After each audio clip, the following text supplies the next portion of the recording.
Good morning, everyone. So we will get started in about 15 minutes, but we will have a warm-up song or two. No need to stand. This is a warm-up song, get people into the assembly room. Miigwech, thank you.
away. Yeah. Seems like a slow month. Not really. Yeah. Yours are warmer than mine. And I warmed it in. I mean, yeah, warmer. My hands are cold. Your hands are warm How was better the than election? mine. Did you go to that? Mine are How was cold. the election? Mine are colder than yours. You don't look good. You're here alone, Barb. Oh, I can go through here. Then I'll go through there. Still go over. So it was a by-election just for the deputy. Okay. So, Would you rather sing that? yep. Yeah, she did say that. Yep. Senate. She's got 2 years left of her term. Seneca Nation, Tuscarora Nation. Seneca Nation. You would sit there. Seneca? Tuscarora.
What if it put third period?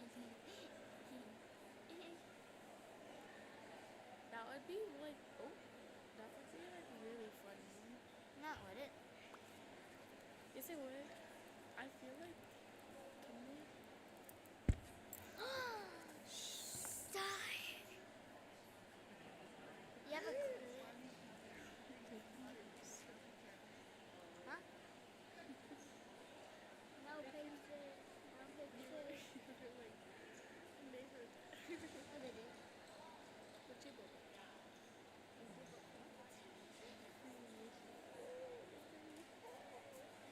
The boys in my class are making fun of Ojibwe.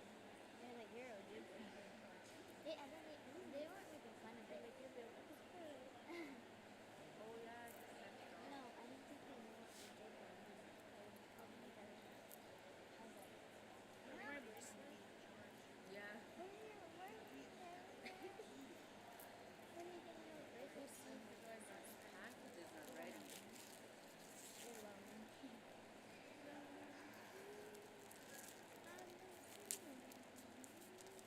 How are you?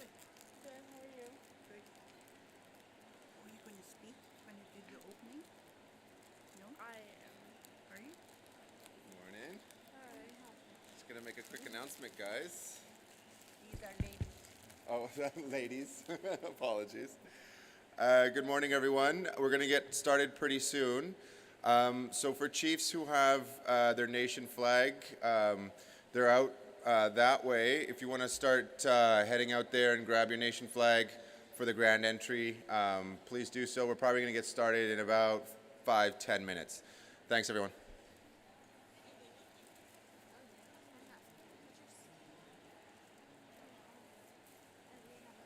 That's your badge to get in.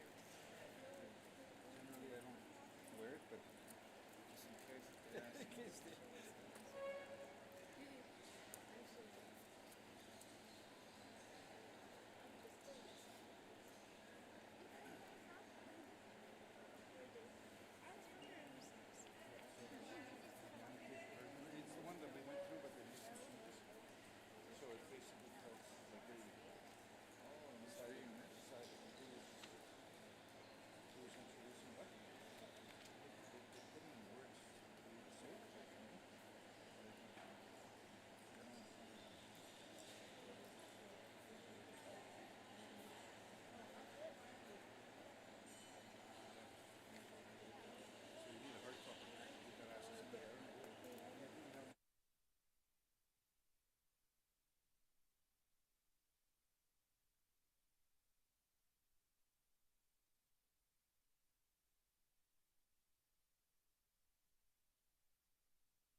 you want to make an announcement for me, or I can make it?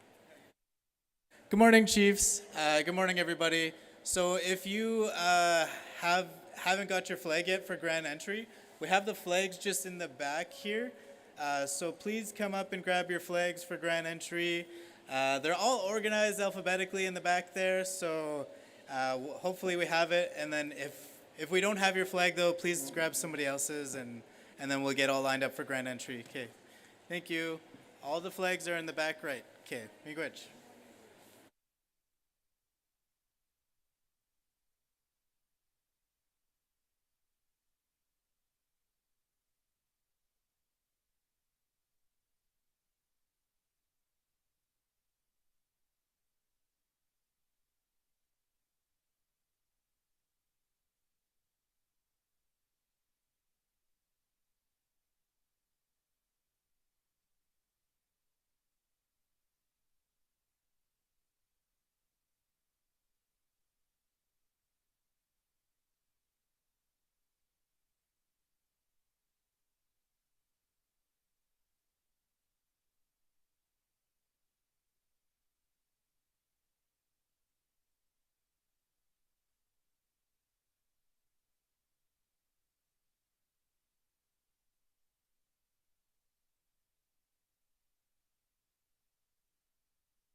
Good morning, everyone. We need some people to help us with the flags coming in this morning, the nation flags. So if you'd like to help us out with that, we need about 60 volunteers. We need a ton of people to help us bring the flags in. We don't have enough chiefs to bring them all in. So if you'd like to just head out over there, come grab a flag, whether it's your First Nation or not, and help us bring them in. Thanks.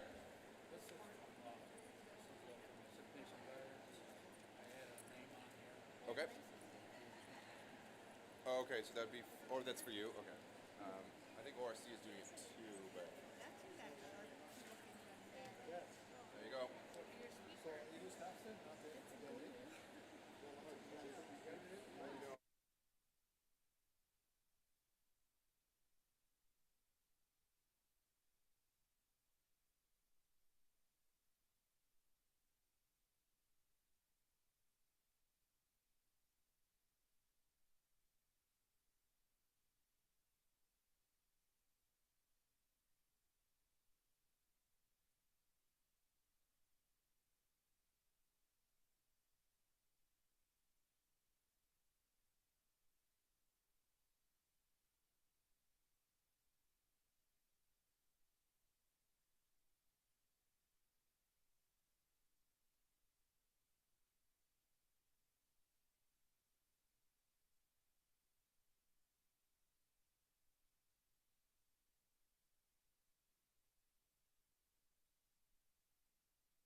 Good morning, everyone. How's everyone this morning? For those of you who don't know me, my name's Nathan Wright. I'm the interim CEO at Six Nations. Chiefs of Ontario has asked me to announce the order of grand entry so that we can get started. So the order in which we are going to enter the assembly today, pipe carriers will be first, followed by, Six Nations smoke dancers will come in and do a stick song.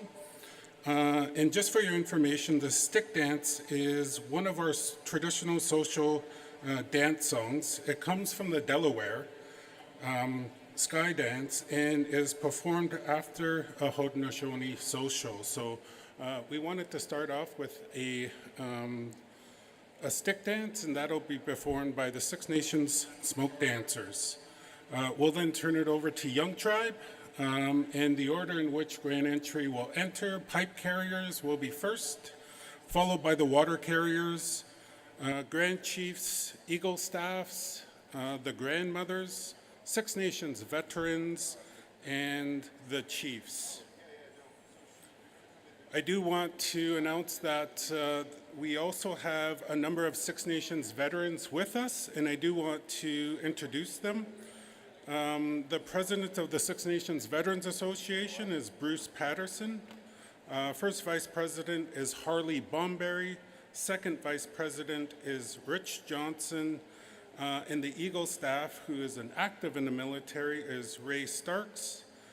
We also have with us Ike Isaacs, Brian Williams, Jessica Miller, Jim Miller, Sam Smith, Rick Pleasant, and Steve Williams. So at this time, I'm going to ask the Six Nations smoke dancers to start us off in a good way. Can they film? Let them know. Also at this time, I'd ask that no pictures or filming while the Six Nations smoke dancers sing.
please hold. We'll ask the Young Tribe to render us a flag song.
There we go.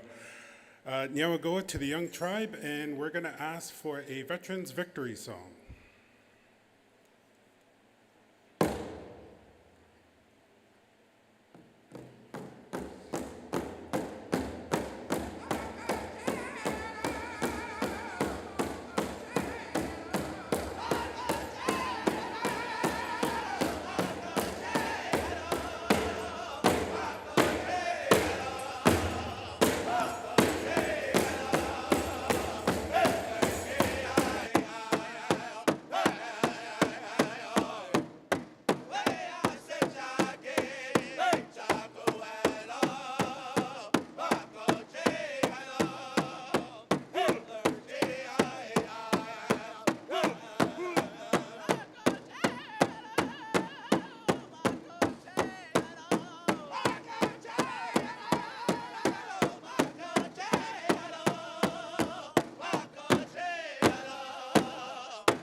Nyawagoa Chiminkrich. Just want to take a moment to also acknowledge the Six Nations veterans that are with us here today. The president of the Six Nations Veterans Association, Bruce Patterson, First Vice President Harley Bomberry, Second Vice President Rich Johnson.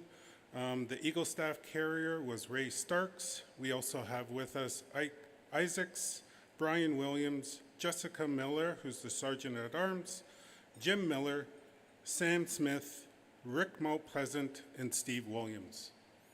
At this time, I will ask delegates to post the Eagle staffs as well as post the community flags behind me. Y'all go, everyone.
Okay, Miigwech. And I guess at this time we'll excuse the veterans. Thank you for the veterans for all you've done for our communities and our people. So, Chimiigwech. Is there protocol? Drum? No? Is there protocol? No. So he'll do his Eagle staff and then we'll follow. So introduce territorial start. Charlie Longboat, yeah. Okay. Once they veterans.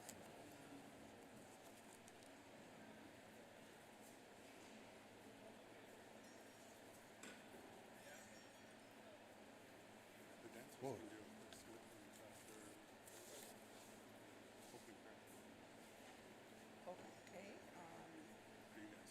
'cause I know that they were gonna do it at the gala, but how long? I can say no.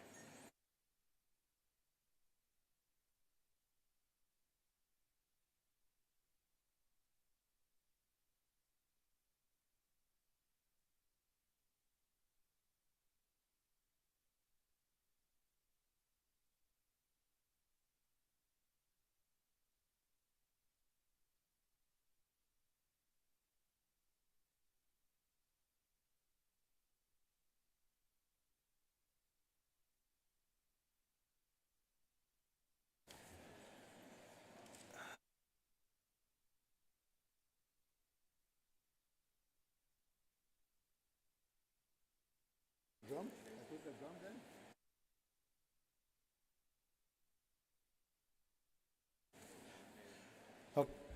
Okay. So at this time, I'd like to call on for our traditional prayer, Starly Longboat, to start our week off. Start it. Right here, behind you. Oh. Voting's yours. Oh, you don't want to say that? Oh, I see, I see.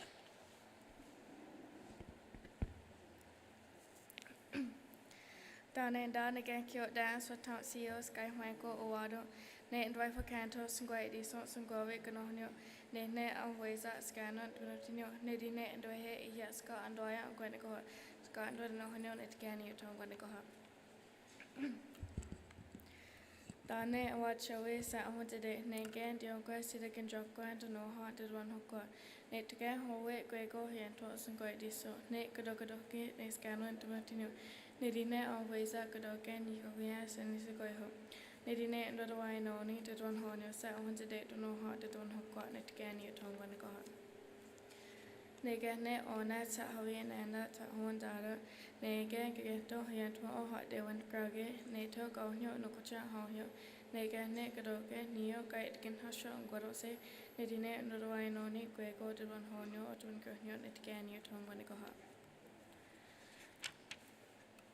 Dane watch away Seneca Henionta, Nega, go to go on a nature's own duck, Nehane, Nokucha, Yagodosha, Ne one, Aze, Henjakone, Nedine and Roinoni, Quago to one honor, Seneca Henionta, Netgani at home when go up. Dane watch away, Ne Totinatno, any ne Godisha or the Hedoni, Nega, go to go on a ne what that Nato had ne go here, Nokucha, how you. Negan quato a yogia today hot talk on that Cardinal Snake de Wavani, Nedine and Roinoni, Quago to one honor, or Tornia not any Nekadisha or the Hedoni, Netgani at home when go up. Dane watch away, Necadino, Cadilla, Sonogets, and Hini Cadiganogets, Negan go to go on that, Neto Hotes. Negan Gaquani, Shakena, Cadino, Netscano, Yotonio, Kodiakio, Netscano, Yehadanawe. Nedine and Roinoni, Quago to one honor, Cadino, Cadet Sonogets, and Hini Cadiganogets, Netgani at home when go up. Dane watch away, Net and Neganos Haweo, and Ganet Dino, and Gatnegona, Sek, and Gihadano, Neni Net Yosnawando, Net Yon Hecox at 1 today, Netni, Yokon Hecox, and Neo Great Gosta. Nedine and Roinoni, Quago to one honor, Ganet Dino, Knegoanas, Candino, Neni Net or Nawandano, Netgani at home when go up. Dane watch away, Net Sugarna, China, Yon Heco, Neka and Goshaniosto, Scano, Tibetino, Neo Hang, Yohuana, Nato 1 today. Ne or not the dino, so good not Chinese, Nedine and the Winoni, Quago to one honor, Netgani at home when they go up. Dane watch away, said they were winning, Neka, Nekaroka, Sahuet, Doradonio, down Hodiaso. Negane scano on Yoyan, they were winning, Nehege, Scano, Duratino, Nedine and the Winoni, Quago to one honor, they were winning, Netgani at home when they go up. Dane watch away, but I had a new touch naked, now in and him. Nedine and the haze garden to the honor, Netgani at home when they go up. Dane on and watch away, Sakayanda, Sahoda, and Hawaii nears and Guaidiso. Sakayanda, Gryphon Yorkshire, Nato, wanted it. Negane, Hawaii, and what the doctor, Net Yagodate, Nesto, Sani guys to Hungate, Gradigosta. Then he net, the Ogono, Hungate, exact so on the Ogodon Hungate. Nehane Yakatoga Honge, Sahara, Yato, or Nato, wanted it. They didn't do I know it. This is no honor, so the Goanas can lay on Netgani at home when go up. Dane, Ona, and watch your week, and you would argue, Ryukakiano, Nekane, Dukia, Eros, Canon, Duncio, then he neck and Quake, Nequego, Gaiwango, who did the question. They didn't do I know it, date no honor, can you would argue, Ryukakiano, Netgani at home when go up. Dane Ona and watch away, how cake on hit it and our grace go at this one. They can net telling out next to Sato, next cano, I don't know. They can't how they need to get now, so they don't go and get snake or then no shot. They didn't do I know it, this would honor come hit it and our grace go at this one at Gany at home when they go up. Dane told me got grainy, he gets a guy get taken on your Dane told.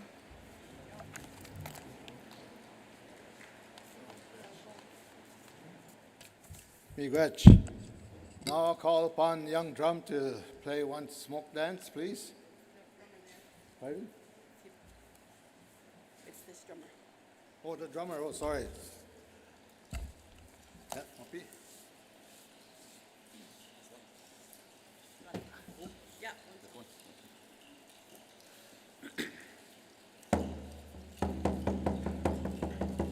Gayawane, hayo, Gayawane, hayo, Gayawane, hayo, Gayawane,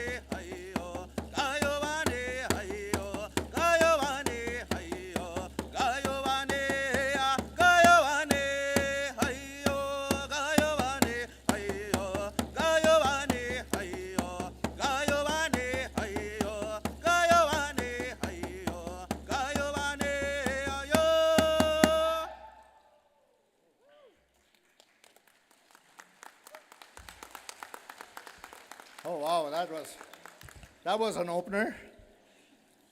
And I just want to say miigwech too, as we came into the grand entry, we respected the protocol of your community of Six Nations when we came in and went around to our left. So that was a good feeling.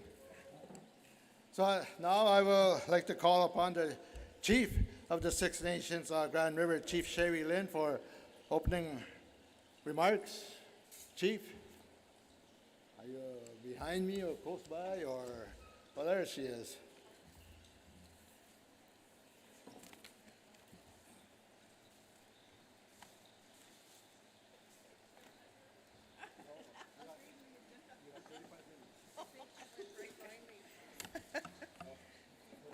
Scano, Gogwego, Sherry Lynn, Nigayaso, Taninagay, Six Nations. Hello everyone and good morning.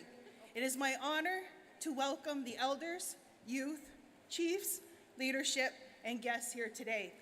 In addition, it is my honor to recognize the Six Nations veterans. Nyawa, and thank you, Starlee Longboat, for opening the day for us in a good way. And Nyawa, and thank you to the Big Drum Young Tribe. It is so good to see our brothers and sisters from other nations gather here with us in beautiful Six Nations territory along the Grand River. I extend thanks to our Creator for watching over each of you during your travels. I started by saying hello and introducing myself in Seneca, one of our 6 Haudenosaunee languages.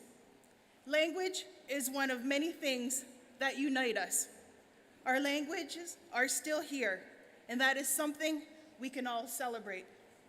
But we all have a lot of work ahead of us to ensure the faces yet to come will be able to speak our languages.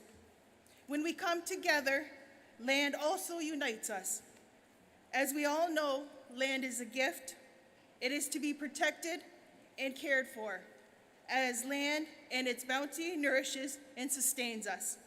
When we come together, we are also united by our uniqueness, our ways of knowing and being. Our lands, our people, and our concerns are similar, yet they're unique. No government can tell us differently. When we come together, we share purposes: to advocate for sovereignty, to advocate for collective inherent rights, and to ultimately to advocate for our people and communities. We are stronger and the load gets lighter. Let's make the most of our time together and continue to do the good work and come together in unity as we are in the unique position to do this work. No federal government or provincial government can tell us different. Let's continue to challenge external governments and the status quo. Poverty, violence, oppression, mental health and addictions, overdoses, suicides, grief, intergenerational trauma, and loss of language and culture have no place in our communities. Let's continue to work together to fight and right the wrongs of legacy policy. Let's continue to bring hope for a brighter future for our communities. Communities where our inherent rights, traditions, languages, and our sovereignty are fully upheld and respected. Together, we can do this. I would like to give a huge shout out to Lana Henhock and her team, who will be providing all the food for the next couple of days. Also, the planning committee for organizing this event. Enjoy what we've put together as your hosts. Visit the vendors, attend the gala, catch a lacrosse game, and strengthen existing or build new relationships with one another. So take advantage of the next couple of days. Have a great time here at Six Nations. Nyawa, and thank you.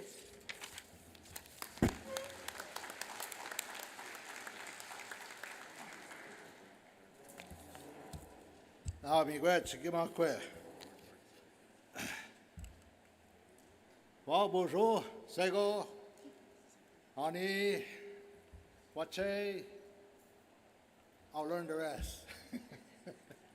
But, Gwingons, Gainin, just Nikas, Shikeba, Gimi Nikwinosen, Chiging Donji, Nadom Nising, Robinson Huron Territory, Edgegadek, Mude Njabangeni. My name's Glenn Hare. I'm from Chiging First Nation, Manitoulin Island, Robinson Huron Territory. I'd like to extend my greetings to our esteemed table over here of our wise knowledge keepers who are with us here today, our women and our youth who are in attendance here with us today. I'm happy to be here to provide my report as the Ontario Regional Chief. I also want to acknowledge that we had two valuable members leave earlier this year. Director of Education, Julie Candish, and Director of Social, Ruby Miller, retired at the end of March. And soon to be Alice Longboat, one of the backbones within the Koo family. This is her last event. So I want to congratulate and wish them well on their retirement, and I'm sure they'll be back in their workforce somewhere soon. The Chiefs of Ontario and the Leadership Council have been busy the last year on many files. Here are some of the things that we accomplished this year. And let's remember too, as I read these accomplishments, the backbone of all this work is our frontline staff. It's your staff who work that people don't see after hours. So in the education, a few weeks ago, I, along with a number of leadership, had the opportunity to be in attendance to witness MPP Saul Mamakwa speaking his language for the first time during question period. Not only to speak, but to conduct legislative business was quite monumental. You know, we were there, we witnessed Saul's attendance, and for what he did, filled the house at Queen's Park. He said the first minute and a half of his speech, he really was nervous. He thought someone in the house would get up and ask him to not use our language. But it didn't happen. So after that, he felt comfortable, and I think he spoke well up to 15 minutes. And this is success for us. We finally can have and enjoy what the Creator gave us and use it publicly.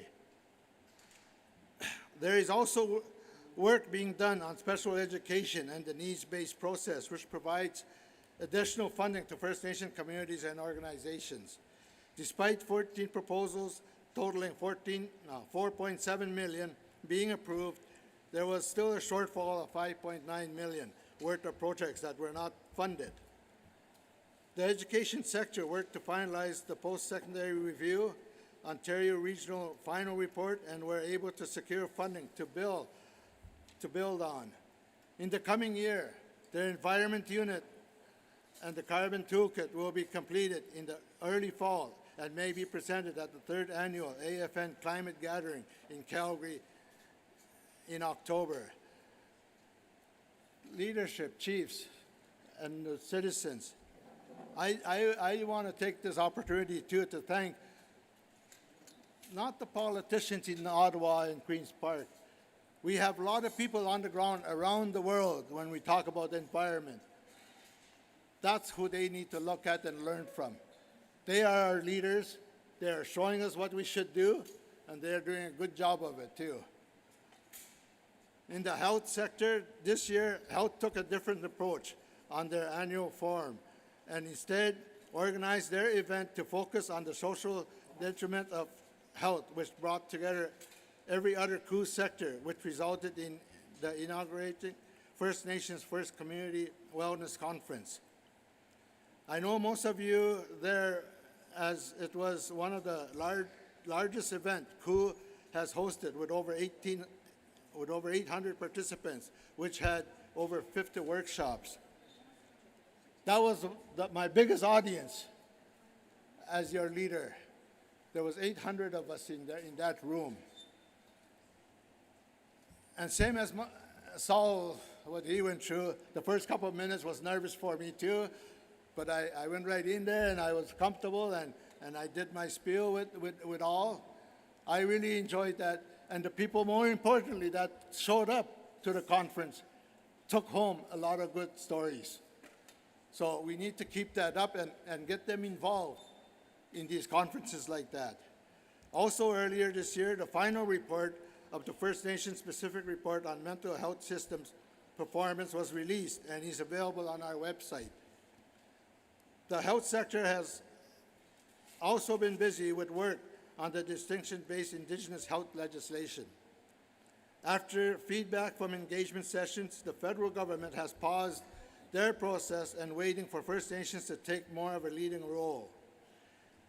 On the Indigenous Health Equity Fund, the feds are investing $2 billion over 10 years to address the unique challenges Indigenous people face, and the task of the leadership is now to decide on the allocation methodology. I'll repeat again, and we should always repeat it and remind ourselves, especially you men, when we talk about health. Gishpin manarjiain, unda kendisen, ejebzid. Gishpin zamwika gegushitgain, migo gejebag, zamwika. Diabinishin den mego, nimne gego winent keen. So to the men, if you feel something in your body, you feel not good, please go in. I know we are the bad ones when we just force ourselves and thinking we're strong enough. I went through something over the years, and just as recent, a couple of months ago, I'm okay now, but had I not, maybe things would have been a lot different. So I encourage you, if you don't feel good, go in. You are our leaders. We always say to each other, take care of ourselves. On the social, our social sector has been working diligently on the final settlement agreement, and there is light at the end of the tunnel. Lastly, I'd like to thank the leadership, knowledge keepers, and youth for their support, not only the last year, but the last 3 years, and this current term, as this current term comes to an end. In closing, while we have done a lot, there is still so much work that needs to be done moving forward. I want to acknowledge the strength and the resilience of the leadership, chief and councils across Ontario. Where we are now, we may be in court with the government. It is your voice, it was your direction why we're there. And unfortunately, we have to go there. But I want to underline, the doors are open if they want to still sit with the First Nations and avoid the court system. Them doors are open. So with that, I say miigwech, and it's nice to see everyone here. I do have to say too, because I thought about it a lot, it was supposed to be a celebration of 50 years. They said next year, but it is really 50 years because an elder called me. What happened to 49? So he will be here later. He called me, and we like to give him a few minutes to address the assembly because he was here when everything started. So it's at this time, I'm calling for a resolution here to formally adopt our speakers, our chairs. So I have a resolution here, and it's I have a mover and seconder first, I guess, and I'll read the motion, right? I'm trying to be like you there, almost, Chair. Can I have a mover for this resolution before I read it, to accept our chair and co-chair? Oh, might as well read it? I've been told. Okay. Be it resolved that we, the Chiefs in Assembly, accept the speakers Vera Pagos Tabagnang, Adam Fiddler, and youth speaker Ramon Katakokapit. Scroll, see? For the annual Chiefs Assembly held at the Six Nations Sports and Cultural Memorial Centre, Six Nations of the Grand River, Ontario, on June 11, 12, 13, 2024. Can I have a mover, please? Chief Herb, Chiging First Nation, mover. Seconder, Mike, Chief Mike, Magnetawan, Magnetawan First Nation, miigwech. Opposed? Abstentions? Carried. So at this time, I'd like to call the speaker, Adam, to take the floor. Oh, they're arguing here. Who won? Oh, Vera. So Vera, you're on. Aho, miigwech.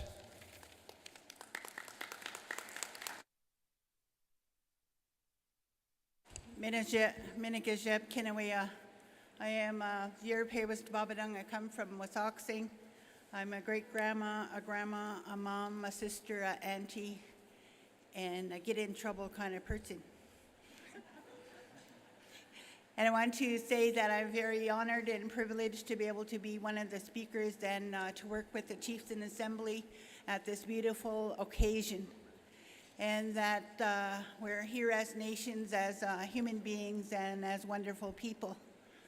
And the success of our gathering will be the success that you bring to this gathering. And I will do my utmost to help to ensure that it's a wonderful gathering and we get to do all of the great things that got started this morning. That started at the sunrise and the tobacco burning ceremony this morning. And I hear that CHOP's going to do sunrise again tomorrow. And that the knowledge keepers have agreed to share their knowledge with us, and you only have to ask them, serve them some tea and some of those beautiful Indian cookies that are here, and know that we have been welcomed already so greatly, and my heart is really uplifted by seeing all of us here together. So let's have a great assembly. Miigwech.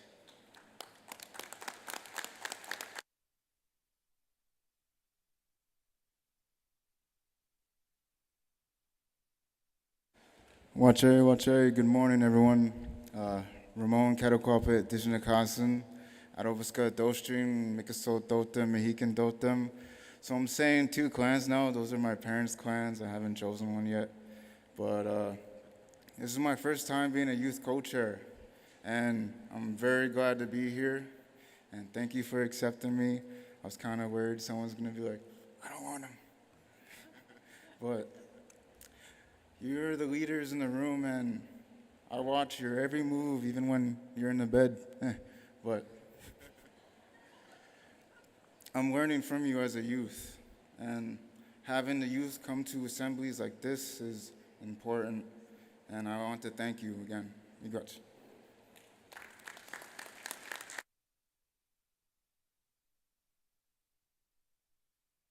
Miigwech. Gwachim Nawa, Pojo, Ani, Sego. Nada Juigabo, Ndishkaz, Nameben, Do Dem, Nego Zaganing Donji, Danshinio.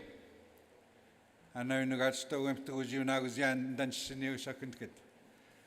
It's good to be here. It's an honor to be here, actually. First time in Six Nations for me. How about that Montour? There's a Montour jersey hanging. It's the Buffalo jersey, number 62, hanging up in the hall. So I had to get a picture of it. And I was saying yesterday, I wonder if we're going to have any. I wonder if we're going to have any Oilers fans in the room. Any Oilers fans in the room? Dare show their. Oh, we do. We have a couple of Oilers fans that dare show their allegiance to the Oilers. Anyway, it was a good game last night. Looking forward to the next game in Edmonton. It's great to be here. We have a lot of issues to deal with, really packed agenda. And of course, the selection process, the election for the Ontario Regional Chief. That process will start this afternoon and of course into tomorrow. Along with that, we have a number of very important issues, a lot of important discussion to be taking place. So the first order of business, I've got some housekeeping, go through the formalities of process. The first thing we'd like to go through is adopting the rules of procedure. The rules of procedure have been emailed to all chiefs and delegates. It is in your packages. You should have received a binder. Actually, I'll ask myself, did you receive a binder? Maybe you didn't. Okay. Maybe I received a binder. You didn't receive a binder. But all conference assembly documents were emailed. There is a link also on the back of your lanyard. There's a QR code. So if you look at your lanyard, take your phone, scan the QR code, takes you to a website. All of the assembly documents are on that website. So we have the agenda, the rules of procedure, procedures for resolution. Also, as part of the rules of procedure is the code of conduct, and we will have background documents on that site. So just again, to let you know, the QR code on the back of your lanyard. First order of business, of course, is to go through and accept the rules of procedure. There have not been many changes from previous rules. A couple of things I would like to point out: that the Code of Ethics is a part of the rules of procedure. I will not go through it, but we are mindful that we are all here in a respectful way. Let's treat each other with respect. Let's respect the host community. In our discussions, in our deliberations, sometimes we have differing views, but it's important to express those different views in a respectful, constructive way. Not only is that in the Code of Conduct, but I was reminded by the knowledge keepers, we have rules that we follow in terms of conducting business. That is written, that is documented. But even more importantly is us as people, Anishinaabe people, guys, we have the Eagle staff here. And above all, that is something that we need to be mindful of. And very important is respecting each other. So I will not go through the entire rules of procedure. Again, not a big change. One of the minor changes in the rules of procedure is if there is a requirement to go in camera. Slight addition, those that are allowed to stay in the room when we go in camera is councillors. First Nation councillors have been added to the list of those that can stay in the room when we go in camera. So at this point, you do have copies of the rules of procedure, not a huge change. So what I'm going to do is ask for a mover and a seconder and ask for an endorsement of the rules of procedure. So I have a draft resolution. I don't know if we have it up on the screen. There we go. It's the draft resolution number 3, the acceptance of the rules of procedure and the code of conduct. It reads, be it resolved that we, the Chiefs in Assembly, 1, accept the rules of procedure and code of conduct as presented for the annual Chiefs Assembly held at the Six Nations Sports and Cultural Memorial Centre, Six Nations of the Grand River, Ontario, June 11 to 13, 2024. Can I have a mover? Microphone 1. Sorry, microphone 4. Chief King. Hello. Bonjour. Gima ou Gima Nijnakas, Kia Sagin Donji, Ogish Kamin and the Sea, Mazay Ne Dodem, Chimigwich Kinawea. Just a point of clarification, Mr. Chair. I'm willing to move the resolution to adopt the rules of procedure. I see that you have highlights in yellow in other sections of the rules. Could you point that out and clarify that before I make my motion to accept the rules?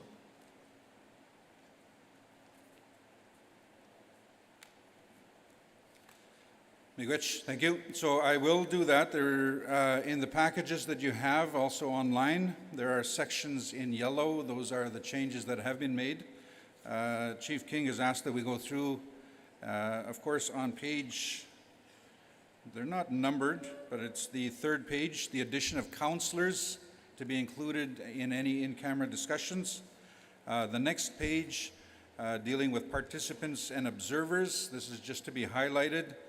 The primary participants of the Assembly are First Nation chiefs and proxies. All other registered attendees are considered observers. Number 2, members of the Elders Knowledge Keepers Council, Women's Council, Ontario First Nations Young People's Council, and Leadership Council shall be considered observers, but have the right to speak without the need to be recognized by chief or proxy during open discussion. This does not apply to any discussion outlined in the section titled Resolution Process.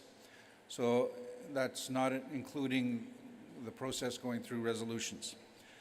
Number 3, First Nation chiefs and proxies will take precedent during all open discussion. If time is limited, the speaker will prioritize First Nation chiefs and proxies over observers. On the next page, dealing with the resolution process, just a note, number 8, highlighted is only First Nation chiefs and proxies can be called on as interveners unless they explicitly yield their time to an observer. So those are the highlighted sections, just for your note. Chief King? Oh, Miigwech, Adam, I just want to get clarification on that, so I'll move the resolution to accept the rules of procedure. Miigwech. Miigwech, Chief King. Do we have a seconder? Chief Neej, Chief Pewis, microphone 3. Ani Kinewea, Ginugishi Ginadujnaka, Shanagadom Jaba Megaze Dodem, Nishnaba Endao, Gima. I would second your resolution. Good morning, Mr. Fiddler. How are you today, sir? Very good. So we have a mover and seconder.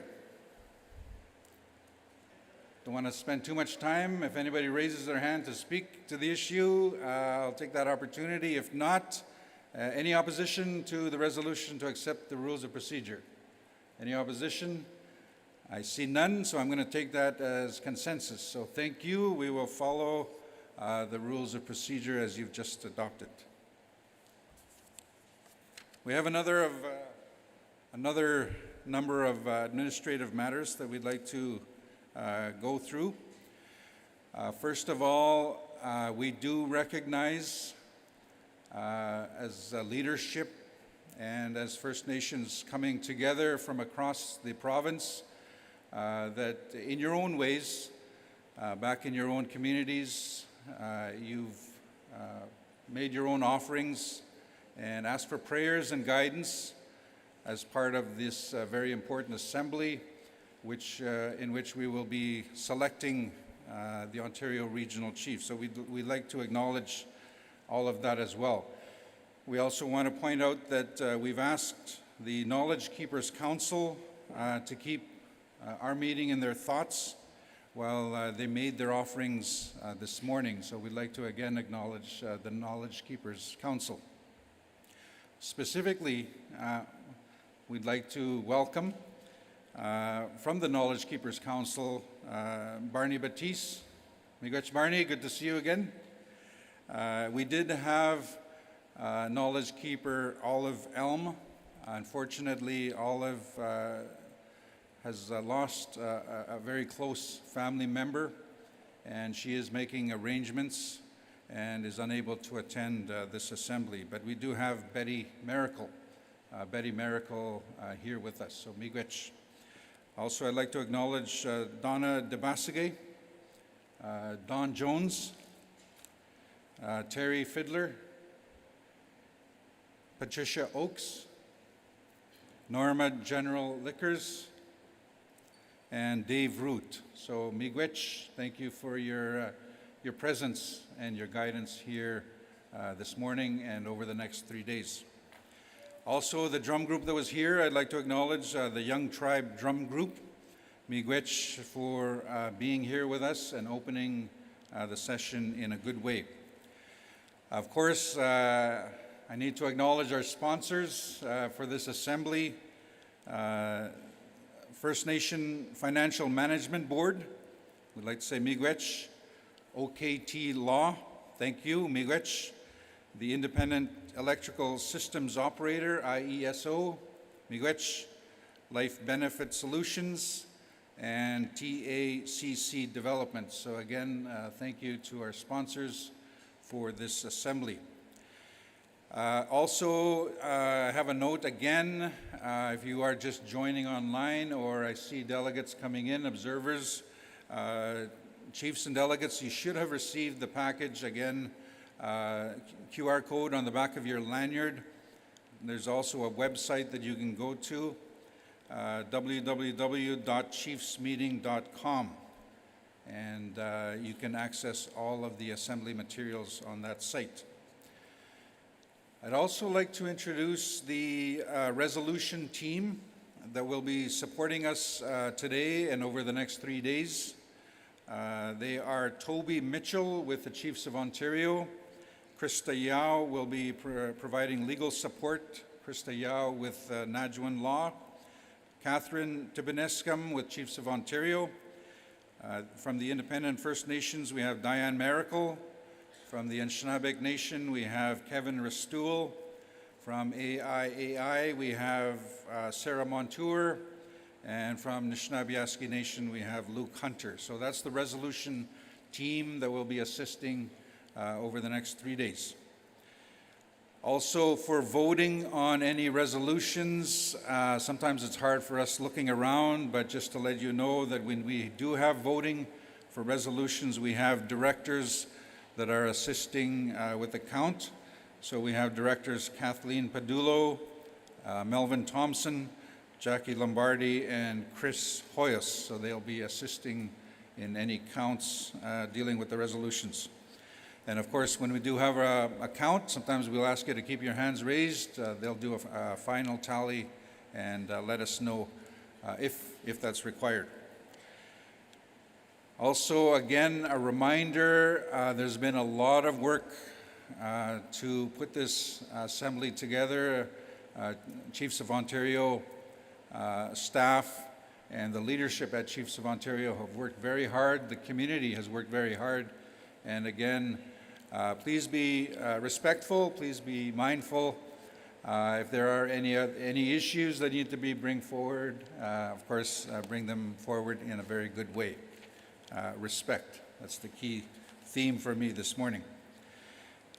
Also, just to let you know, I have a note here to let you know that the media will be participating in this assembly. We will be having media joining us. They will be observing through the live stream, just so that we all know people are watching. Also, for folks back home, if you'd like to invite community members, they can watch. There's two ways you can watch. One is at chiefsmeeting.com. There's a link there, and you can see the live feed. You can also use the Chiefs of Ontario YouTube channel. Just go to youtube.com/Chiefs of Ontario, just to let everyone back home, if they like to observe and witness the deliberations and also the selection process. Also, just a note, Ontario Regional Chief indicated this is the 50th year coming up. There's a question about a 49, but we will be having special celebrations next summer. Next summer's All Ontario Chiefs Assembly to acknowledge the 50 years. So with that, the last formality for me is to go through the agenda and adopt the agenda over the next 3 days. Again, you have the drafted provisional agenda before you. You should all have copies. I won't go through the agenda and the activities for yesterday, but starting with this morning, we had at 5:30 a.m. the tobacco burning ceremony and the sunrise ceremony. Registration opened at 7 a.m. with breakfast. The trade show opened. 8 o'clock, we had the assembly room open. We had the grand entry, the opening prayer, welcoming remarks. We actually switched this order. We had the territorial remarks with Chief Sherry Lynn Hill with Six Nations of the Grand River, and then opening welcoming remarks with Ontario Regional Chief Glenn Hare. And then we had the adoption to accept the speakers, and then the adoption of the rules of procedure and the code of conduct, and then the adoption of the agenda happening right now. At 10 o'clock, not sure what time it is now. So we're doing okay time-wise. At 10 o'clock, this might be a little bit earlier, we'll have the council updates.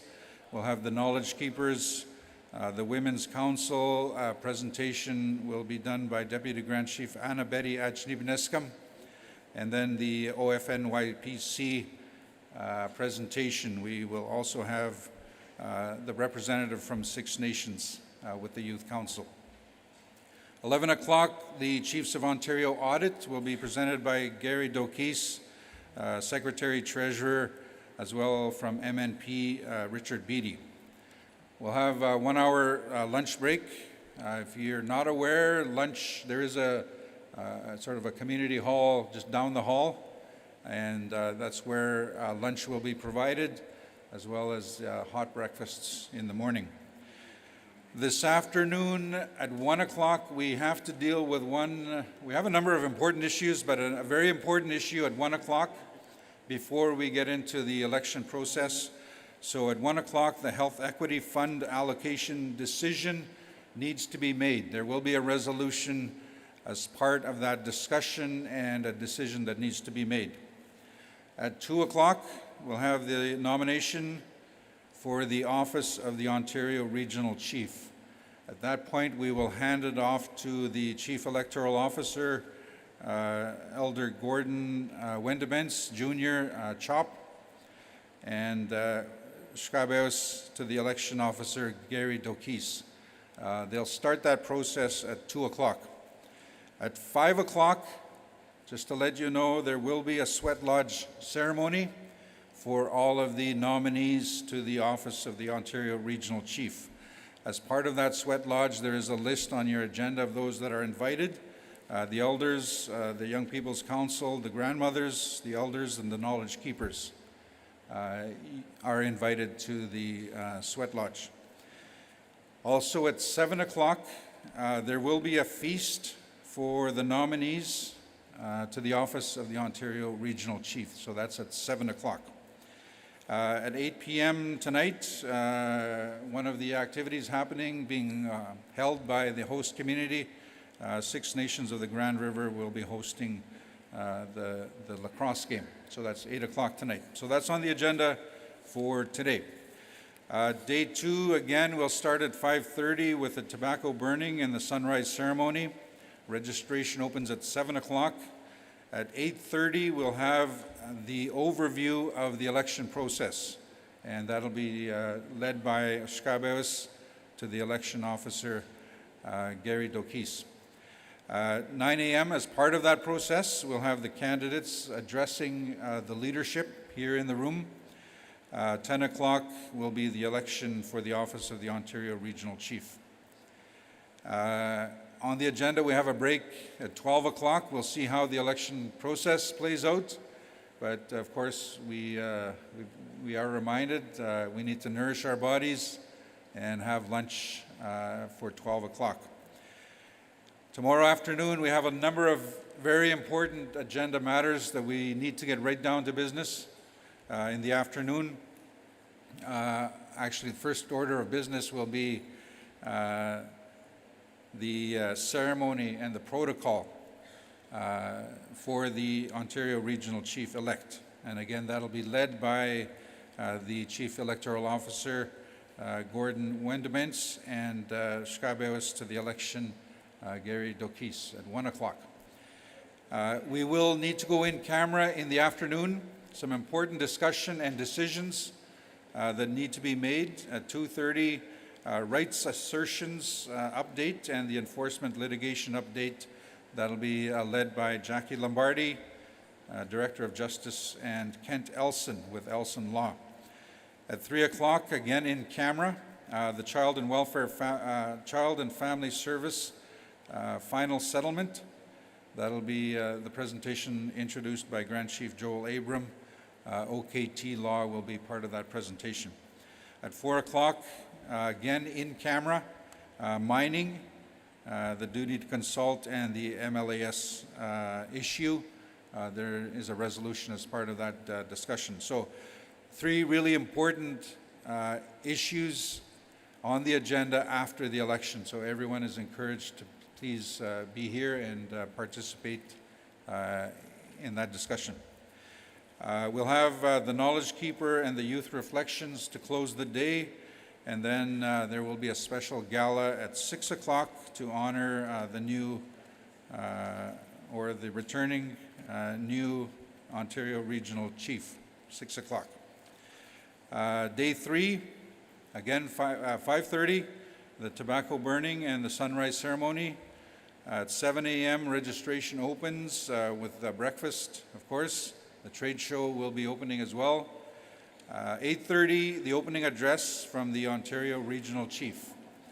At 9 o'clock, the Economic Development Prosperity Table update with Arvind Sharma, Director of Economic Development. 9:55, the First Nations Community Building Retrofit Program with the First Nations Power Authority, and then we'll get into resolutions. I'm told right now we have 12 resolutions. We'll start day 3 at 10 a.m. We'll break for lunch and continue with resolutions and then close once we've completed that. So chiefs, delegates, that's the proposed agenda before you. You all have a copy. What I'm going to do is ask for a mover and a seconder and then open it up for any discussion. So microphones are here, 1, 2, 3, 4. If you can approach the microphone if you're willing to move or second the resolution to accept the agenda. Can I have a mover? Oh, I thought Chief Miracle was going to move. He's just finding his seat. And now I've put him on the spot. Since you put me on the spot, I'll move. Okay, we have a mover. Seconder. Can I have a seconder? And then we'll open it up. Anybody else care to find a seat over here somewhere? Pass by a microphone?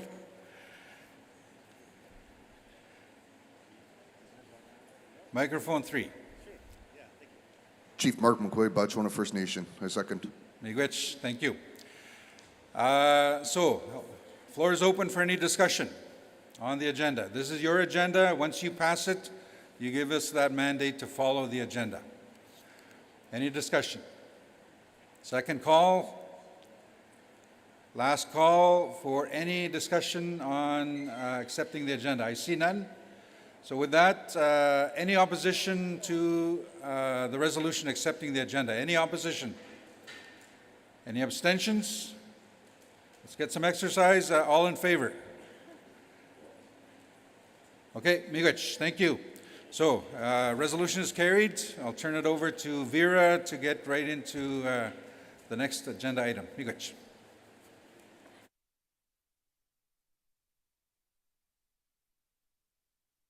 Invite Barney Batiste and Pat Oakes to come and present the Knowledge Keepers report.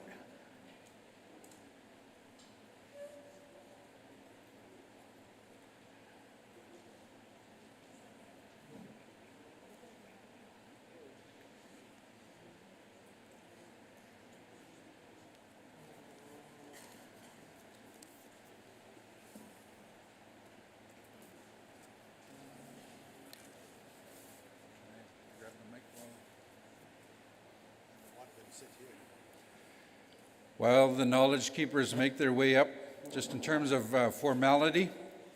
So for today's assembly, we started the meeting called to order at 9:04. 15 minutes later, we did a count, and the count at 9:19, we had a total of 49 delegates in the room. So for any decisions to be made today, the quorum is 25, just to let you know. Quorum is 25. We need 25 in the room to pass resolutions and make decisions for today. Miigwech. Thank you, Ed. Miigwech, Ed.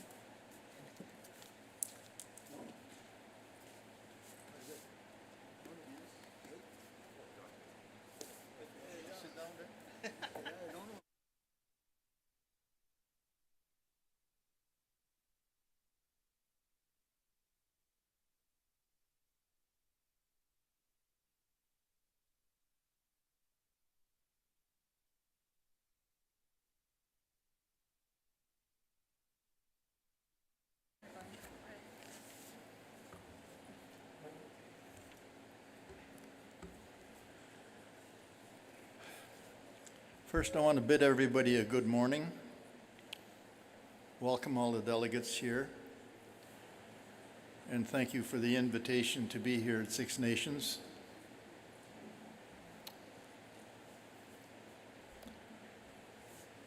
I'd like to start this off by just saying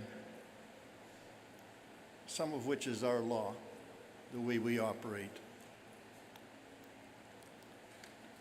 And the thing is, and I've said this for the last number of years now, because it is the way we work.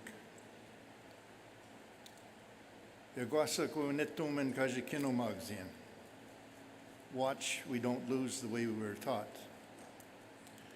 The Creator gave you that. You keep that right. Those traditions are the backbone of our organization as Anishinaabe. What we need as we move forward is to know who we are. We need to remember where we come from, and we need to know where we are going. And we need to know what our responsibility is. Those responsibilities sometimes comes in large chunks and pieces, but we need to know what our ambition is and what our cause is. I spent the last few years with the Leadership Council, helping out to the best of my ability. And as well, helping out to the various departments that we have at Chiefs of Ontario and the staff and leadership, to be able to provide some counseling, to be able to provide some, just to stay together, be one, and do the work to the best of our ability. That is the role that I found most interesting. And so, moving forward, the Knowledge Keepers also met. The Knowledge Keepers had a lengthy discussion regarding changes of our terms of reference. We changed the terms of reference to be called Ontario First Nations Knowledge Keepers. The purpose: we are a council who works together to accomplish shared goals. There has been confusion within our communities about elders versus seniors, about who is an elder. Everyone on council shared their views on what an elder is or isn't. It was decided that the title of elders needs to be replaced because of the confusion. 3 names were put forward to our council for consideration: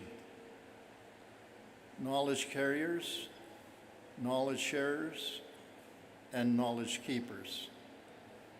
There was a consensus reached within our council choosing the title of knowledge keeper. The name better reflects the role we do and what it means to each of us. It is reflected in changes to our purpose, the purpose of the knowledge. We requested that the chairperson for meetings or assemblies provide tobacco to the knowledge keepers during the opening prior to the commencement of the meeting, of any meeting. We strengthened the language in the mandate of the knowledge keepers. We removed the word advisory. And you folks know that anybody that's sat in advisory council, it's sort of mundane, isn't it? An advisor. So we changed that in the Knowledge Keepers Council. The role of the Knowledge Keeper is to share comments and provide spiritual guidance. also provides support and guiding role for the Ontario leadership. And that in itself that's a big job in providing the support to the leadership. And serve as rights and land protectors. The Knowledge Keepers believe that they need to be the voice of reason, always show integrity, carry the message of our ancestors, spiritual guides and keepers of the circle. The Knowledge Keepers are selected by their own communities or organization. Their terms of reference, their term of office or council coincides with the terms of office of the regional chief, 3 years. Each community organization, in consultation with their Knowledge Keepers and leadership, will determine whether the Knowledge Keepers' participation on the council will be renewed. This is how they're selected. The Knowledge Keepers can meet in advance to any annual Chiefs Assembly and election to discuss agenda items and provide input and advice to First Nations leadership and priorities. The Knowledge Keepers requested that a dedicated staff position be appointed to work with the staff, to work with and support the Knowledge Keepers Council on ongoing forward basis. The Knowledge Keepers gratefully thank Holly Hughes, Senior Executive Officer of SCOO, for arranging our travel, accommodation, and honorarium for events, and for facilitating our face-to-face meetings in Sault Ste. Marie. And some of the things that we did was the First Nations Restoring Economic Abundance and Community Health, a conference held on April 23 to 25 in Toronto. The conference was 3 days of excellent presentation by some prestigious Indigenous entrepreneurs. Presentations including topics such as healing, wellness, financial accountability, business opportunities, food, beverage, truck driving, and so on. It was 3 days of action-packed agenda and evening entertainment. There were approximately 15 craftspeople showing their beautiful wares at the event. It was stated by the speaker, Sandy Bushy, that entrepreneurship is the greatest healing journey an Indigenous woman can go on. Knowledge Keepers participating were Donna Baskey, Norma General Liquors, and Pat Oakes. First Nations Conference Wellness Conference. Norma Jean Liquors' experience was, regardless who we are, where we come from, whatever age we are, our health and well-being is very important to each and every one of us. We have to heal our minds and our bodies. We have to heal our minds and our bodies. Be thankful and be kind to each other and every one of us. Talk, share, and laugh with each other and get together with each other. The youth panel has been busy in their areas. All are well educated in the health field. They indicated that the powers that be should come to their communities and see what the needs are and how we live and what we need. Each chief should have a youth on their council. A young couple came forward and told us about hitting bottom, and through wellness programs and counseling, they became well from their sickness. A group of adults told us what they went through with drugs, alcohol, prostitution, and their struggles to get help from different organizations. They had to hit bottom to find their way up. They found help from their own people. There is help out there if you need it. The Education Committee, Knowledge Keepers have been invited to participate in the focus on language. The curriculum has strengthened and broad support for access programs and funding for language revitalization is accessible and being shared. In the Justice Committee, Knowledge Keepers participated with Heritage and Burial Committee, the Chiefs and Technicians Committee on Justice, Policing, and are supporting the development of legislation for the protection and repatriation of the missing children. A meeting was coordinated at the Chief's Coroner's Office, which has a room for unclaimed remains.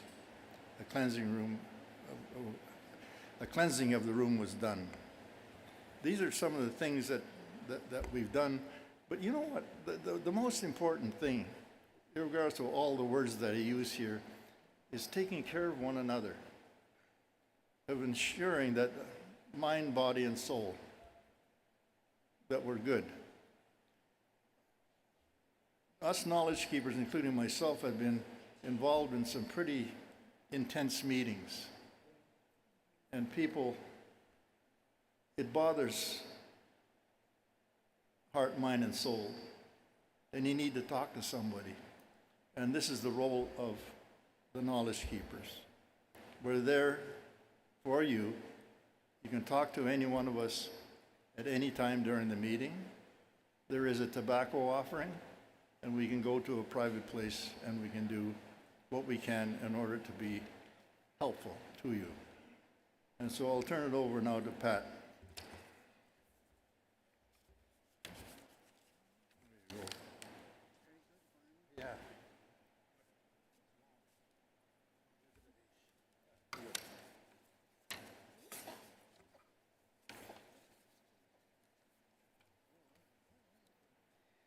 Sego Sawaguego, Ganagwaza, Dana Pat Oaks, Young Gets, Waxkalawage, Akwasasni, Ni Nedowagino. Welcome everybody, and I'm honored to be here today. And I'm honored to be here with my esteemed knowledge keepers. I admire every one of them. They teach me a lot every time we gather together. And I thank my Ojibwe brother Barney for his part of the presentation. And I'd like to acknowledge the Eagle staffs here and our Ontario Regional Chief and all of the chiefs and participants. I'd like to thank our chairperson too for talking about respect. We know a lot of the meetings have been very difficult over the last few years, and we felt it was necessary as knowledge keepers to stand up at each meeting and remind people that we need to be respectful and caring and loving and kindness and all of those grandfather teachings, to remember them when we're together and when we're back at our, back in our communities as well. A lot of our communities are suffering. We're grieving. We're angry about how government has treated us, and we take it out on each other, unfortunately. We have a lot of lateral violence in our communities, and we need to heal that. And I ask each and every one of you to remember that, here today when you go back home. It starts with us. We have to be the example. We have to be the good, kind, loving person. And if we can show that good part of us every day and work on ourselves, then our family heals, and then our community heals, and we all heal, and our communities get better. So thank you for listening to me for that part. Now I'll go on to the second part of our presentation. So our knowledge keepers had a huge discussion on pretendians or frauds. I know a lot of you have seen a lot of this in the press lately about people that are being exposed who are non-Indigenous. So there's a great concern among the knowledge keepers with so many fraudulent Indigenous people being exposed. These are individuals who say they're Indigenous but are not. They are not Indigenous persons using indigeneity to steal educational or music awards, doctorate degrees, scholarships, high-paying jobs, jobs within colleges or universities, roles as elders, etc. They are stealing revenue, recognition, and opportunities from real First Nations people. For example, some of you may have heard of some of these frauds and pretendians. And, you know, like Michelle Latimer, who was an actress, Joseph Boyden, an author, Mary Ellen Turpel Lafond, a professor, Liz Hoover, a Berkeley professor. And it's concerning that there are so many, unfortunately. It's unknown what provokes each of these individuals into making these claims. It appears to be for monetary reasons or money, stealing platforms to take over our Indigenous voices, or it could be that they won't get attention if they were just a non-Native person. It was painful for some of our people to find out that a person that many people loved, to find out that Buffy St. Marie, that walked among our people since the 1960s, who stood up to support Native causes, but pretended to be one of several different Native ancestries, and most notably claimed she was a Cree woman when she was exposed by her blood family that she was of Italian descent. She received many awards meant for Native musicians. She took them without regret, and now she's been exposed. She is denied and doubled down on her lie and without shame. We learned that this is a common behavior among pretendians and frauds, and it's unfortunate that that's happening. Although some of us feel sorry for these people and don't want to believe that they lied, we want to believe their stories because we care about them. But it is definitely wrong on their part. In some cases, when these individuals are called out on their fraud, they lash out against us and with claims of lateral violence, racism, or that we are colonized. Pam Palmater made an excellent presentation at the Winnipeg Identity Theft Summit.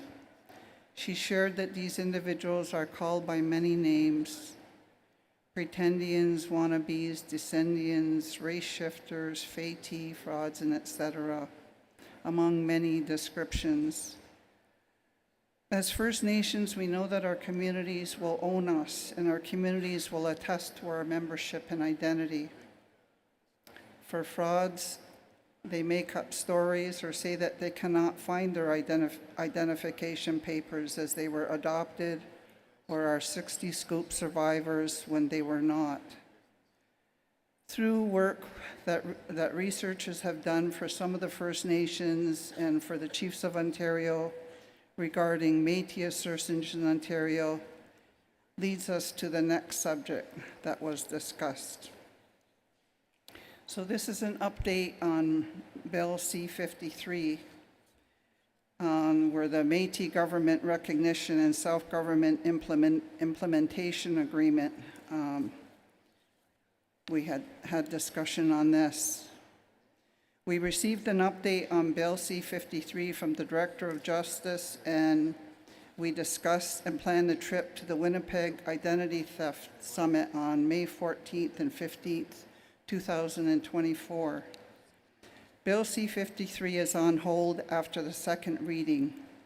Métis Settlements General Council and Fort McKay Métis Nation were not represented by the Métis Nation of Alberta, so have opposed Bill C-53 and took it to court. The MNA in Alberta does not represent all Métis in Alberta, so the agreement has to be renegotiated. Bill C-53 has to be changed too. Most likely, Bill C-53 will not go to third reading. At least we're hoping it won't. If it ever gets passed, it will then go to the Senate for review and study. First Nations leadership will still have the opportunity to make their case against Bill C-53. The Manitoba Métis Federation and the national government of the Red River Métis strongly opposed Bill C-53. They strongly opposed the MNO and their fraudulent practices. MMF left the Métis National council because they did not want involvement with MNO and their membership issues. MMF states that the MNO is part of a growing movement of identity theft, and passing of Bill C-53 would be an ultimate reward of identity theft at a collective level. One of the statements that the Elders Council felt that they had to make back in June 2022 at the annual Chiefs meeting was this: the Elders Council and the OFN Young People's Council of the First Nations in Ontario region stand behind, beside, and with the Chiefs of Ontario to cease the encroachment of our lands, resources, identity, culture, language, and funding by the Métis Nation of Ontario and affiliated and unaffiliated organizations. The Elders Council and the Youth Council unequivocally support the Chiefs and Assembly against the assertions of the Métis Nation of Ontario and affiliated and unaffiliated organizations. So the Knowledge Keepers, we were invited to attend what we deem to be a historic event at the Winnipeg Indigenous Identity Fraud Summit on May 14th and 15th. So 5 Knowledge Keepers attended: Betty Kajijaze Miracle, Norma General Liquors, Don Jones, Morris Naveau, and myself. Everyone participated in the event. This event was declared as a historic event by all who attended. It was a strong cohesiveness with agreed upon goals between First Nations Chiefs of Ontario, Inuit, and the Manitoba Métis Federation. The Inuit were represented by the Nunatsiavut government and Innu Nation. It was resounding success as resolutions were drafted and signed by all the groups present to fight against Bill C-53 and identity fraud by MNO and others. The Manitoba Métis Federation were excellent hosts to all who attended, but we, the Knowledge Keepers, were treated like royalty by them. We were pretty spoiled. They had baskets of fruits and treats delivered to our rooms. They were so attentive, caring, and respectful as to our needs. We are very grateful for their kindness and their hospitality. We can only hope to be as generous when they come to Ontario. Thank you, Niawa Miigwech, to the MMF, and thank you to KU for arranging our travel and attendance. And I'd also like to say they treat us pretty good here too. So thank you to KU. So we also made a statement at the summit, which I'll read. It's a statement from our Knowledge Keepers Council. The Ontario First Nation Knowledge Keepers Council stands in support with the Chiefs of Ontario and leadership in their opposition against Indigenous identity fraud. We, the Knowledge Keepers, see ourselves responsible for cultural and territorial integrity and our rights and land protectors, now and for the next 7 generations. Indigenous identity fraud poses a risk to the very integrity we see ourselves responsible for. The fraudulent theft of our identity, culture, and heritage for personal and collective gain is an issue we must solve. The Knowledge Keepers Council unequivocally supports the Chiefs of Ontario and Ontario leadership in their challenge against Indigenous identity fraud and false Indigenous claims. Niawa Miigwech, thank you very much. That's the report from the Knowledge Keepers Council, and thank you for listening.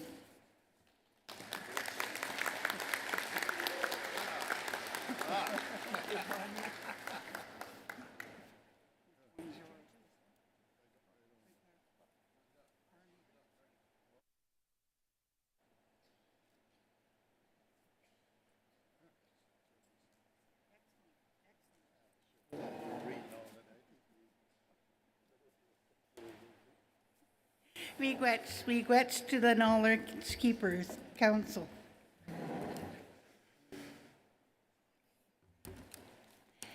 I'd like to invite Anna Betty Andrepiscum. She's going to present the Women's Council report.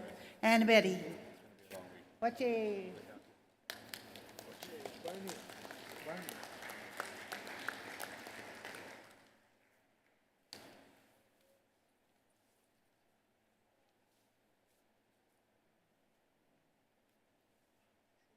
So Anna Betty and Donna DeBosky to do the Women's Council report.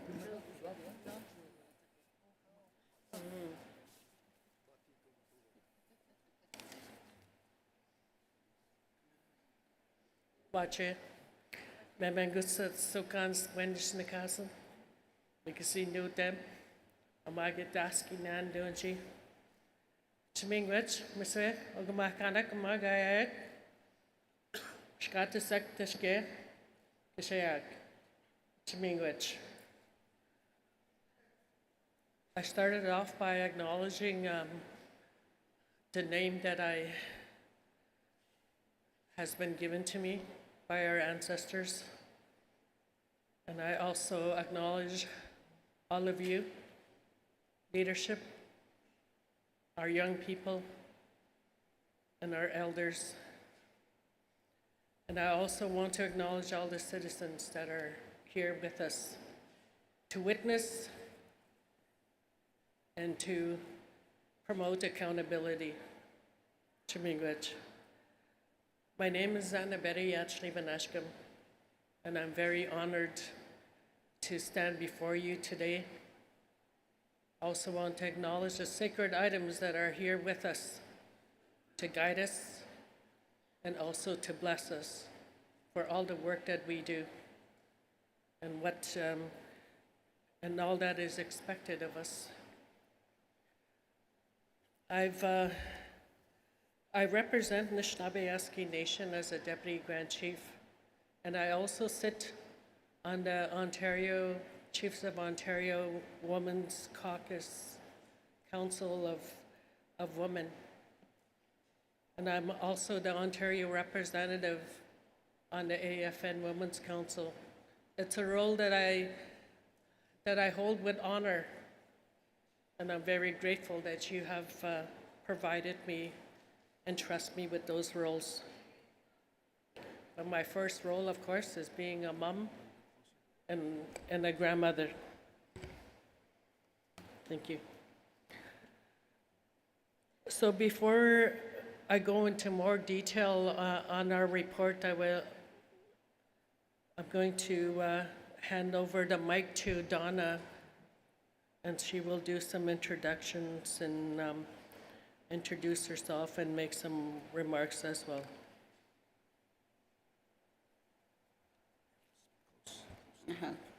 Miigwech, Pusho, Pepde Quedan Ginin de Gon Shabe Quendao, Gigondo Dema Web Shike Girin and Ginot Magna, Nidon listening in Benjaboy, Kam Kong Benjachi, Kabonigination Kadia Gavin Jakovnigoan.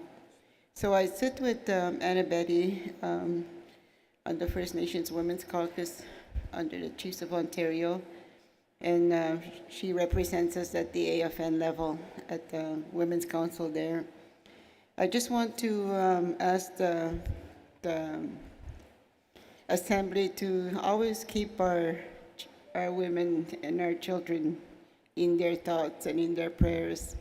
We face so much difficult times with the murdered and missing women issue, and of course, you know, the children that are left behind who are often forgotten. We often forget to you know, include them in the work that we do because, you know, they're just small, they don't really understand, but they feel what is happening, they know something is going on. So that is what my one message that I would bring to you this morning. And with that, I'll turn it back to Anna Betty.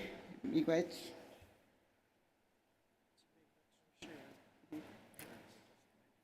Okay.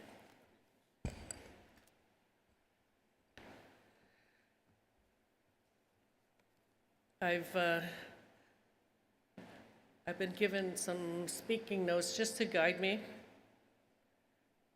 I've always been told by my elders that if I am to speak, then I should always make those efforts to speak from the heart. But I have notes that just to help me maintain some of the topics that I wish to speak on.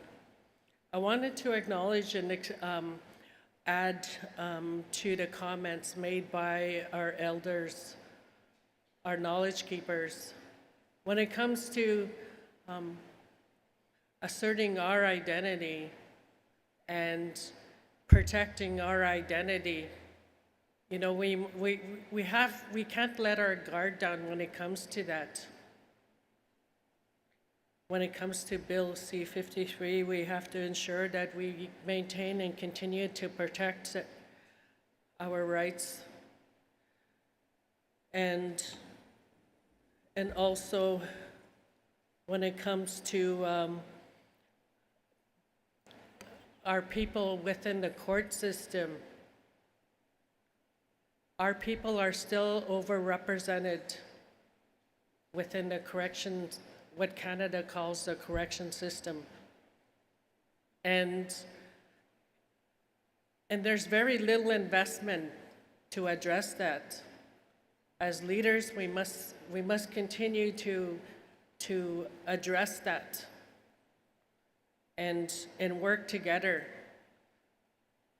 We need to have more community programs, community-based programs to prevent those from happening. One of the other things that I find very disturbing, and it was mentioned here earlier by Chief Hill, was that many of our people are still struggling with addictions. And our people are become vulnerable when they are facing those. Addictions are perpetrated by the legacy we face as First Nation citizens, and also by the growing economy, and that our economy is contributing to the cost of living, and that many of our people also face homelessness. These are all mentioned in the calls for justice. It's been 5 years now since the report was released. And you heard in the report that there's only been 2 of those recommendations being implemented. So we have to put more effort on addressing those and taking that position. Because whether we're talking about addictions, policing, justice, child welfare, all those recommendations are part of that report. I've also wanted to mention some of the things that our Women's Council has participated in. We always welcome and we continue to work with our knowledge keepers and our youth council on the initiatives that we participate in. The council members that we have, you know, they have full-time jobs in their communities, and then they represent their PTOs and their communities when they come to the table. They have very strong voices, and they bring that awareness of the needs of not only the women and the children, but also to our men as well. we are very inclusive of our initiatives and ensuring that we always take care of all the community when it comes to us speaking out on what we need. We consider the community as a whole. We don't promote dividing our family units. Our council continues to address and lobby and advocate with the federal and provincial government on addressing the lack of, or the gaps in services and resources for our families, not only when it comes to violence, but when it comes to justice, providing safe spaces, and ensuring our people have a place to go when they are wanting to look for resources and services for healing. And we also ensure that we are inclusive of gender diverse in all our initiatives. I'm going to close off by comment by acknowledging the host. Thank you, Chief Hill, and your citizens for welcoming us here. We are very grateful and honored that we get to gather here today. And tomorrow, we will be selecting the Ontario Regional Chief, and I also acknowledge those that are stepping up to seek that title and that responsibility. It is a great responsibility, and much is being expected. And I look forward to that ceremony. So I'm going to I'm going to pass it back to Donna now to do some closing remarks. Miigwech.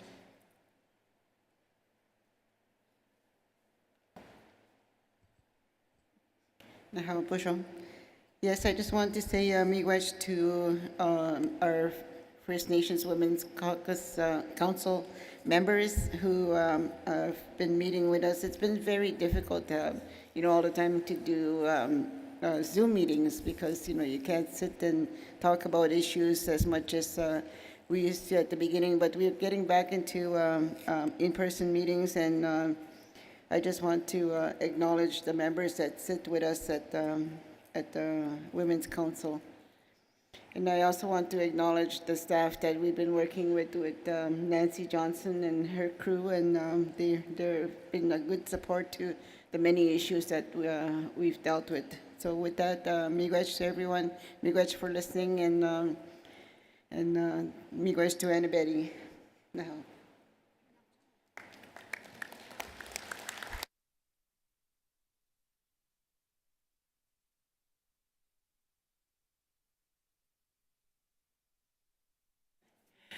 Miigwech to Donna and Annabette.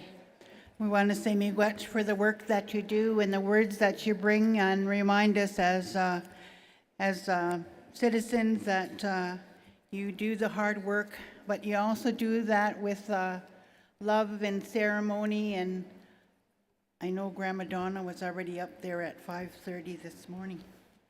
So I wanted to say miigwech to the Women's Council for bringing their report and always sharing those kind words for the hard work that they do. So I'd like to, at this time, to the Ontario First Nations Young People's Council, I'd like to invite them to come forward, and Hannah Sewell is going to present their report.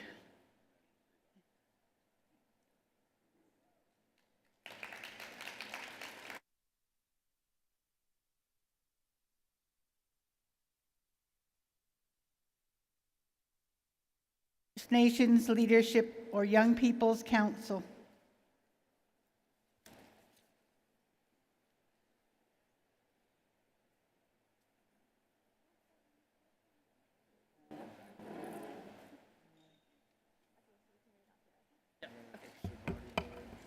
extra bodyguard. Thank you. Go ahead. Yeah. Wajay Misaway, hello everybody. Te Kwachika Nishnakaswan, Antani Miliwata Nagita Shinya. My name's Te Kwachika and it's good to see you all here. Moose Factory Neshta Ksetchuan Duchi, and I come from Moose Cree First Nation and Ksetchuan First Nation. I'd like to acknowledge the drum and the medicines that are here, and also thank Six Nations for welcoming us all into their territory.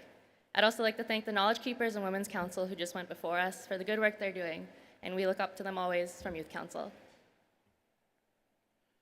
Buju, Nijogabo, Nindishnakas, Mizai Nindodam, Obeshkoke Nindonji. I'm also one of two co-chairs on the Ontario First Nations Young People's Council representing the National Youth Council for Ontario. I'm here beside Tea, and I am from Treaty 3 and originally from Lac-Seul First Nation, grew up, born and raised there. Still around the area, I'm from Sulakowit. I'd also like to thank you all for having us up here and acknowledging our elders, our knowledge keepers, and the chiefs in the room, and the drum, and our sacred items here. And thank you for giving us the time to share our updates. So we'll be giving some brief updates for you all, and we also have standing with us Ramon Katakwapit, Pierre Devasige, and Caitlin Peters.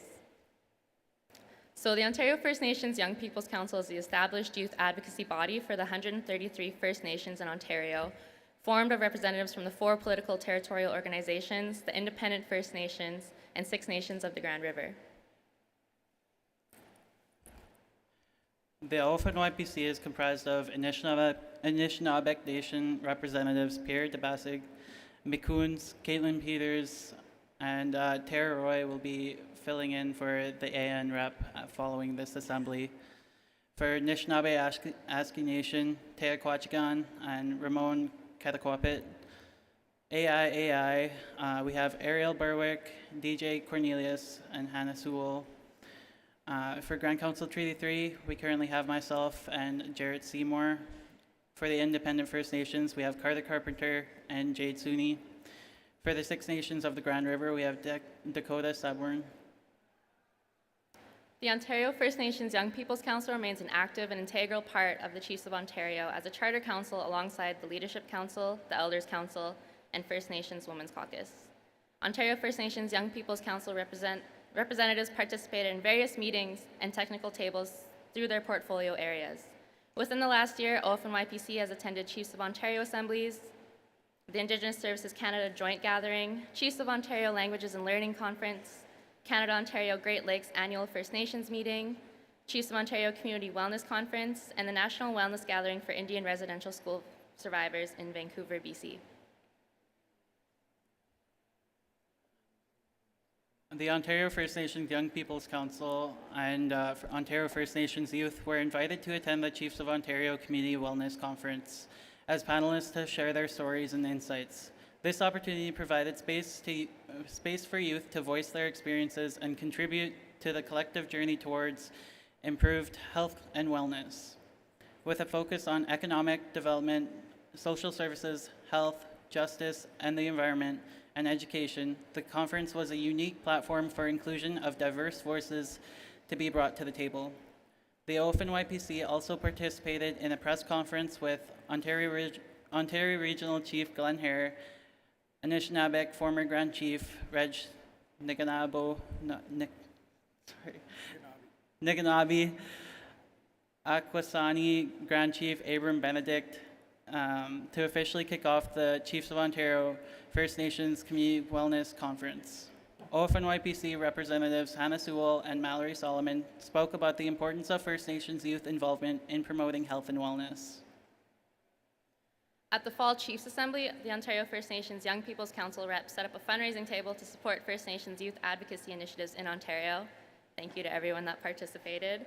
And the Ontario region continues to be represented at the Assembly of First Nations National Youth Council. Kieran and I were elected to a 1-year term last September as Ontario's representatives for this youth council. Caitlin Peters and Pierre Debasque were elected as our alternates and have played an active role with the Assembly of First Nations National Youth Council and at Ontario Caucus.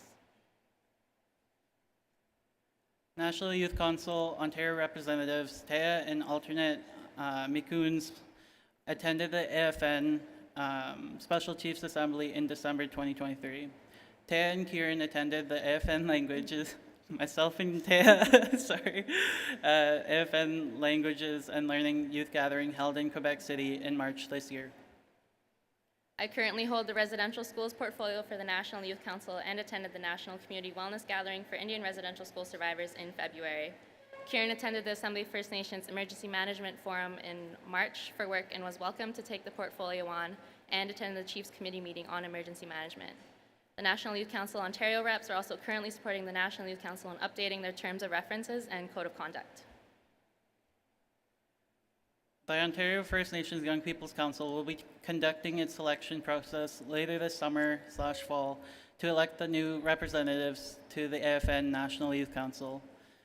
Ontario First Nations Young People's Council reps attended meetings of the Leadership Council where we are informed of emerging issues. On March 19th, the Ontario First Nations Young People's Council held a youth forum on human trafficking in partnership with the Toronto Police Service. This forum was held in person during the Community Wellness Conference in Toronto and was open for all youth across Ontario. It was also available online over Zoom. OFNYPC hosted the 20th year anniversary of the Ontario First Nations Young People's Council. For those who missed it, we held a golf tournament yesterday, June 10th, here at the Mont Hill Golf and Country Club. OFNYPC used this time to fundraise for council funds. The 50-50 went for $710.50. Looking forward, the major priorities for the Ontario First Nations Young People's Council will be securing long-term, sustainable core funding to support the initiatives and engagement work of the Council and Chiefs of Ontario youth sector. Working on securing and advocating for annualized funding to support an annual youth gathering for Ontario First Nations youth is one of our main goals. We look forward to creating opportunities for First Nations youth in Ontario to grow, thrive, and have every opportunity of success. We look forward to your support in November when our resolutions hit the floor at the next Assembly. We'll be working with our youth portfolio holder to move these resolutions. We would also like to show our appreciation of our former Youth Council Coordinator, Lance Kopagog, who is now furthering his professional career supporting Indigenous peoples all over. The OFNYPC has welcomed our interim Youth Council Coordinator, Hannah Stilwell from Batchewana First Nation, who has been a wonderful person and shown true dedication to support our council. We're so grateful she stepped up to take on the role. With the new year means new faces to our council and terms ending for some members. We'd like to acknowledge the hard work for our outgoing representatives who have done good work for the young peoples in Ontario. This assembly is the last assembly for OFNYPC members for two of our representatives, Ariel Berwick and Mick Coons, as they are ending their term on the OFNYPC. Both members have shown dedication, compassion, honesty, humility, and kindness. Ariel, I need you to stand up for this, because we welcome all of you to give them a round of applause for their time here on OFNYPC.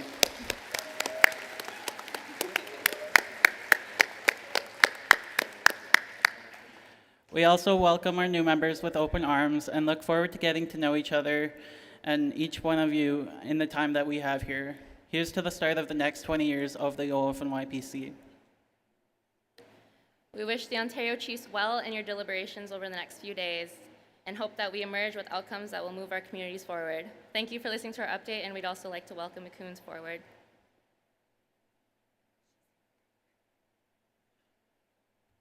Ani bonjour, everyone. I'm pleased to be here. This is my last assembly, as just mentioned. Now I would love to present a very lovely gift and a very special message to the Chiefs of Ontario Health Coordinator, Alice Longboat. So if she could please step forward. I have a lovely gift and a message for you. So, nope.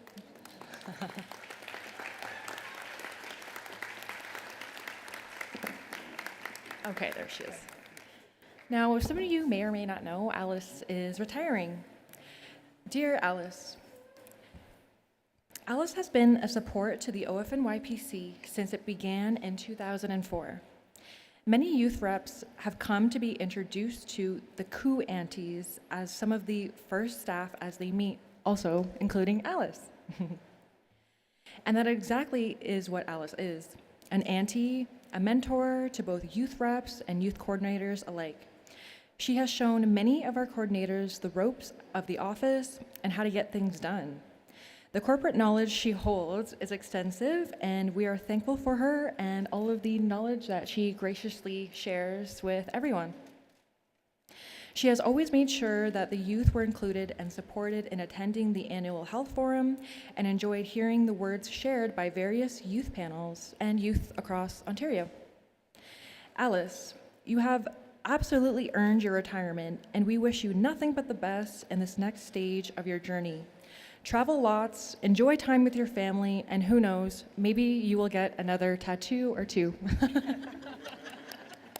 Thank you, Alice, Timigwech Alice, for all of your hard work that you have done for here, Chiefs of Ontario, and First Nations people all across Ontario.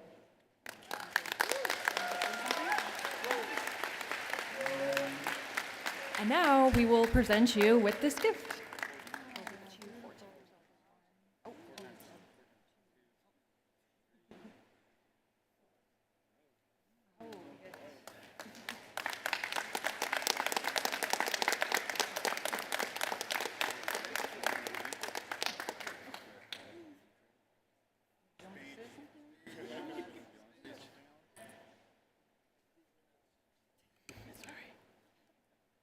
Okay, I just have to pull out my speech here.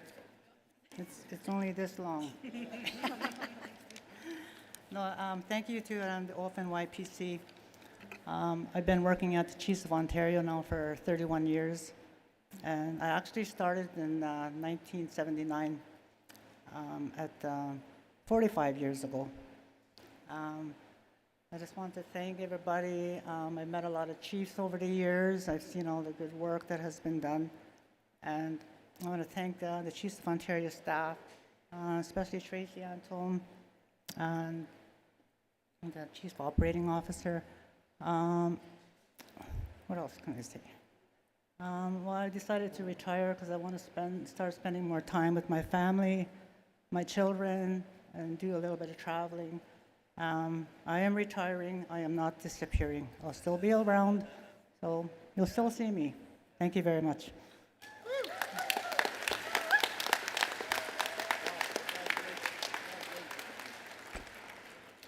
Just before Alice, just before you run away, I'm actually going to call upon Young Tribe. We're gonna do something a little special. We're gonna do this as one of my teachers used to say, in that good way.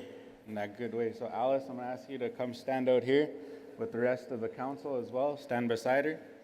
Come on out. So at this time, before Ani Niganzit Nimki Benes Dishnakas Dick Dodem Chigin Donjaba.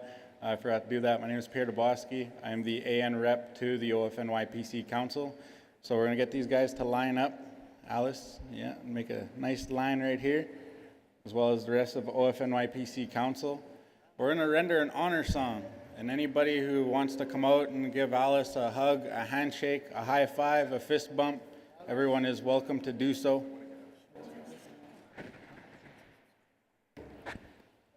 Alice is requesting that her sister, Frances, come on out and stand with your family, your sister.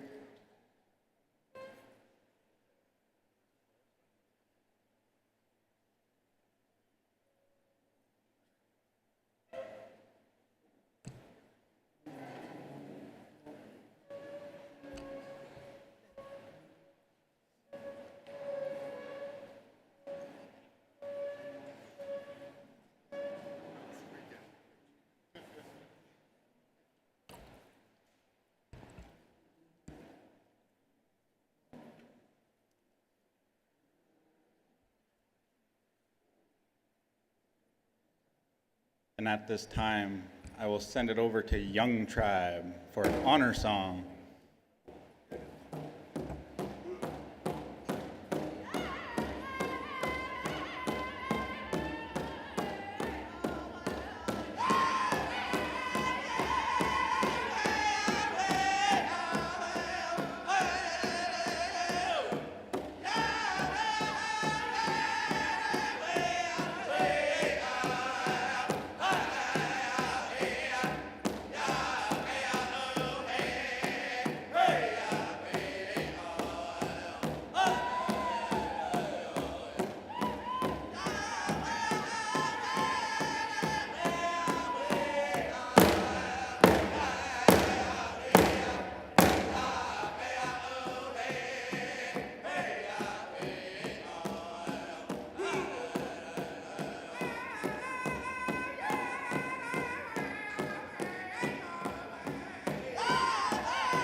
So yeah, at this time, anybody who wants to come out and give Alice and her sister hugs, good wishes, you can do so at this time.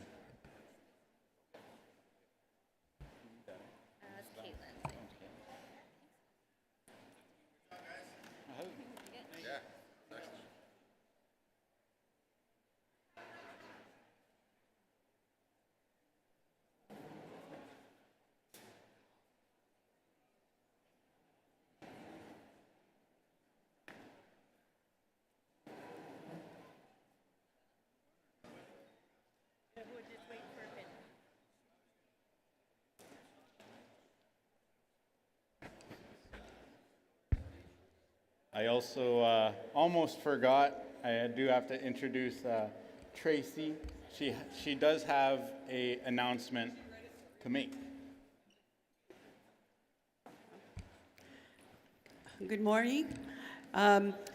With the Knowledge Keepers and the youth who've made several requests to have permanent funding, to have a coordinator who would be there to support them, I'm pleased to announce that the Chiefs of Ontario will be hiring a director to work with the Knowledge Keepers and the Youth Council, and we hope that that individual will seek more resources to continue the council to do their great works. Now go.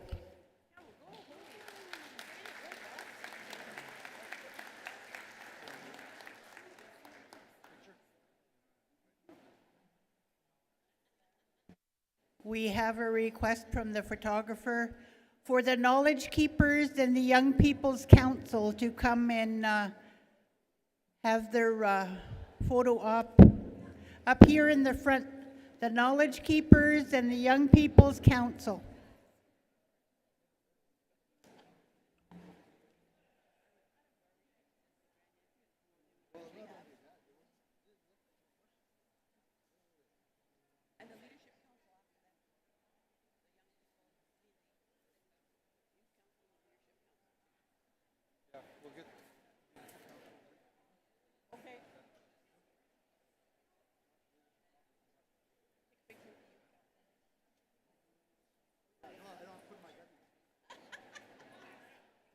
Try to sneak in.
While we're continuing with our photo op, continuing with our congratulations, loves, and hugs to Alice, we want to give you a few notes. One of those notes is that there will be further presentations for Alice and an opportunity to tell your story during her past 45 years with the Chiefs of Ontario. But we also want to remind that AI has a caucus at lunchtime. They're going to have their caucus in the sports den room. So that's a AIAI caucus at noon. We'd also like you to announce that there's going to be free Yeti mugs for the chiefs at the trade show.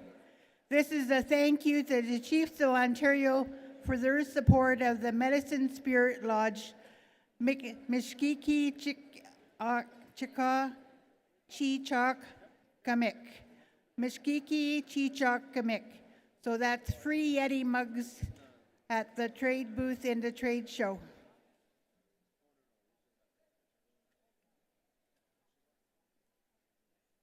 And now I'd like to invite Damon to come and bring forward the next agenda item. Ramon. That's a typo on my paper, Ramon. Sorry about that. Oh, look at me.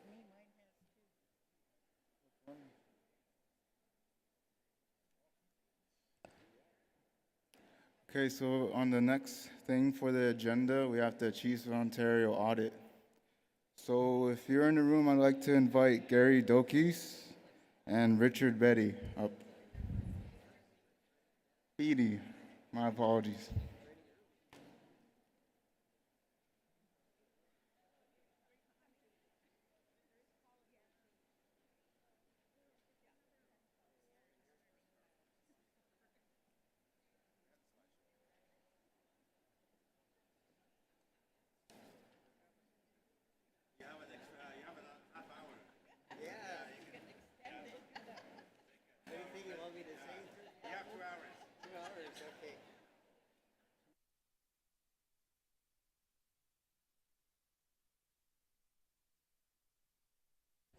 Miigwech, Ramon, for inviting me up here.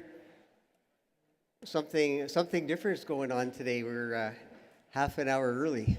So Grand Chief Fiddler just said I get 2 hours here today. I'm not quite sure what we're going to cover, but I think being to a lot of assemblies over the years, we're probably going to find a way to lose some time along the way over the next day or so. So we won't really take that much longer. Sorry, Grand Chief Fiddler. If I knew, I would have prepared more for today.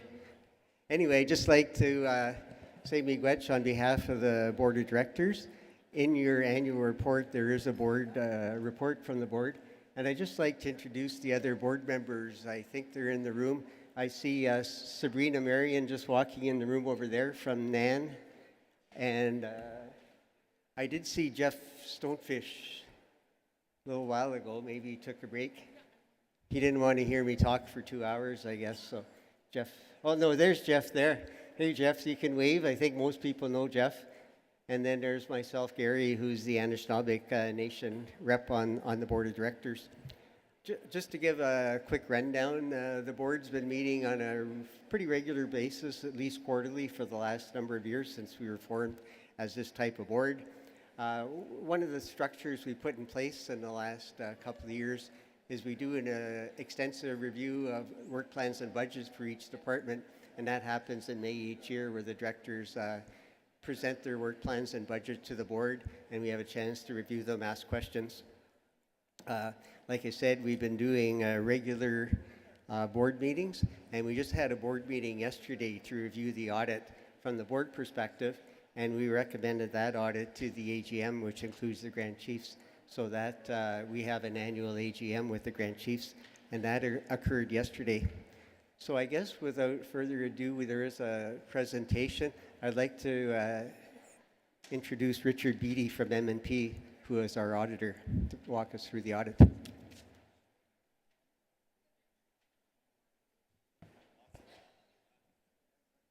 Okay, thank you, Gary.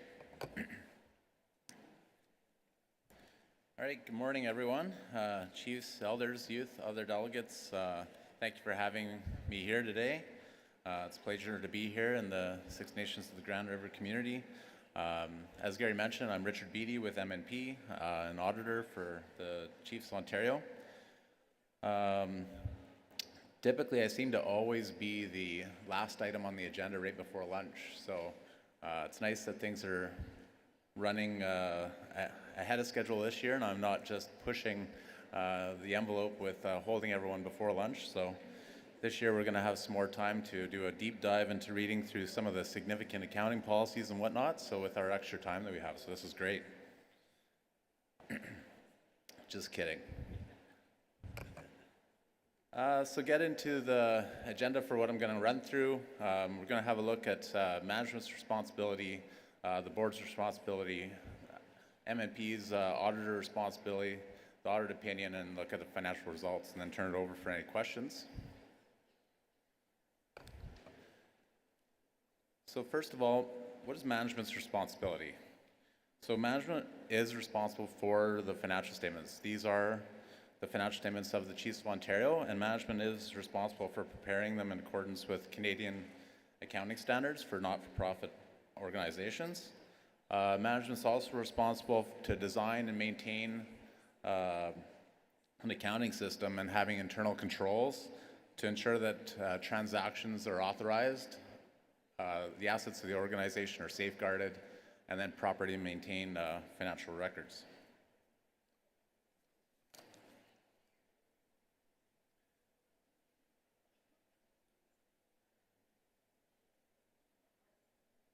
My slide is not moving forward here. Oh, went backwards.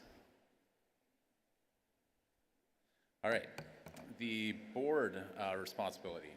So the board is responsible for oversight over management, so making sure that they review the financial information and discussing any relevant matters with management and the external auditor. The board's responsible for approving the financial statements and appointing an external auditor, making sure we get full and free access to the information so that we can provide an opinion on your financial statements. So our auditor responsibility, we are responsible to express an opinion on the financial statements. We follow generally accepted auditing standards. We assess risk areas, assess internal controls, and then examine on a test basis. There's various audit opinions that we could give, and the most important one being a clean opinion, which is the top one there, which is the opinion that we have for this year for your Chiefs of Ontario and have had for consecutive years now. So our audit opinion, I'll just read it. In our opinion, the accompanying financial statements present fairly in all material respects the financial position of the Chiefs of Ontario as of March 31, 2024, and the results of its operations, cash flows for the year then ended in accordance with Canadian accounting standards for not-for-profit organizations.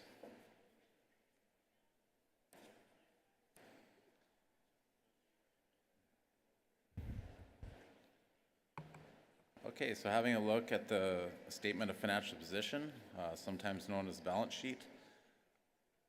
There was total assets of $23.6 million in comparison to $17.5 million in the previous year, with the largest piece of this balance being money in bank as well as term deposits and GICs. And we're going to have a look more at this on future slides. And then on the liability side, there's total liabilities of $19.7 million in comparison to $13.9 in the previous year. So total assets less total liabilities leaves the net assets for the organization for the year ended March 31, 2024 at $3,882,000. So this was an increase of $275,000 from the previous year, which was a result of the excess of revenues over expenses for the year.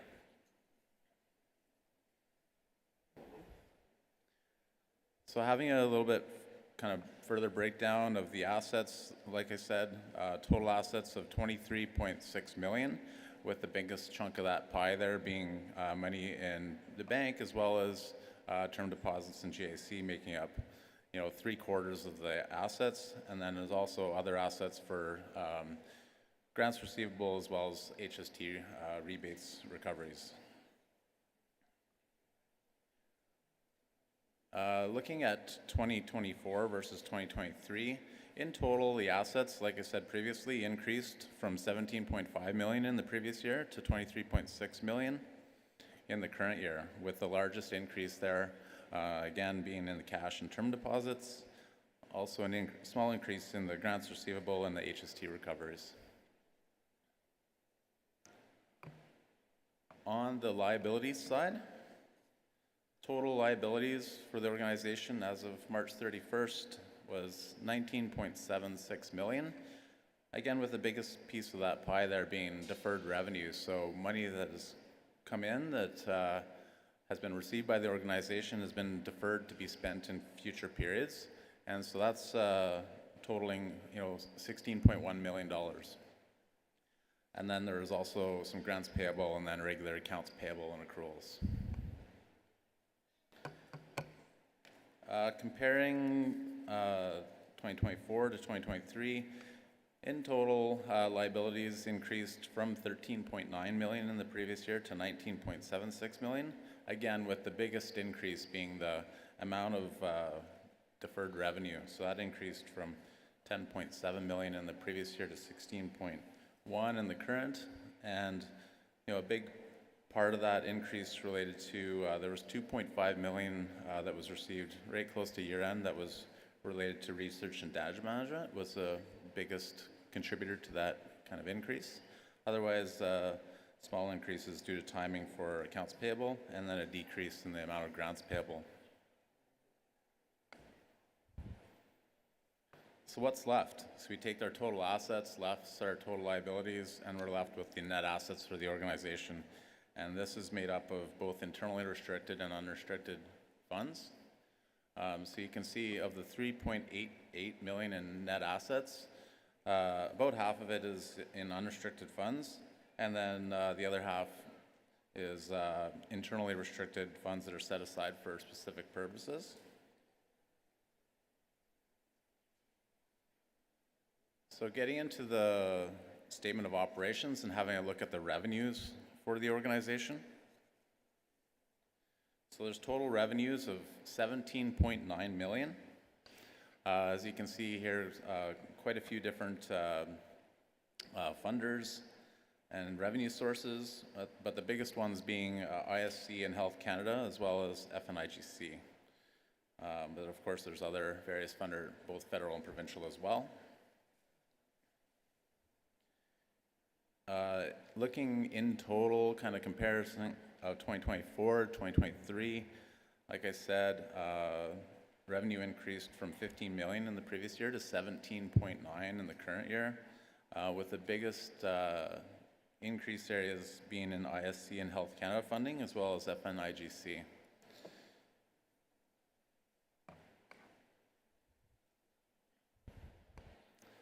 On the expenditure side, there was a total of 17.6 million in total expenses for the organization, of which a big chunk of that, 45% of that being salaries and wages and benefits, totaling just about $7.7 million. And also the other areas would be professional fees and programming and other things like the health forum, and then also 3.3 million related to travel, meals, and accommodation, being 19% of the total expenses. Comparing the expenses year over year from 2024 to 2023, so in line with the revenue increase that we saw, in total expenses also increased from 14.4 million in the previous year to 17.6 million in the current year. Again, with the biggest increase areas being the salaries and wages, professional fees, as well as some of the programming expenses and health forum expenses, while there was a small decrease in the travel, meals, accommodation, and administration costs. So again, in summary, looking, like I said, there was a total of 17.9 million in revenue in comparison to 17.6 million in total expenses, and that resulted in an excess of revenue over expenses of 275,000 for the year. So that is the highlights for the audit results.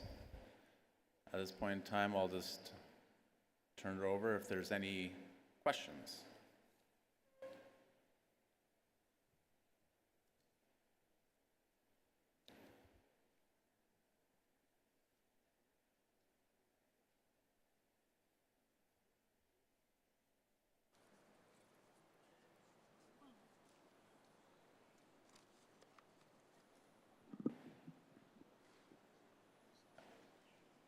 Go ahead, Chief Miracle. Grants payable, note 8, $851,279. What's the reason why we're sending money back to the funders? Is that what's happening here? And I guess if so, why is that? Did the work not go ahead, or the funding was received too late to get the work done? What's the rationale for that? So the grants payable balance that's on the balance sheet, the bulk of that balance is actually amounts from previous years that were identified as funding that would potentially be repaid. And there was just delays with the funding agencies doing their reconciliations as to what that payable back may or may not be. So the balance actually decreased from the previous year with some of those reconciliations that did happen. Also, the balance decreased from the previous year related to some older items that were, 6, 7 years old, that those funds were actually never requested to be repaid. So those items were removed from the grants payable. That was the reason for the decrease in the grants payable. So I guess, is management aware then, I guess, of what's, that there's surplus money there that could be spent? Why does that happen? Or do we not need the money?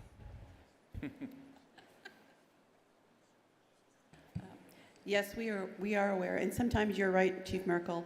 The resources came in to us too late, so we spent what we could, and the other balance would be in the recoverables. But we make it a practice to meet with all of the directors on a monthly basis to review their budgets, to identify any of those surpluses and make sure that they make a plan to spend it. Sometimes it's just not feasible as far as getting the work done in the amount of time by the time we get the actual resources into the Chiefs of Ontario. So the policy has, and our practice has been that as long as there's resources and confirmed resources into the Chiefs of Ontario, then they can spend.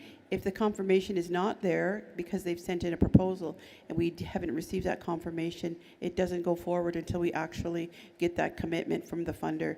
So of course that could mean if there's a delay in the timing.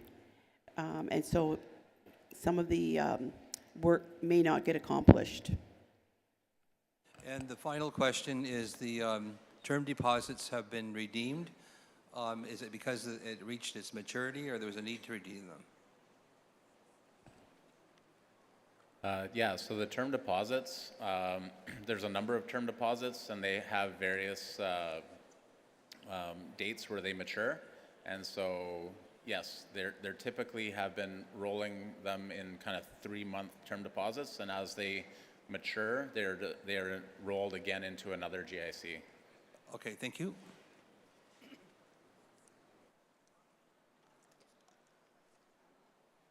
Thank you, Chief. Now accepting questions from microphone 3. Good morning, everyone. Chief Karen Bell, Ketagonzibee Garden River First Nation. It's not so much a question, but an observance and a comment that I would like to make. As I'm sitting here, a document is being handed to me, and I'm trying to flip through it as the slide deck is going through, and I'm not following along because I can't find anything what's being presented. I would have preferred that this had been sent out prior, so I would have had time to review it with my council, and maybe if there was some questions or comments that they had along with myself, we could have had something presented or provided, or they would have given me instructions on how to present it or ask these things. So I'm just, as a new elected chief coming in with 8 months into my term, am just requesting that, in advance, it would, if we could get some of this documents, because I know I did get many documents, the resolutions. I didn't get this until as it's being passed around. So I'm trying to catch up really quickly and trying to formulate things that maybe my community has comments or concerns about, but I can't do it because I'm hastily trying to catch up. So I'm just recommending and suggesting and hoping that this is taken into consideration the next time these types of documents are being presented. Miigwech. Thank you, Chief.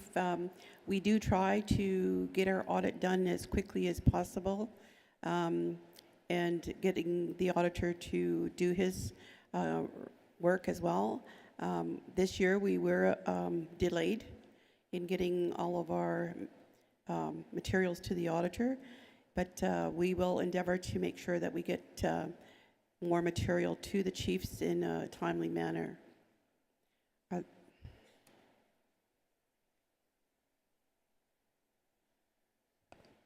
One more time, any more questions?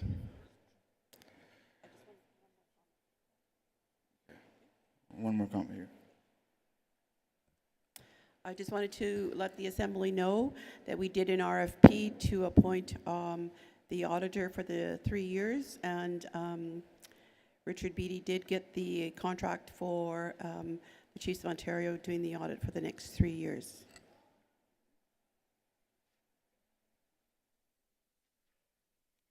Okay, I'd like to say thank you to Gary and Richard for that. Okay, so in order to move this, we will have to agree on a resolution.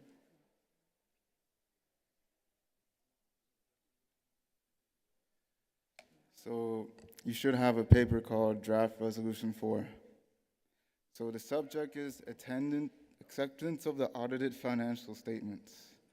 So be it resolved that we, the Chiefs of the Assembly, accept the coup audited financial statements for the fiscal year 2023 and 2024, as presented at the annual Chiefs Assembly held at Six Nations Sports and Cultural Memorial Center, Six Nations of Grand River, Ontario, June 11th to 13th.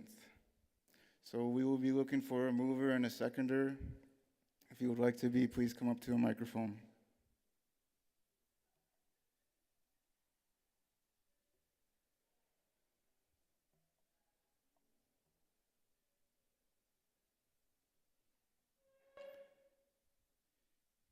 Anyone for a mover and seconder? Okay. Microphone 3, please. Ani Kinawea, anybody here? Anyways, Adam Paywitz, Chief of Shawanaga, I'll move the acceptance of the audit. Miigwech. Thank you, Chief. Now, does anyone want to be a seconder? Please come up to the microphone. I'll second the motion, Chief Don Miracle. Miigwech, thank you. So, all in favor? Before that, any extra comments or questions? Please come up to the microphone.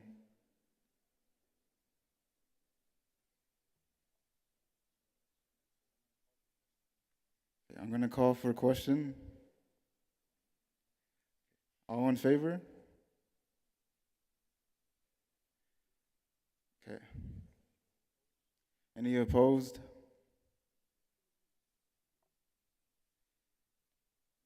Any abstain? One abstain? Do you want your abstention noted? Okay.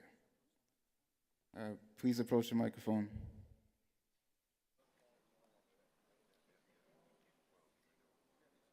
Please state your name and First Nation for the record. Karen Bell, Chief, Garden River First Nation, Katagon-Zibi. I previously spoke about the document being provided to me as we're looking at a slide deck, and that's the reason for my abstention. So please note that, Miigwech. Thank you, Chief. So resolution is carried. Miigwech.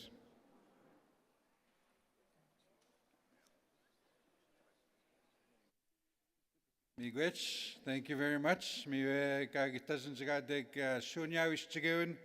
Egumina ahi hangin chigeo bigewin. And I'd like to acknowledge my colleague, the youth speaker, for doing so excellent on his first resolution. Did a good job. Miigwech.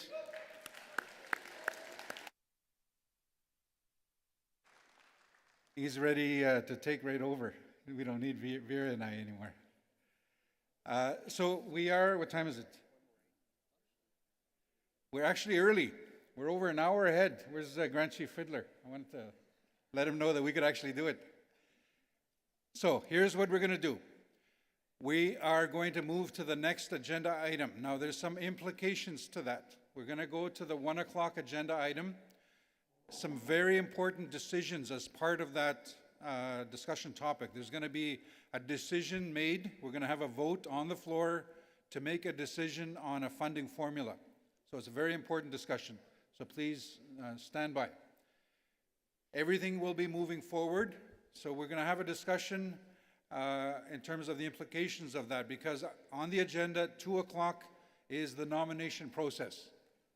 If we deal with the other item, we'll be ready to start the nomination process at 1 o'clock. The implication of that, and I'm going to turn to Gary, the implication of that is if there was somebody ready to be nominated and they thought it was going to be 2 o'clock, we bump it ahead by an hour. So I'll leave that to Gary and Gordon to have that discussion. We may deal with another issue at 1 o'clock, or we may start the nomination process at 1 o'clock if we're ready for it. So I'm just putting it out there, putting it a heads up. If you know anybody that's being nominated on the floor, we may start that process at 1 o'clock. So miigwech for that. So a couple of announcements though before we get to the next agenda item. Reminder, AI has a caucus session at lunch in the Sports Den room. That's at 12 o'clock. I assume you'll have lunch as part of that caucus session. Also, Leadership Council.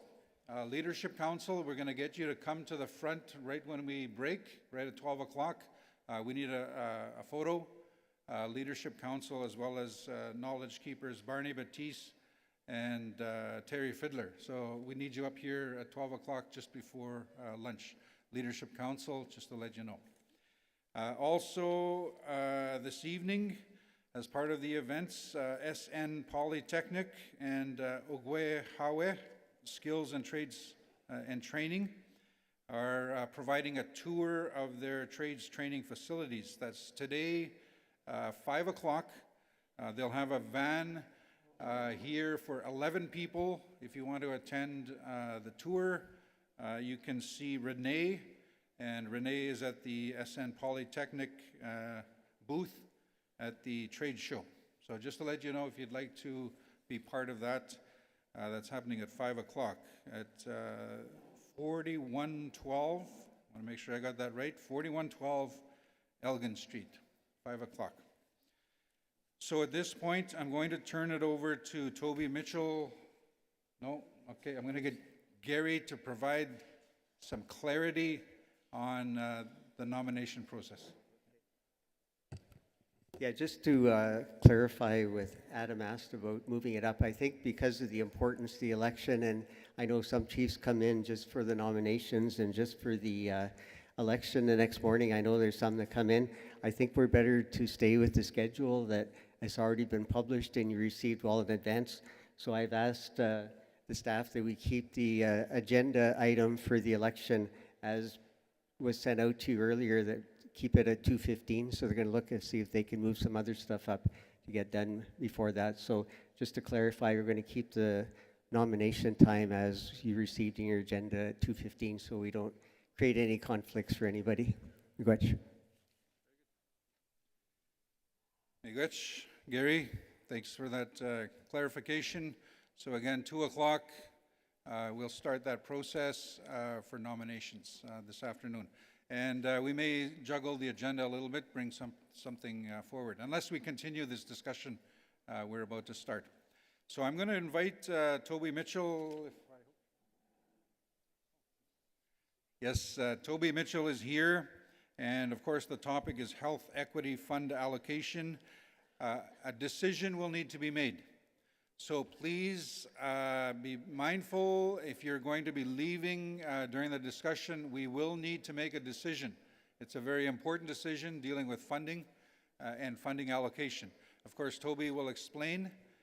There are a number of options. You will make that decision, and we'll do that following the presentation. So please stand by if you know of anyone that is out in the hall or taking a break, if you can please let them know to please return. Again, a very important decision. So with that, Toby Mitchell, you got you. Good afternoon, or what? Good morning, everybody.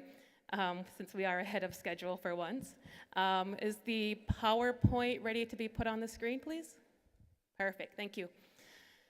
So I'm here today to talk to you about there we go, thank you. The Indigenous Health Equity Fund. So what we are doing here today is coming to a decision as to how to best allocate the $27,695,199 for the Ontario region, which will be distributed annually from ISK for the next 10 years. So the Indigenous Health Equity Fund was announced on February 7, 2023. It was part of Canada's plan to increase health funding to the provinces and territories, and they did that by giving them $196.1 billion over the 10 years. So in order to address Indigenous health equity, the government of Canada created the Indigenous Health Equity Fund, which will be $2 billion over 10 years, and every year $200 million annually will go out to First Nations, Inuit, and Métis to address Métis health inequities. So the Ontario First Nations portion of this funding is the approximately $27.69 million, starting this fiscal year and going on for 10 years.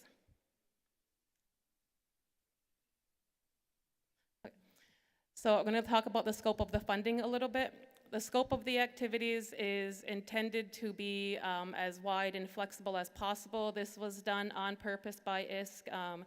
They are trying to help us, I guess, or have us help them address the gaps in accessing quality and culturally safe healthcare services.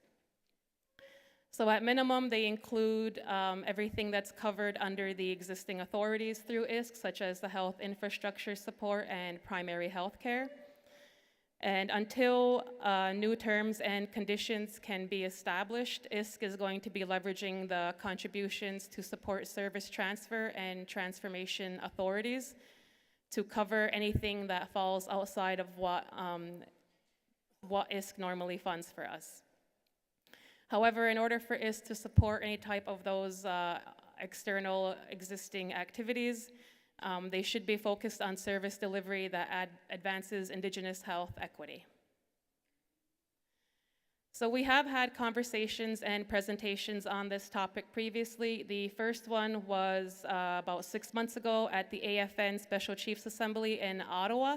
We did have Stephanie O'Brien as well as some of her team from ISK and a few of our treatment center directors come and present to leadership during a lunch caucus session to talk about the Health Equity Fund and as well to hear a little bit about treatment centers and kind of what their needs are. We also had an in-person meeting at the First Nations Community Wellness Conference that was held in March in Toronto.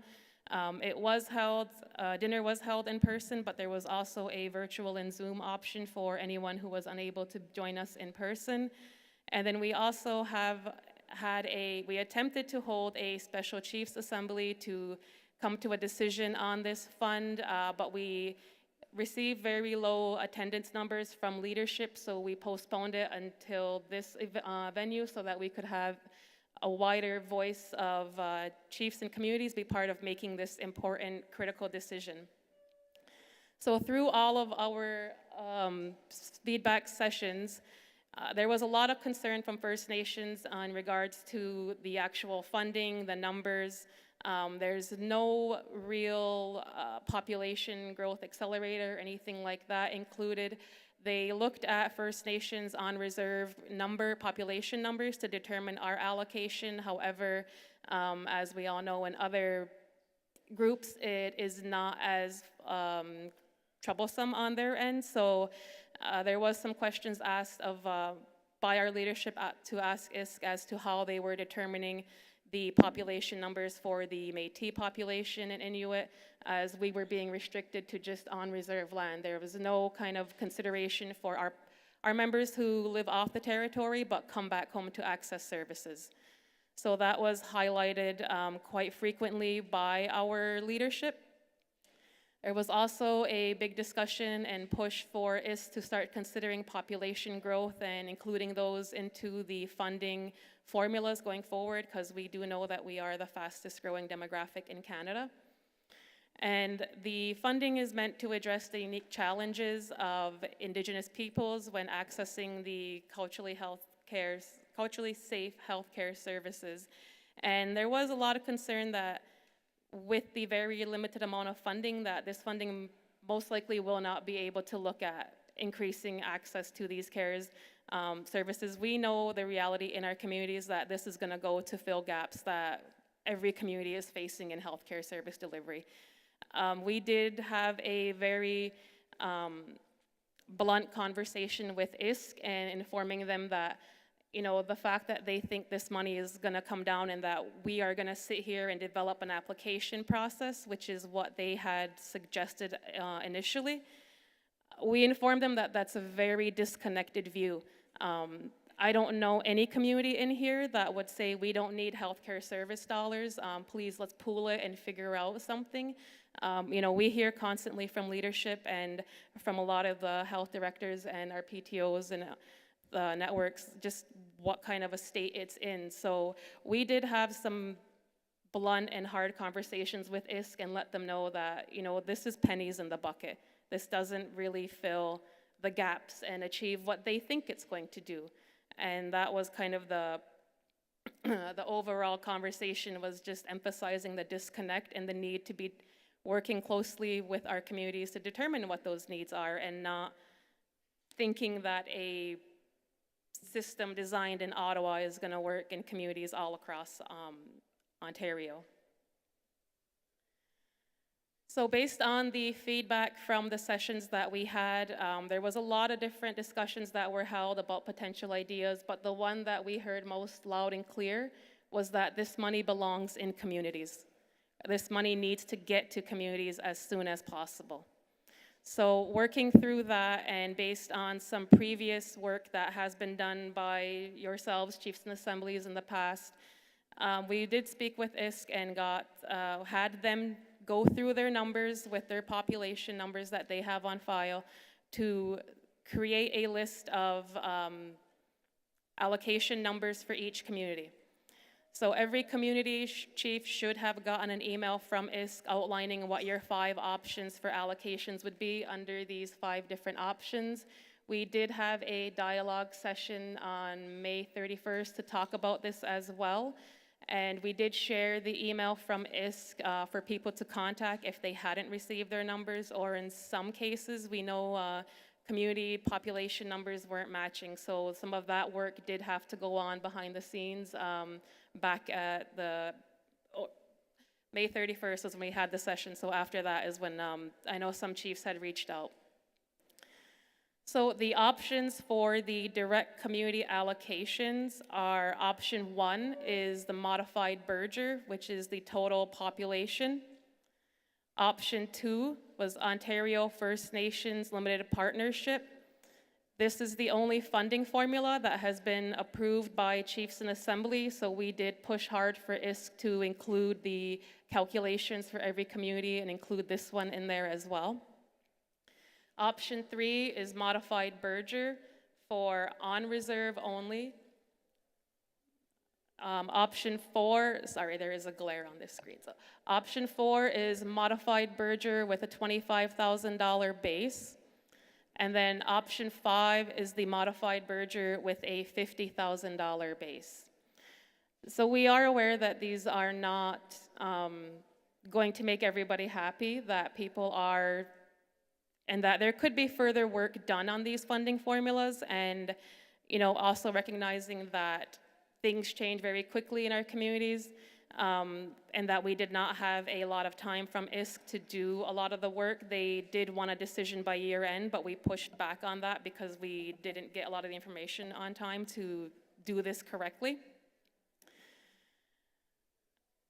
We have taken the direction that this be a one-year funding resolution, and then we come back in November for further discussion to see if chiefs want to continue with this process or if there is something different that they want us to explore and to do work on. So just wanting to again reiterate that this funding formula and this decision is only for this fiscal, and the plan is to come back in at the fall assembly in November and again do some more dialogue sessions, have some more discussions with leadership and your technicians if you wish, and then see if leadership wants to stick with these 5 options or if there's something else that comes out of those discussions.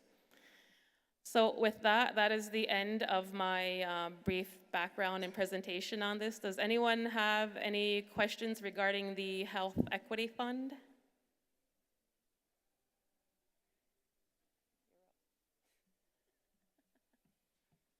Okay, Nyama.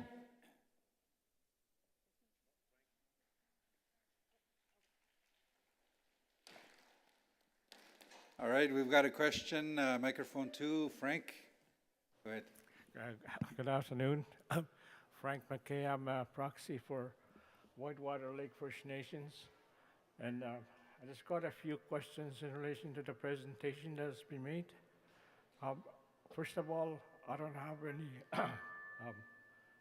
paper in front of me, like your PowerPoint presentation. I'm hoping that you could provide that for us.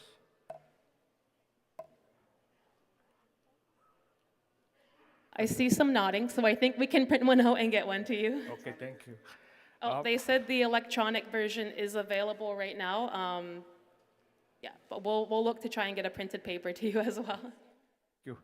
And also, up in the non-territorial, we have remote First Nations, and I only see one that's included in the recommendations. And we did an extensive study in relation to how much it would cost to do business in northern remote First Nations, and this was in relation to the child welfare negotiations we were having at that time. And that's the one that we are following from the non-territory in relation. I just wanted to know why it's not included in this presentation. Well, oh, sorry, I did not mean to come out that loud. So we did have some discussions about that, and we did talk with ISK, and this was the calculations that they provided us. And so we know that the funding decision and discussion with that and the work was ongoing. So we wanted to ensure that everything was good on NAN's end. I was not given the funding stuff, but I can look for it. And we did hear that very strongly from your NAN reps yesterday when we reviewed all the resolutions. We did talk about the remoteness factor and the work that needs to go on.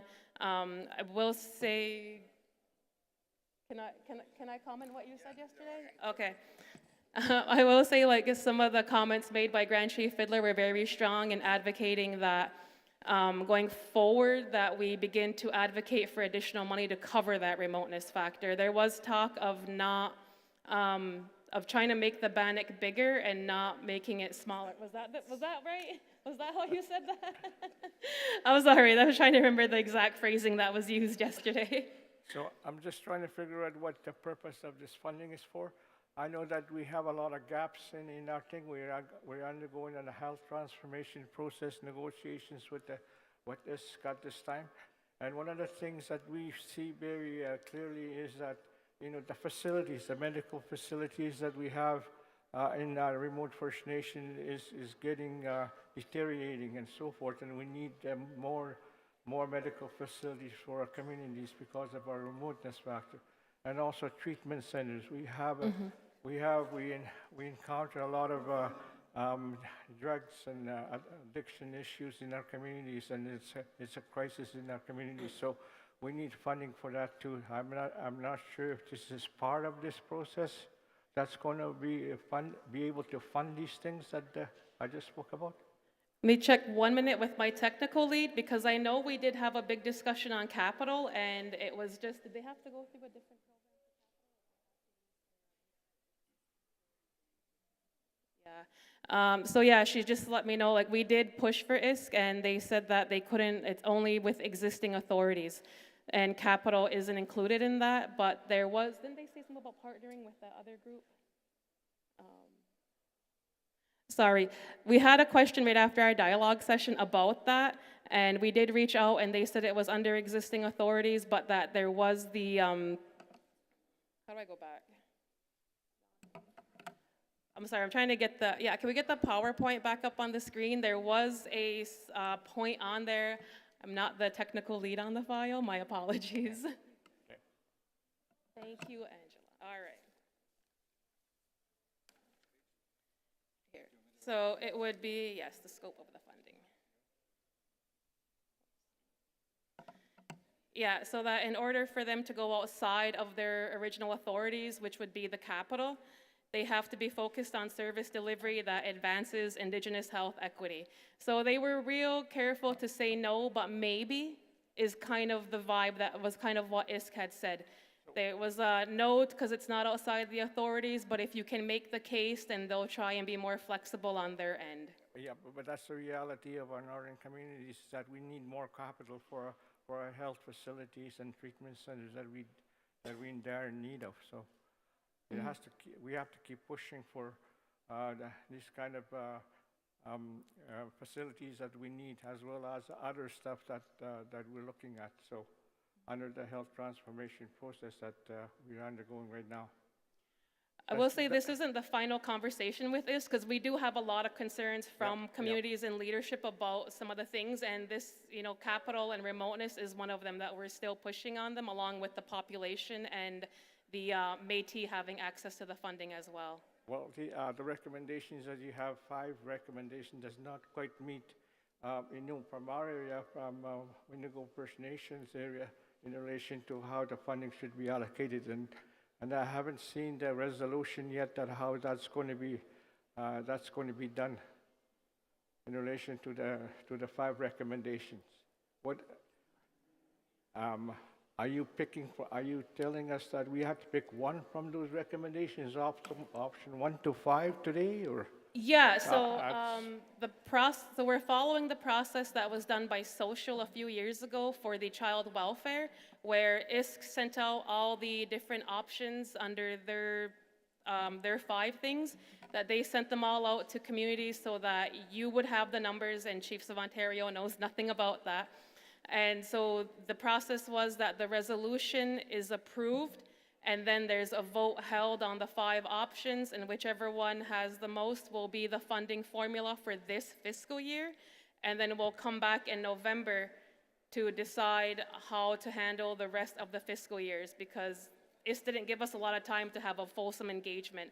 And a lot of our health technicians and directors at the session said to get the money out to communities as soon as possible. So we're trying to facilitate both right now. But that's what's going to be decided today then, eh? Mm-hmm. We'll have more discussion on this thing, because there's a lot of concerns in relation to the options that are outdated, most of them. Mm-hmm. Most of them are outdated, and I don't see how they can come up with these recommendations from their bag, not from ours. So we told them, so what ISK originally wanted was an application process. They wanted all the funds pooled, and then we would develop priorities in the application process where communities apply against each other for funding. And so we had told them that we've heard, no, it needs to go directly to communities. That was our first information session, was loud and clear by chiefs. And in order to try and get it out quickly, as were directed at all of our sessions, we asked ISK to come up with these options that they are on the formulas that they already had to do the calculations, because we knew that if we're going to begin to look at a new formula that has different factors, that it's going to require some time here with leadership to go back and forth on that. So we wanted to allocate time for that discussion while also not holding up the funding to get to communities. It's been a big jumble. My apologies. Okay, thank you. Thanks. Oh, I just wanted to make sure I had your phrasing. The Bannock thing, that was it. Yes. Are you doing this? Microphone 4, go ahead. So of the national allocation of $2 billion over 10 years, 75% will go to the First Nations, 15% to the, which is 142.5 million over 10 years. The Inuit will receive 15%, 28.5 million over 10 years, and the Métis will receive 10% of that $2 billion, which is $19.5 million over 10 years. So this year, the Ontario Métis MNO will receive 12.79% of the allocation, which is $2.437 million. We cannot be lobbying against Bill C-53 and partnering with other Métis organizations to stop the fraud, the identity theft and fraud. And we've heard eloquently from the knowledge keepers that, you know, they're stealing our jobs, stealing our identity, and stealing our money through this. So I think we have to be on record in our resolution opposing any MNO allocation until this identity theft is investigated thoroughly and reported to the chiefs. And so I think the resolution doesn't make any mention of anything like that, and that has been brought forward by the knowledge keepers, the youth, and chiefs have, many chiefs went out to Manitoba to try to stop the Métis self-government bill. But once the money starts to flow to MNO, it's going to be pretty hard to stop it in the future. So the time to keep the tap turned off is now, not later. So I think we need something in the resolution that deals with our concern with the MNO getting funds without any clear definition of who their members are. And it's grossly unfair that all of MNO have access to this funding, but all of First Nations don't, who are the benefactors of treaty rights in the spirit of Treaty 3.6. For the health is a treaty right, as interpreted by our leadership. And so I'd like to see something in this resolution that deals with all of that concern, and I would say freeze the money from MNO until it's investigated and reported to the Chiefs in Assembly. Good. Thank you, Chief Miracle. Chief Miracle, stand by. Chief Miracle. So what I'm hearing is you're requesting an amendment to the resolution, if that's correct. I'm just really surprised that it's not already in the resolution, given the flavor of the discussions we've heard this morning and at previous meetings. Okay, very good. So what we'd like to do, right now the floor is open on questions dealing with the presentation. We haven't actually formally... So what I would suggest is that the Chiefs vote on a formula that is for the First Nations, and that part of this resolution also include a statement to freeze the MNO share until this, the fraud is investigated thoroughly and reported to the Chiefs. And at the Chiefs Leadership Council meeting with the Premier, Glenn can tell you, that was brought forward to the Premier and Greg Rickford. They did ask him to investigate this issue because before Bill C-53 went ahead, there was no validation of what MNO was put forward to the government to get the Bill C-53 rolling. So there's a lack of validation.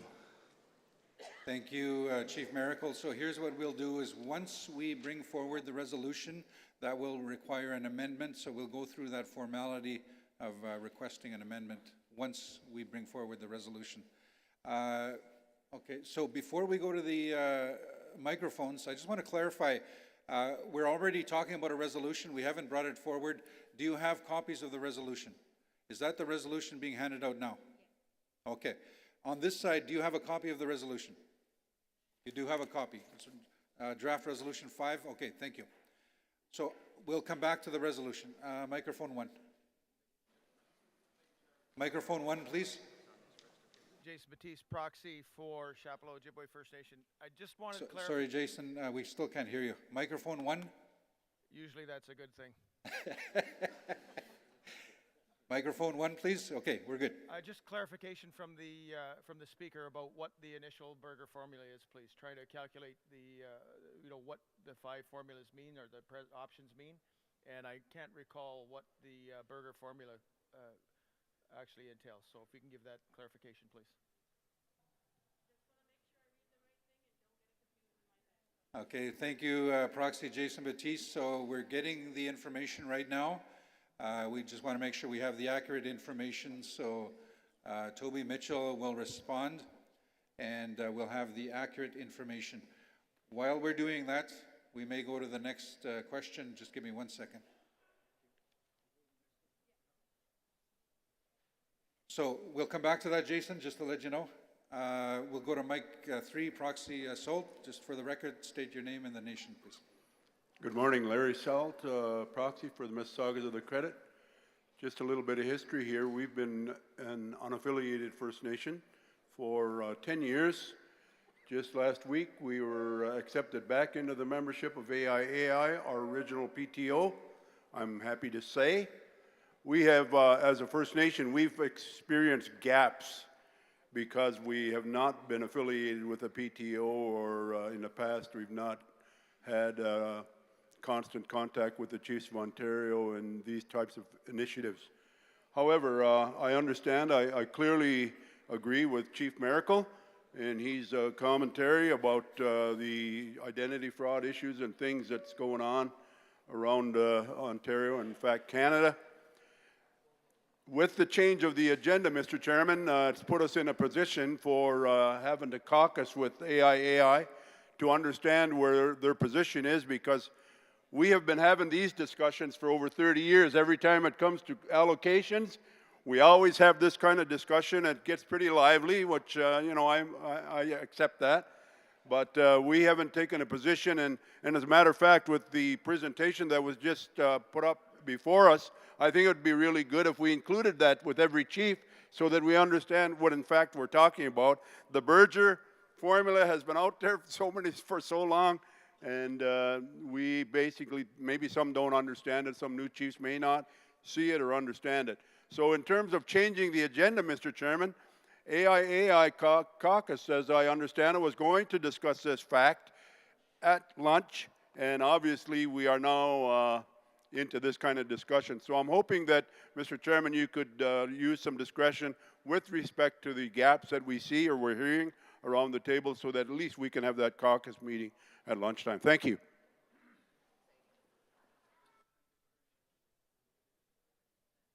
And there we go. Thank you very much. Very good recommendation. Based on what I'm hearing, and based on the fact that there is some consideration that needs to be made, I think what's probably going to happen is we'll finish this discussion, we'll get into the resolution, but we'll allow for that opportunity during the noon hour, during the lunch break, have a caucus session, chiefs go back and take some consideration, and then we'll come back and have that vote after lunch. That's probably what will happen. But we are actually in a really good dialogue right now, and so thank you for the recommendation. There was a question on the formulas, so we'll come back to Toby. Thank you. I just want to make sure I didn't get it mixed up. There's a lot. So it just says here on ISK website, the modified Berger formula adjusts the population based on the distribution of people across each region in terms of remoteness and size of community. Very convoluted, isn't it?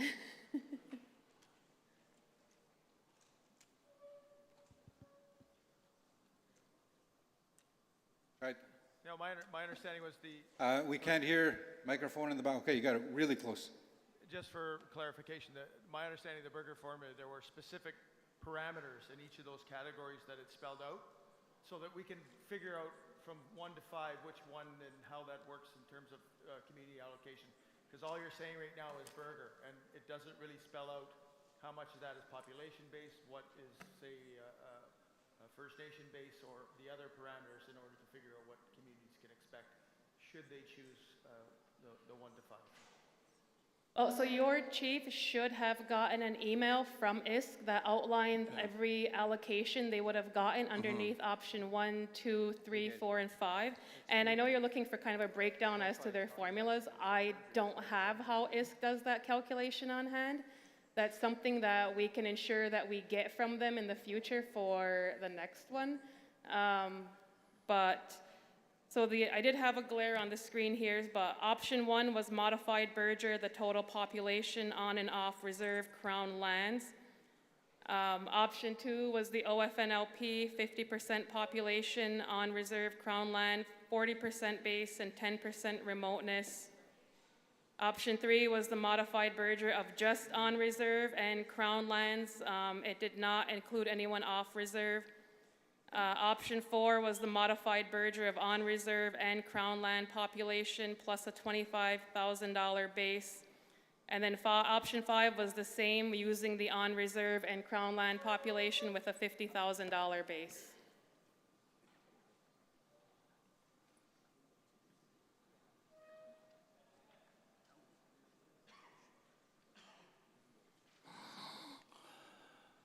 Mike 4? Lisa Way from the Indigenous Services Canada sent around that email, so maybe if the chiefs can Google up Lisa Westaway, they might be able to find the amounts under that they would get, their community would get under each of those formulas, so they're informed about how that flushes out in each community.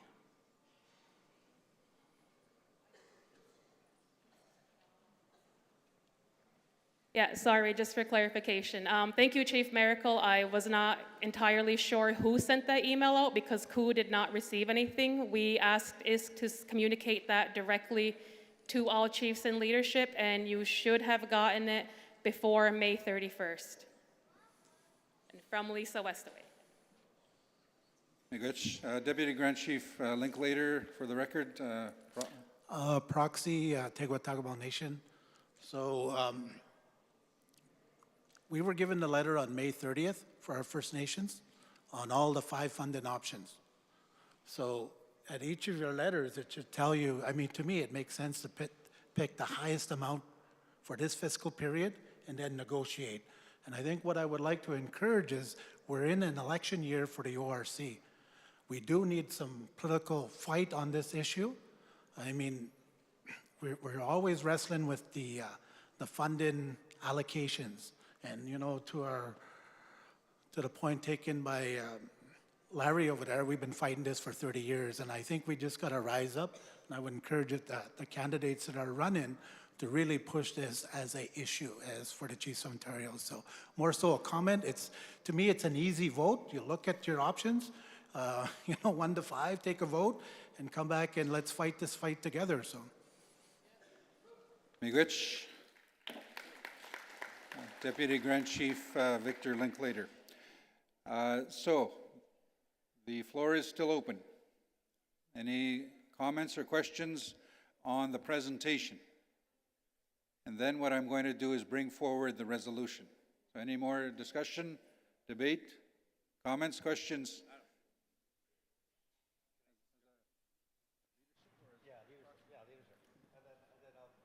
So Grand Chief Fiddler is here. He's speaking here at the podium as part of the presentation as a member of Leadership Council. I understand they had a meeting. So Grand Chief's going to speak here, but I also see he's a proxy. So I told him, if you want to speak as a proxy, you go over there to the microphone over there for the chiefs. Or over there. So Grand Chief Fiddler is speaking as a member of Leadership Council as part of the presentation. Yeah, Miigwech, Adam. And I'll move over there after. But I just want to take this opportunity to address some of the concerns and points that were raised by Proxy Frank McKay. And thank you, Toby, for the presentation. The 5 options that were on the screen up there, and we talked about this yesterday. None of them are good options. And I think the added concern that we have at the Schneider Nation is the points that Proxy Frank McKay raised earlier about the work that's happening now, and that's been happening now for the last few years to actually figure out what the true cost is of delivering a service or program in the north, in a remote setting. and that number crunching that exercise has been happening, and it does show that all these funding structures, whether it's federal or provincial, that they are not serving, not even coming close to meeting the actual needs of our communities.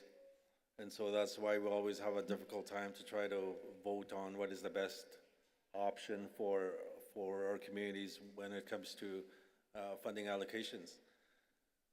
And so we want to ensure that the work that we're doing is reflected in the resolution. So I'll put on my proxy hat, Adam, when that time comes, to ensure that that work is reflected in the resolution, and also just to also say and to reiterate what Toby said earlier, that we are not, even though this is a 10-year initiative, that we are not asking you to lock yourselves in for 10 years. It's just a 1-year sort of interim measure to ensure that these desperately needed resources are actually getting to our communities. That's the idea with this resolution, is to ensure that they are moved out and moved to your communities as quickly as possible. Miigwech, Grand Chief Fiddler, for those comments. Oh, I thought Chief King was approaching the microphone there. Now I'm calling out Chief King in the back. I don't see any more comments, questions. So what we'd like to do at this point is bring forward the resolution. Before I formally bring forward the resolution, just some comments. Oh, sorry, Chief, did you want to? Okay. Just some comments on the resolution and the presentation. So this is a little bit different. This is unique.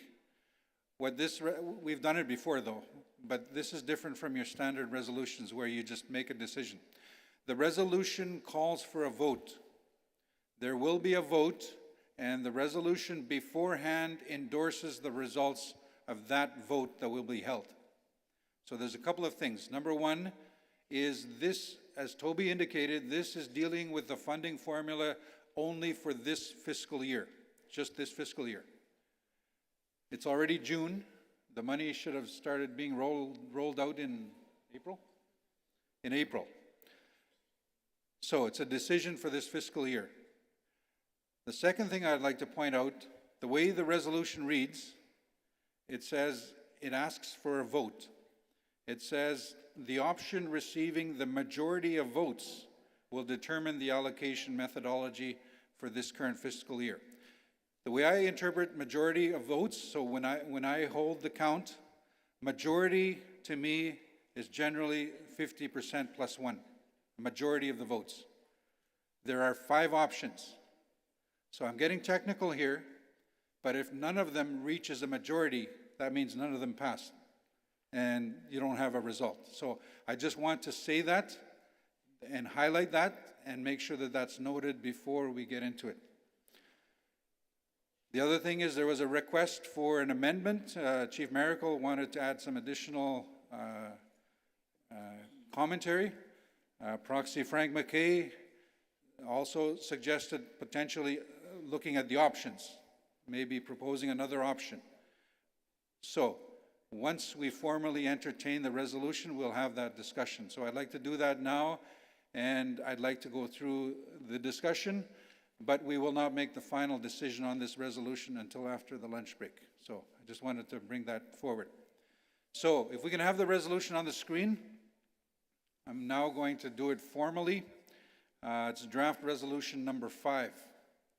The subject is Indigenous Health Equity Fund Allocation 2024-2025. The mover is Chief Tim Thompson, who is present. Seconder is Chief Shelley Moore-Frappier, who is also present. Thank you. Mover and seconder are here. The resolution, I won't read the entire resolution. You have a copy. It reads, therefore be it resolved that we, the Chiefs in Assembly, call for one vote for the Chiefs in Assembly to decide the issue of allocation of the 2024-2025 Indigenous Health Equity Funding to take place immediately following the passing of this resolution as follows. vote, direct community allocation. Option 1, the modified Berger total population. Option 2, the Ontario First Nations Limited Partnership Funding Formula on reserve and Crown land population. Option 3, the modified Berger on reserve and Crown land population. Option number 4, the modified Berger plus $25,000 base on reserve and Crown land population. Option number 5, the modified Berger plus $50,000 base on reserve and Crown land population. Number 2, the option receiving the majority of votes will determine the allocation methodology for fiscal year 2024-2025. Number 3, the results of the vote will be appended to this resolution. So that is the resolution before you. The mover and the seconder are here. Mover, Chief Thompson, would you like to address the resolution? Microphone 4.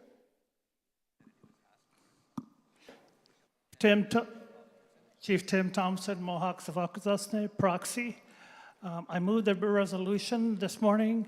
I think there's been plenty of discussions and following the presentation from Toby, and I put the resolution on the floor. Very good, thank you. Seconder, Chief Moore Frappier. Yeah, Chief Shelley Moore Frappier, Temagami First Nation. Start off with a friendly amendment, and my name is only spelt with one E. So, but yeah, I am seconding this motion and looking forward to the other commentary that's going to happen. Miigwech. Miigwech. Chief Moore Frappier, so the friendly amendment you have? Do we have the friendly amendment? The spelling. Spelling of my name. Thank you. And apologies for that. I thought you had an amendment to the resolution. We will correct the spelling. Thank you. So the floor is open, and what I'm going to do is, just because Chief Miracle is at microphone 4, if you could formally request that amendment that you had asked, and I will turn to the resolutions team to make those changes, just for the record. So the amendment should read that the formula voted on by the Chiefs and Assembly will apply to the First Nations portion only, and it will not apply to the Métis allocation. And due to the concerns about identity theft and the erosion of First Nations funds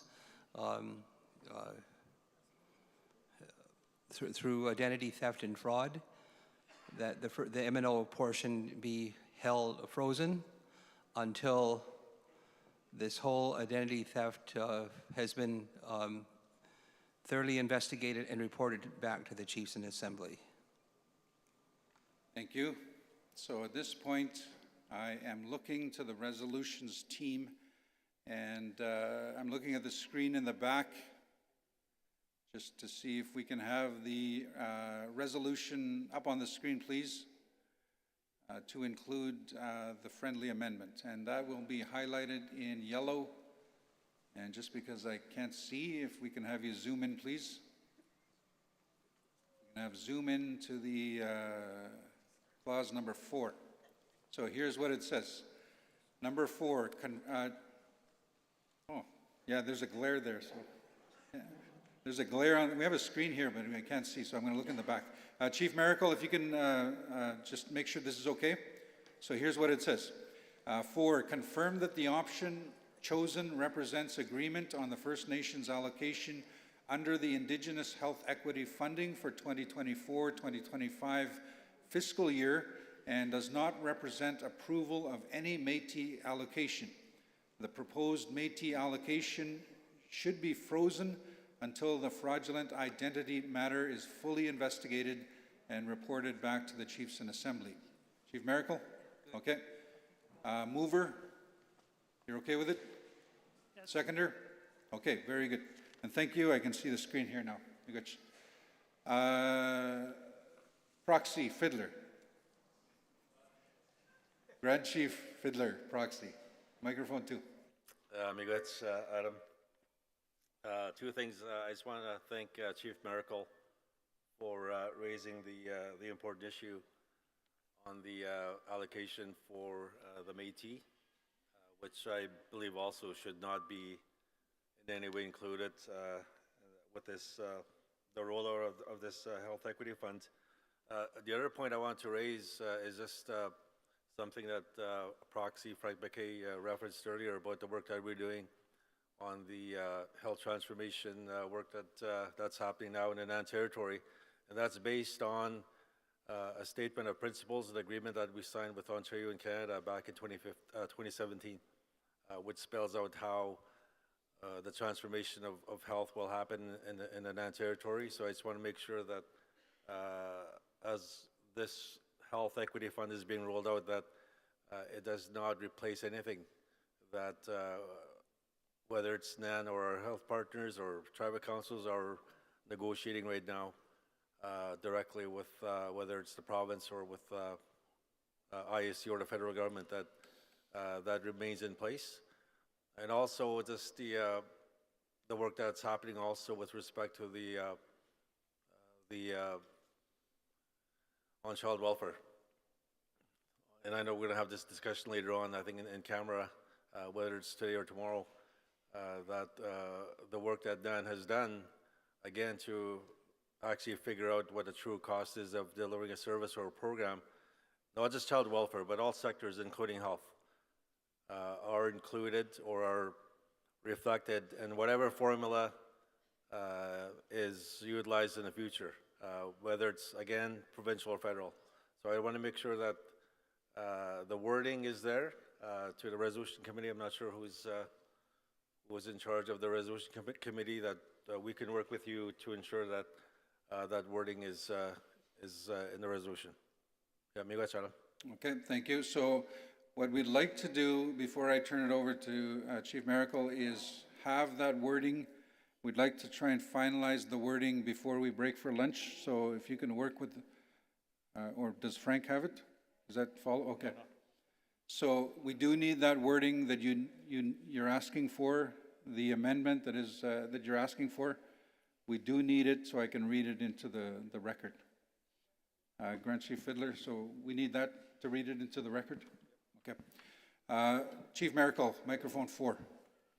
My resolution amendment didn't intend to freeze all of the Métis allocation, just the Métis Nation of Ontario, because our concern is with the fraud there, and of course the Métis in the West are backing the Chiefs of Ontario, so maybe I think we need to reword that to just the Métis Nation of Ontario portion.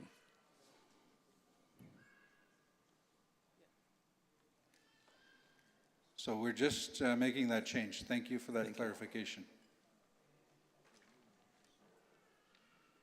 I'm not sure if you can highlight it in a different color, this new change, but I will read. Thank you, that's good. So it now reads, I won't read the entire clause, but it would now read, the proposed allocation to the Métis Nation of Ontario should be frozen.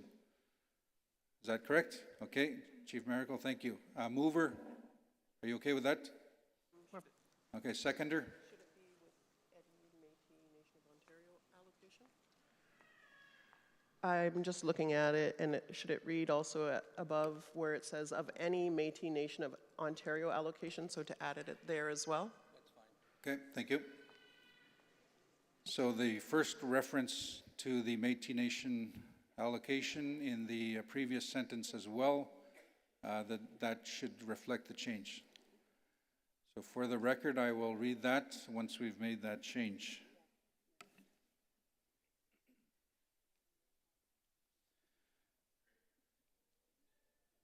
So it now reads, confirm that the option chosen represents agreement on the First Nations allocation under the Indigenous Health Equity Funding for 2024-2025 fiscal year, and does not represent approval of any allocation to the Métis Nation of Ontario.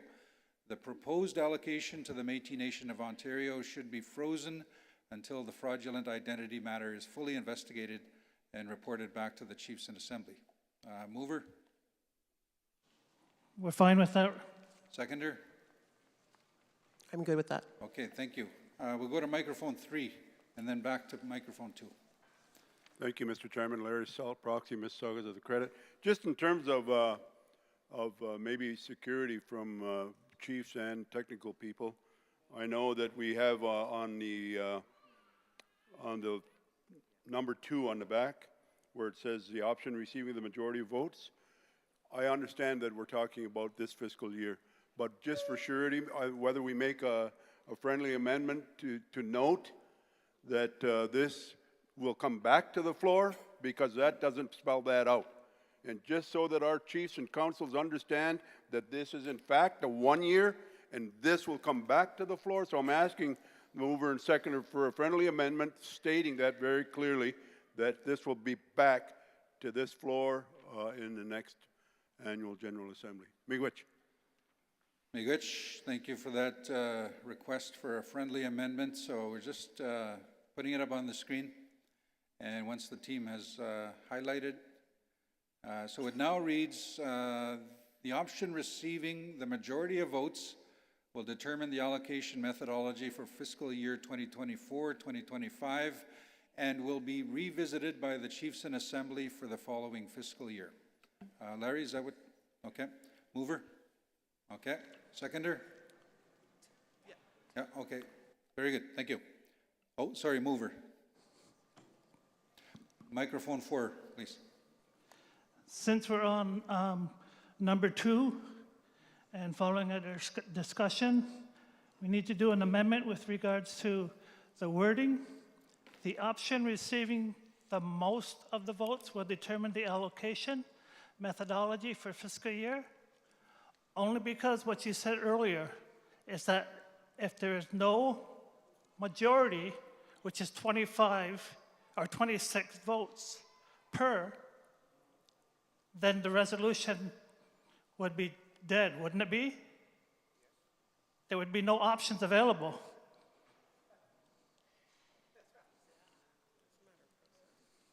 I can answer that, but I don't know if I should. But I've told my colleague, the youth co-chair, even though we know the answer, we're just chairing the meeting, we don't answer the questions.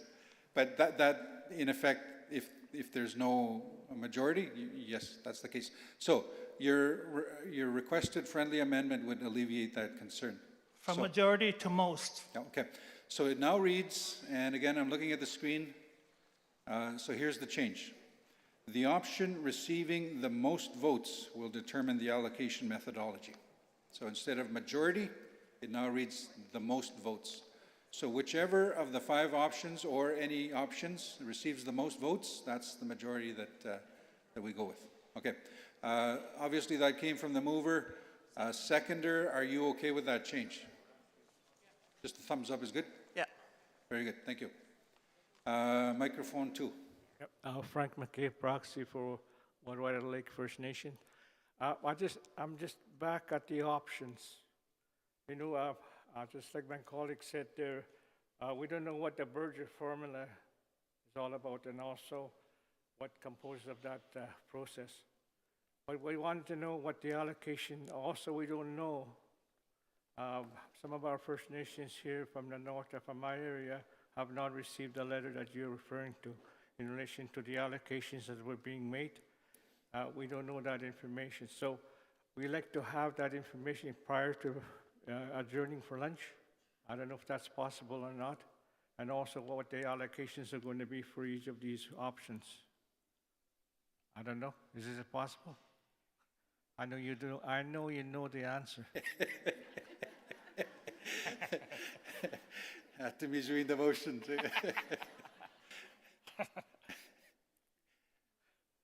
So the request is you'd like that information. I don't know that we can get it before lunch. And I don't know that Chiefs of Ontario has that information. Just let me clarify.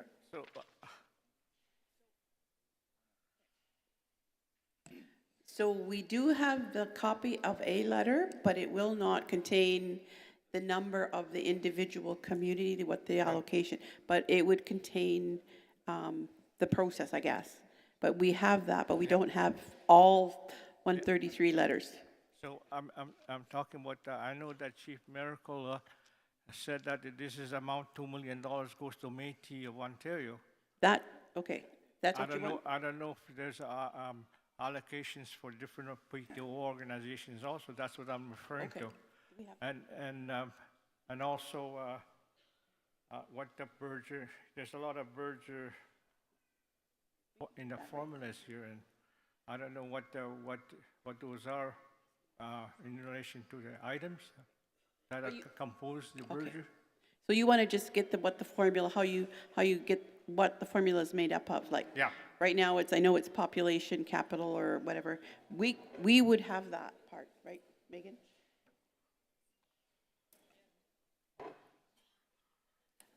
So Chief, when ISK presents their modified, Megan Logan, Health Policy Analyst, I'm the technical lead on this file.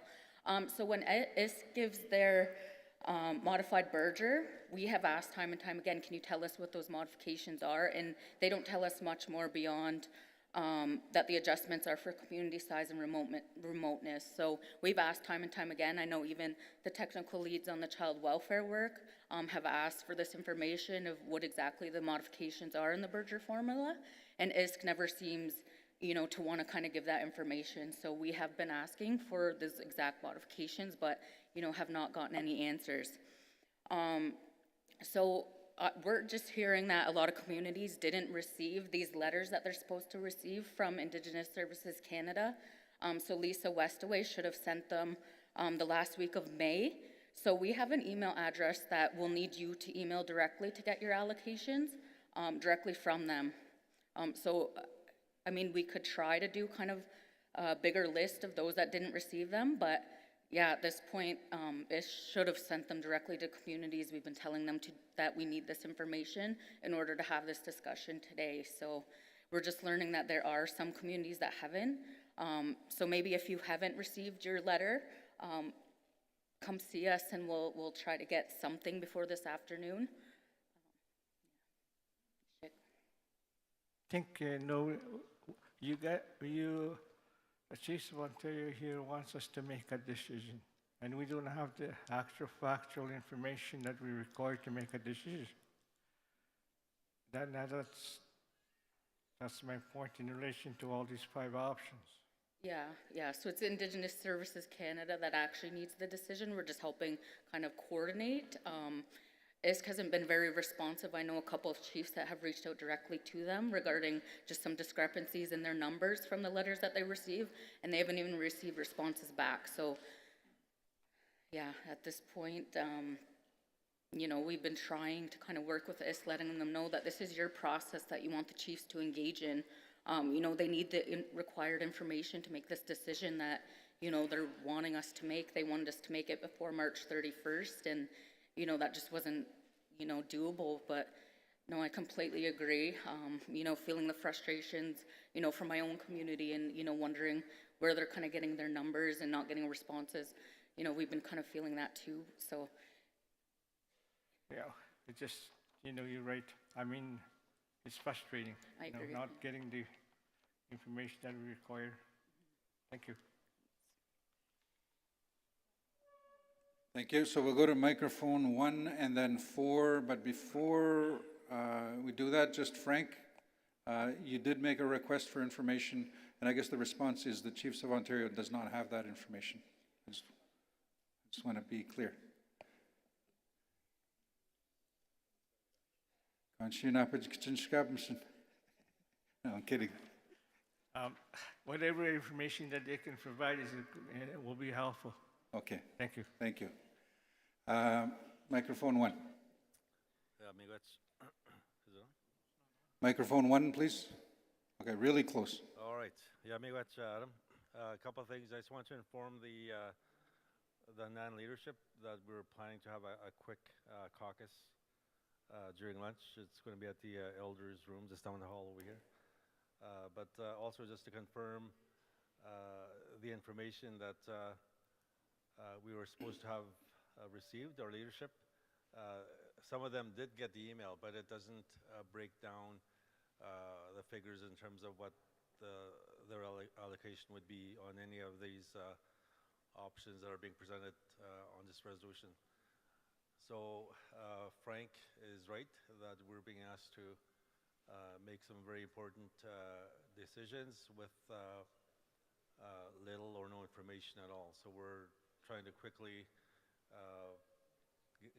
during lunch for us to have that discussion and figure out what is the best option for our communities, and we'll come back after lunch. Miigwech, thank you. I see the seconder, but I know Chief Allen was at the microphone previously, so I'll go to Chief Allen. Microphone 4, please. Chief Allen, Constance Lake. I'm just wondering why we have to make the decision here from all the chiefs of Ontario to make a decision where it's going to impact the dollars that come to each community if a wrong selection is done. Like I have 5 numbers, and if everybody chooses number 1, then I lose money. So could we just make a resolution today to say each community can make their own decisions until we get to a different time frame that we can pick either 1, 2, 3, or 4, or 5?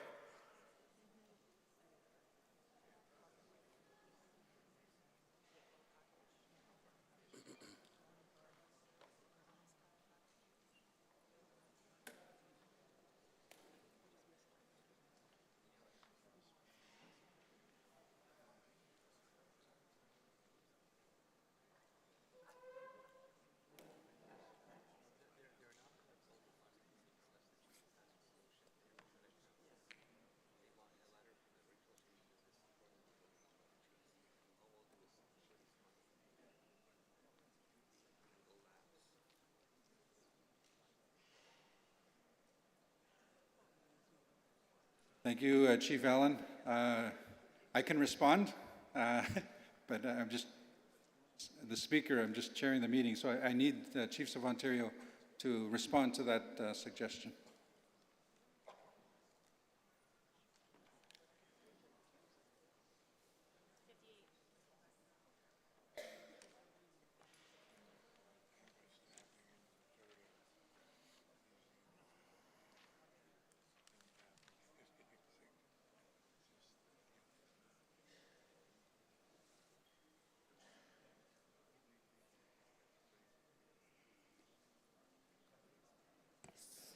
So essentially, if we don't make a decision, Health Canada will make the decision, and they'll choose whatever formula that they feel would best suit the community. That's kind of, is that what that's your question?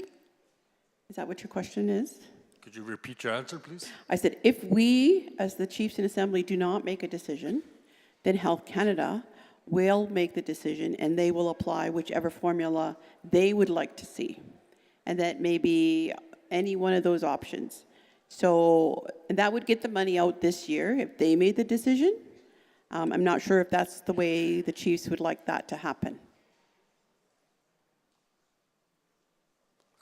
That still doesn't resolve the issue of communities losing money because of a decision that's made here today. You know, like we can make a resolution that says if we can, you know, go forward with each community putting their number on the table, and then we can start to make this decision on the 5 formulas that are presented us today. You know, that only makes sense for each community because, as I said, if there's a wrong decision, I'm losing out 50,000. So this is what we all have to decide. I have 9 numbers, and if a wrong decision is done, and then I'm out. So why put that on the Chiefs of Ontario when we have a health authority or we have health directors that can make this decision? So this is something like I'd like to discuss. Okay, miigwech. Miigwech, Chief Allen. So just as part of the response, Chief Allen, and for the Assembly to understand, the issue is the $27 million annually for 10 years. There's $27 million coming from ISK. Initially, they wanted to go through, and this was in the presentation, a proposal-based process where First Nations basically submit proposals for the money. Recommendation was that it all comes to the Ontario region 27 million, and then is dispersed based on a formula. Now, there are 5 formulas being proposed, and correct, you don't know what the implication is of each of those formulas for your individual First Nation. So I think the challenge that I'm hearing from Chief Allen is, what if I vote for the wrong option? And it's too late, I think is what I'm hearing. Why not let each First Nation decide which option they want to go with, is the recommendation. The challenge with that is that there is one pot of money, the 27 million. If each First Nation goes with an option that is better suited for each of them, what was the reference? The bannock? Not the pie, but the pie will not get bigger. The pie stays the same. The bannock stays the same size. It's how you break down the pieces that will change. So if each First Nation decides what size their piece of bannock is, then it will affect other pieces as well, is the challenge. So the other thing that we heard was, if we don't pass a resolution, Canada will keep waiting. They've waited so far. They will continue to wait. And again, the money should have been rolling out April 1st.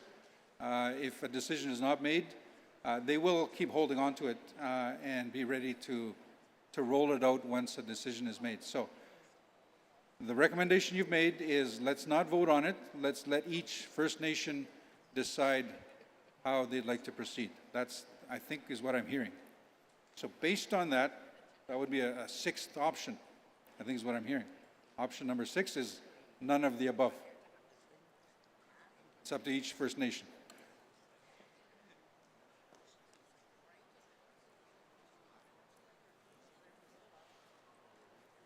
So we do have the breakdown of each community. So what we are going to do is each of the PTOs will get a breakdown for their communities within their organization. And then we will distribute directly to the unaffiliated, and the IFN will get the breakdown for their communities. So we'll need some time to get that printed, but we'll do that as quickly as we can. So what you will see is, if you're with Anishinaabe-Aski, you will get all the communities who are listed under Anishinaabe-Aski and what their allocation formula is. And then you can have your caucus meetings and have those numbers in front of you. So we will get those to you as soon as possible.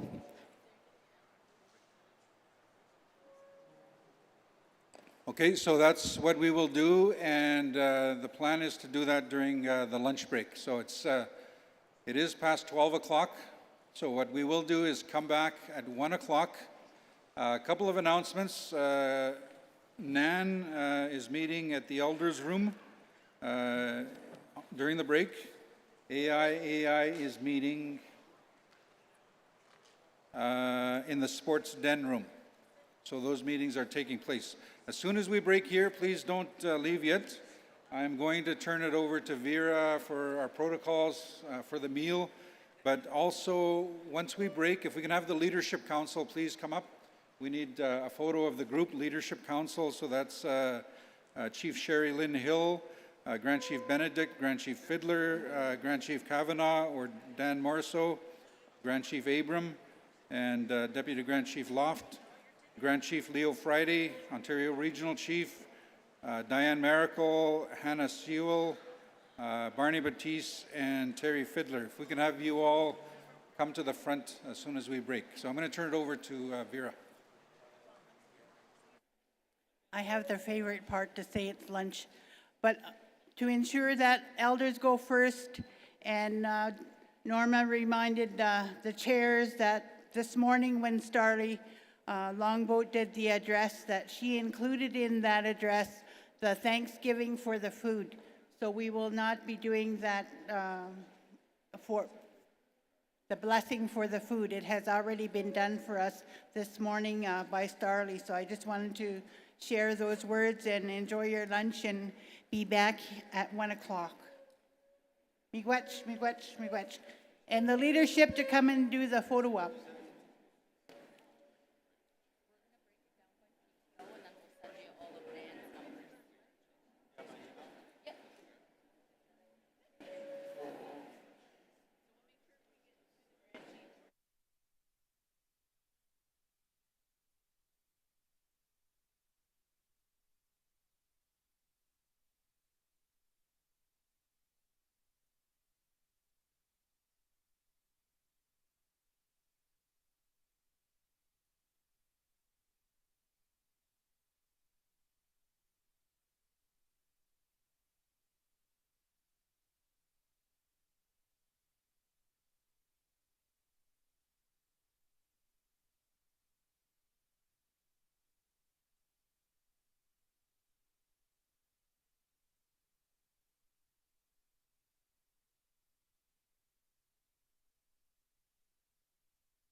Miegenish matchtuyek, Azamina Ashkawisnanunk, Miegish matchtuyek. So we, hopefully everyone had a good lunch.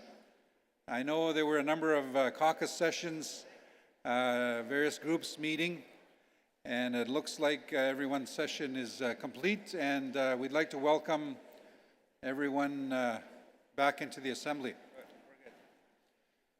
So, just a recap from this morning. We were dealing with a presentation on the Indigenous Health Equity Fund allocation for this current fiscal year, this year only. We did have the presentation from Toby Mitchell with Chiefs of Ontario, and then we started discussion on a resolution. We are currently in the middle of dealing with the resolution. I know that we had a couple of amendments that were agreed to by the mover and seconder. I know there was a request to take some time and caucus and discuss during the lunch break, and I know that happened. I know when we did break for lunch, there were a number of speakers that still had wanted to ask some questions or had some comments on the resolution. At this point, what we will do is we will reopen. People have had a chance to have discussions. So we are back in session. We are dealing with draft resolution number 5. So I will reopen it. I know, okay, Frank, just to let you know, the microphone is gone. And we've cut you off? No. Microphone 2 is over here. One of my teachings is not to point, so I will go this way. I didn't mean to point, Frank. Microphone 2, please.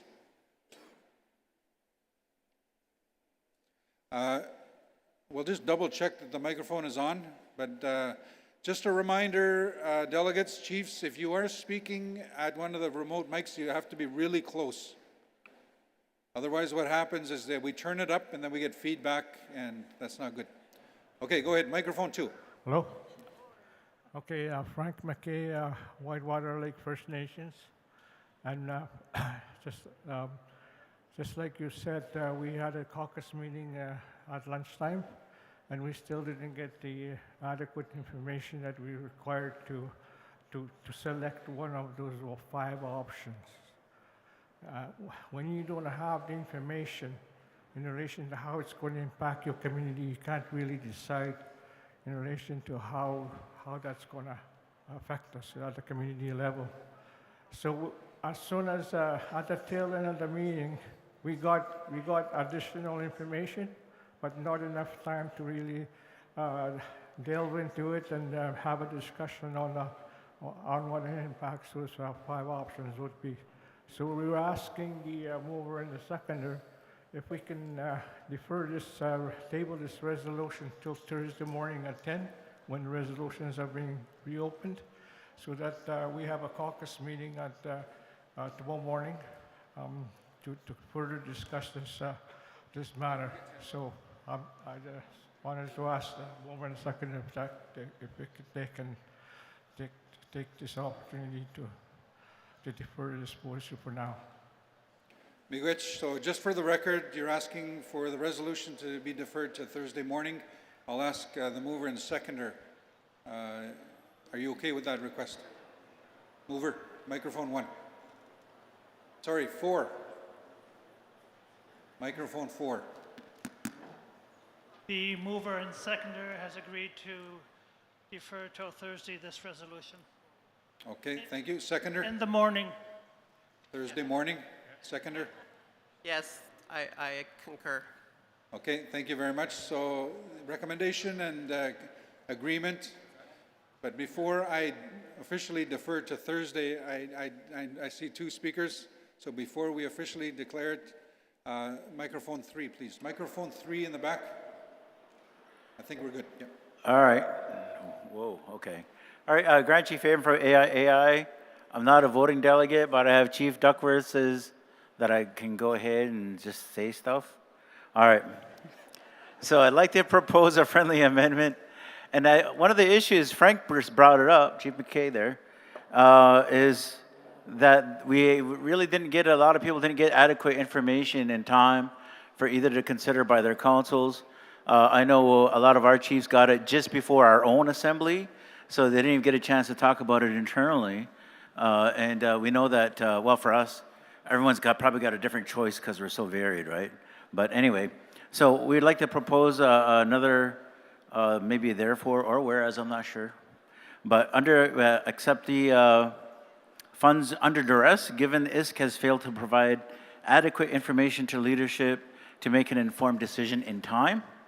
And also that this fund is labeled Health Equity Fund, but it is not equitable and will not result in any in equity in any form or fashion when it comes to primary health care services.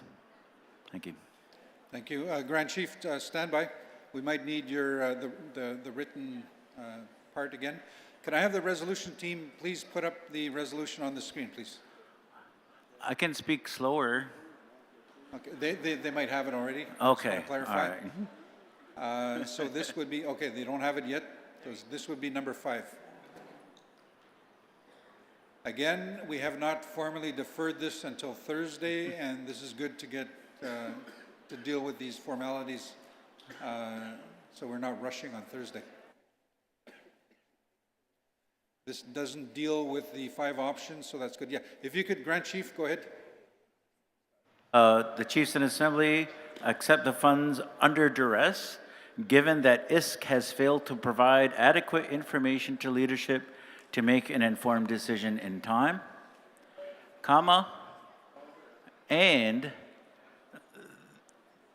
although the fund is called a Health Equity Fund, the amount is nowhere near enough to provide actual health equity, period.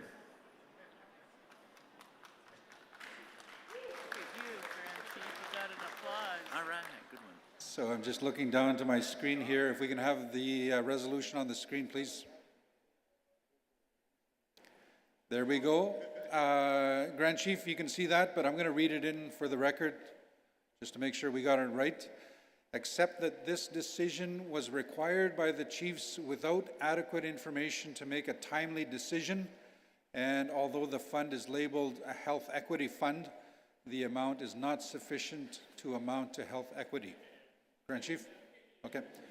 Mover? Chief, you're okay? Seconder? Thumbs up. Good. Miigwech.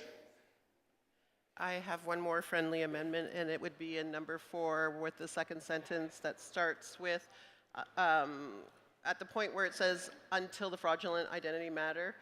So get rid of that and replace it with, until Canada verifies and validates the M&O's claims to Indigenous identity and consults First Nations. And here's, oh God, everything, every chief that wants to be heard, I can't read the writing here, be heard during the legislative process, comma, including committees, and report back to the Assembly at the fall, report back to Assembly at the fall Assembly. Thank you. So if we can have the new wording up on the screen, please. And good, it's the new amendment, if we can have either highlighted or underlined. And we'll just give the team a minute here.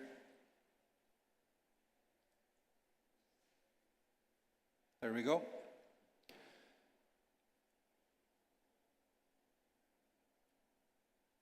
Chief Moore, Frappier, if you can see the screen, is that what you were asking for, or is there more? The team might need you to come in. Does that do it?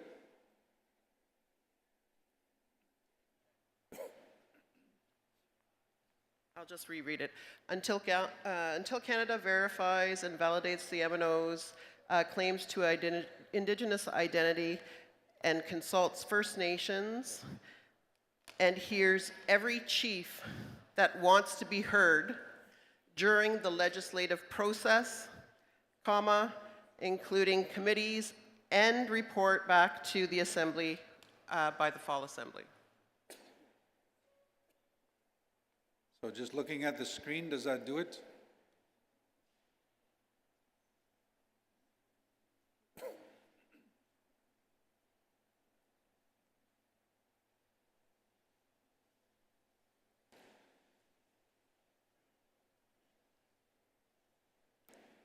That's good. Okay. So for the record, the amendment is should be frozen, or I'll read the entire sentence. The proposed allocation to the Métis Nation of Ontario should be frozen until Canada verifies and validates the MNO's claim to Indigenous identity and consults First Nations and hears every chief that wants to be heard during the legislative process, including committees, and report back to the chiefs in Assembly at the Fall Assembly. That's the proposed amendment. Mover is okay with it? And seconder, obviously. Thank you. Before we do that, I just want to clarify that we do have a Fall Assembly. I want to... Do we have a Fall Assembly? Oh, yeah. Yeah, we do have a Fall Assembly. Okay, that works. Okay, we do have a few minutes. This is good to go through this because the vote or the final discussion will be Thursday. Oh, Frank, microphone two. Just a friendly amendment on the number 5. It says there, accept that this decision was required by the chiefs. It wasn't required by us. It was required by the ISC. So it should be acquired from the chiefs. Do you think that's right? That makes sense. That makes sense? So it reads, number 5, accept that this decision was required from the chiefs without adequate information. Mover, are you okay with it? Yes. Seconder? Okay, very good. Any more discussion? We're not finalizing it yet, but any more amendments or discussion? Okay, that's good. So thank you. This discussion will resume Thursday morning. It'll be the first agenda or first resolution we deal with 10 o'clock Thursday morning. So with that, what time is it? 1:45. I will now turn it over to Vera. We had agreed that we would not start the nomination process as part of the Chiefs of Ontario election process until 2 o'clock. We do have it on the agenda for 2 o'clock, so we've got about 15 minutes. Of course, a reminder, I'm just going to go through the agenda for those just joining us. A reminder that for this afternoon, this is the nomination process. On the agenda this afternoon, we have the nomination for the office of the Ontario Regional Chief. Vera will be introducing this agenda item, as well as the 2 individuals that will be leading the election process. A reminder, at 5 o'clock, there will be a sweat lodge ceremony for the nominees to the office of the Ontario Regional Chief. That ceremony, of course, taking place at 5 o'clock. It's not totally open to everyone. There may not be enough room, but we do have an invitation to the elders, the knowledge keepers, the Ontario First Nations Young People's Council, the grandmothers, and for those from those advisory councils that wish to participate, the invitation is there. At 7 o'clock on the agenda, we have a feast for the nominees to the office of the Ontario Regional Chief. So that'll be at 7 o'clock. Also, I know that there may be requests from various PTOs to hear from the candidates. So after about 8 o'clock, once the feast is done for the nominees, we will leave it up to the PTOs to make arrangements if they wish to have the candidates or the nominees address them at various caucus sessions, if you do require them, or if you want to make appointments with various candidates, we will leave that to you. But there will not be an open forum tonight. That process will continue tomorrow morning as part of the election process. So we leave it to you, First Nations, PTOs. If you wish to reach out to the nominees after we've gone through this process, you can do that as long as it's not until after 8 o'clock tonight. There is the protocols that will take place. Also, we have received direction and guidance from the chief electoral or the head electoral officer and the Oshkabeos in terms of the process and the way the candidates will be addressing the delegation, and that will happen tomorrow. So, with that, we do have a few minutes. I'll turn it over to Vera. Larry, microphone 3. Mr. Chairman, you made mention of the registered chiefs this morning. I believe it was 49. I'm wondering whether that is increased. And I thought traditionally we were taking account at morning and lunchtime, so after lunch break, so we knew how many was here. Yes, thank you for that. According to the rules that were adopted this morning, we do account once, 15 minutes after the call to order, and that'll be the number used for making decisions throughout that day. So we'll do it again tomorrow morning. But we do verify, before we make decisions, we do verify that we do have quorum. And I haven't done a count, but visually it's obvious that it's increased tremendously from this morning. So we'll do an official count again tomorrow morning for the decisions. Now, there will be a separate count or a separate process for looking at the numbers during the actual election process. I'll let the election team take care of that. So the number for quorum is different. There will be a separate process. Yeah. Okay, Miigwech, so I'll turn it over to Vera. Tell a few jokes or take some time until 2 o'clock, and then we can officially hand it over.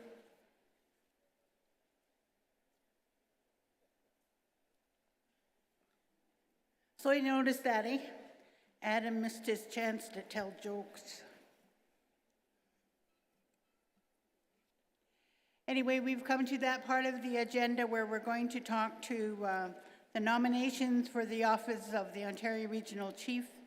I have the honor to introduce our Chief Electoral Officer, Elder Gordon Chop Wandevitz, and Oshkao Bewis to the Elections Officer, Gary Dokis to the mic. So we're going to see them arrive shortly if they're not already in the assembly. And they have all the instructions. They helped us walk through a mock elections yesterday and participated in that. So some of us are a little bit clearer, but we also know that it's a process that started. And Gary has all the notes on that. I'm not going to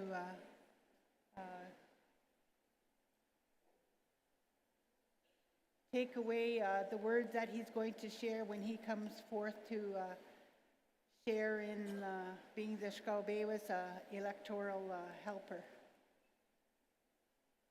And he was just here a little while ago. Maybe he's shining his shoes. Now he's already working on the numbers back here. So I'm going to invite Gary to come and to elaborate on whatever he wants to share with us about nominations process. Gary Dokis.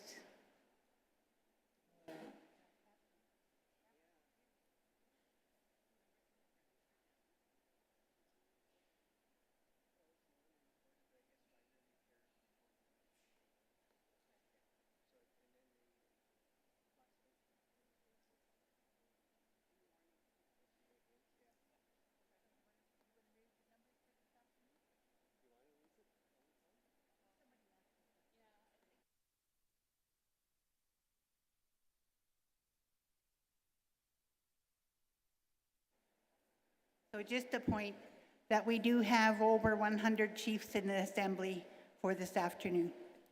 just for that question that was asked, I think, by Larry. Miigwech.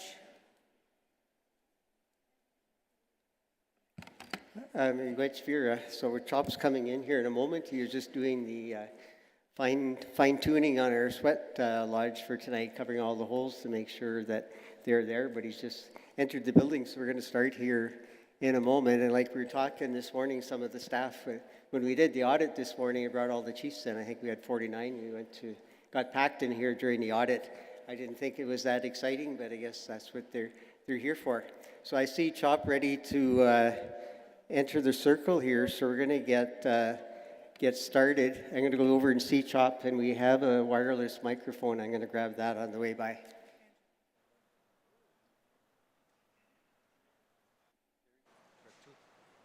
One for Chop, one for you.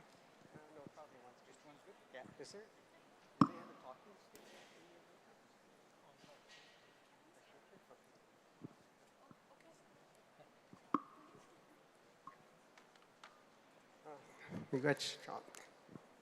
His father would never let me do that. He makes you always go around. You can't walk through the wall, he said, but today I did.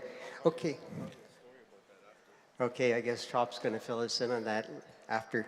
So what we're going to do to start off is we're going to ask Young Tribe to play a song, and we're going to invite the chiefs to enter the circle. You see this chairs are all set up in the inner circle. So during this drum song, we'll ask you to enter the circle. And a little bit later, we'll do another song, and we'll ask all the candidates that aren't chiefs to join the circle.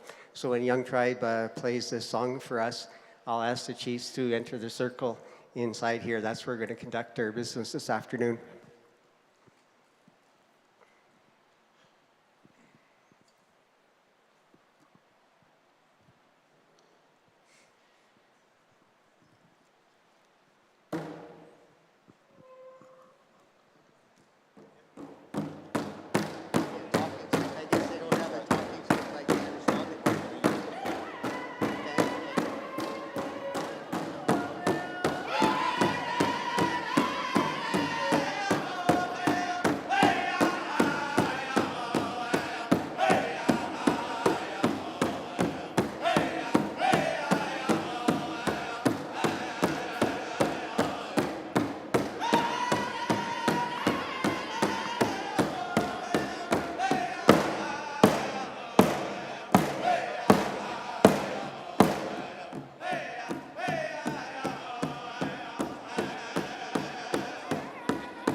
Miigwech Young Tribe for that beautiful song to start us off.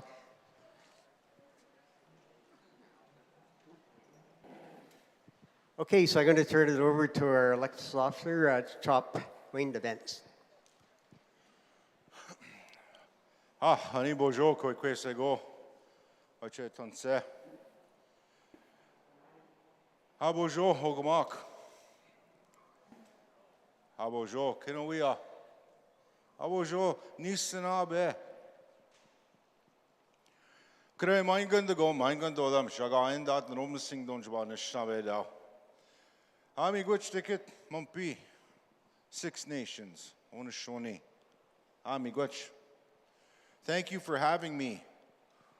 Thank you for allowing me to join you at this time.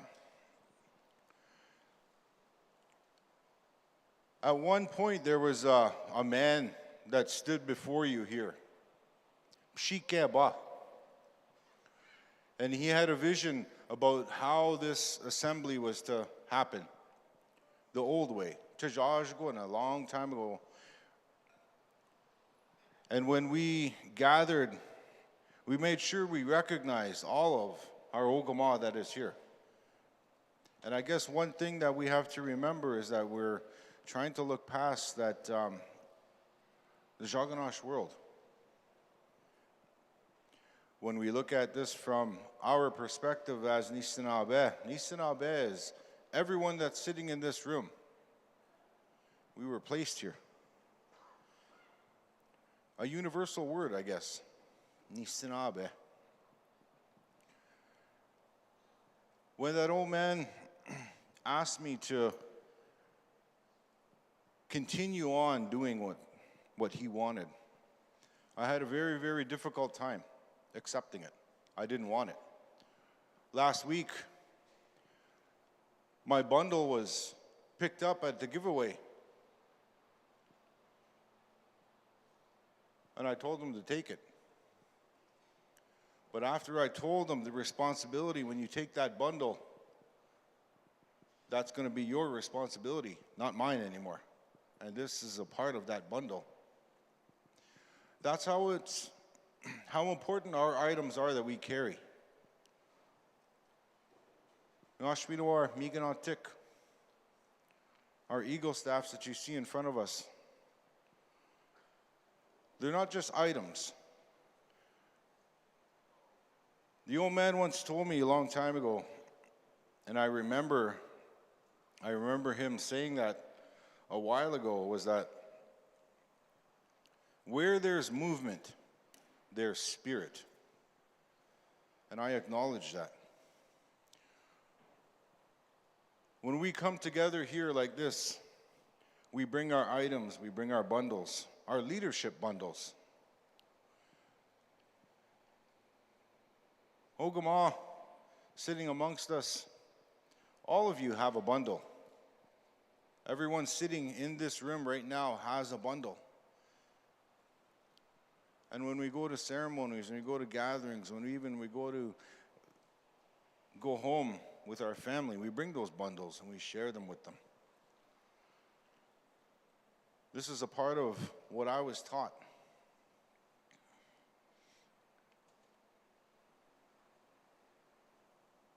So when we join together in unison, because that's what that old man wanted,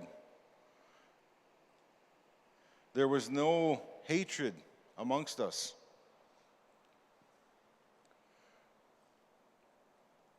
Those grandfather teachings that we had are just the basic fundamentals, the basic of basic teachings. We had to use them in unison with our grandmother teachings as well.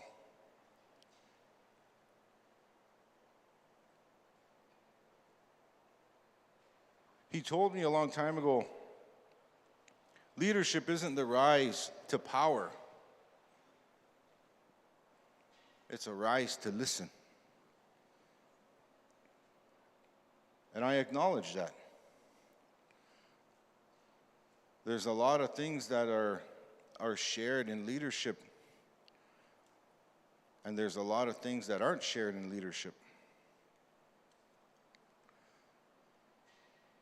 I'm not a leader. I don't acknowledge myself as a leader, and I never have. I'm only that Shkabewis for all of you guys sitting in here.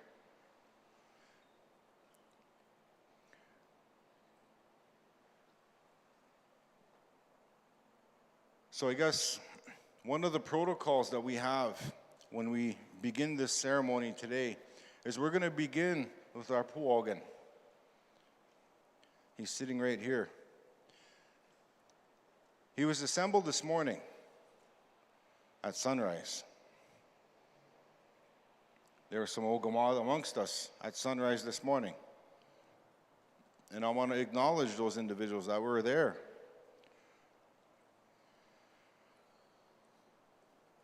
That pipe is going to be together from this point on, since this morning, and it's not going to be disassembled until we're completed Thursday, until these staffs leave. Because that's what he said. Another protocol that's very difficult to do is with our technological world now, it's very difficult to let that go at any given time.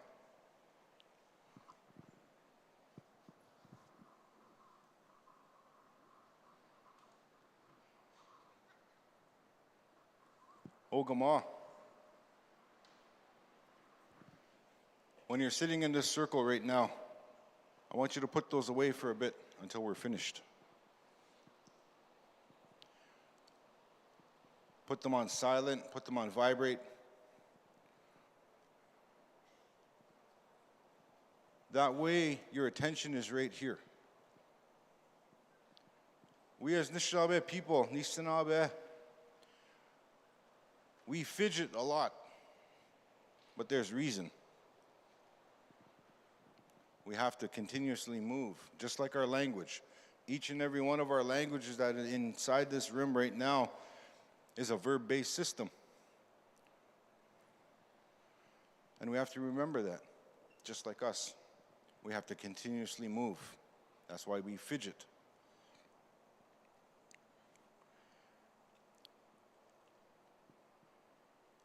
The outside world, over there on those cameras right there, the ones looking through that screen, Ani Bojo.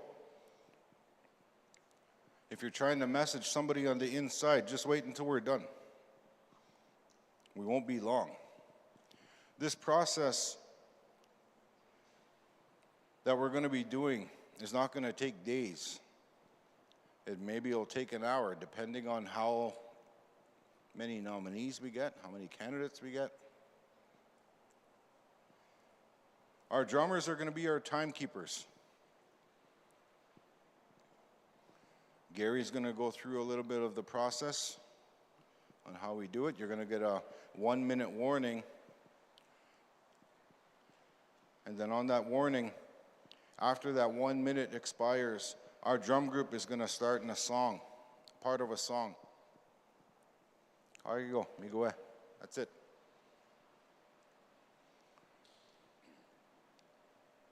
If there's any questions in this process before we begin, by all means, don't feel that you can't ask questions. Migoch kabishaing bizin do yak maban gazan ishnabe mampi kare maingan. Aage get minwa. Hi.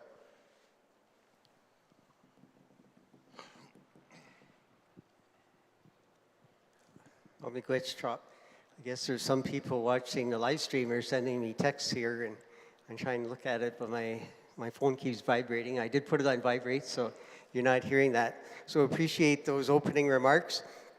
First, we're going to start with a chief's introduction circle. So I'm going to bring the talking stick and the microphone over to the doorway here. We'll just get everybody to introduce themselves, and we'll go around the circle that way. After that, we'll ask Young Tribe to play a second song, and we'll invite the candidates into the circle. And then I'll go through all the rules for this afternoon. Just to clarify, today is the nomination part of the process, and the election part will take place tomorrow morning. So I'm going to bring the microphone and our fan over to the start of the circle here. just introduce yourself and pass it to the one next to you. And after that, we'll have a song and invite the candidates into the circle.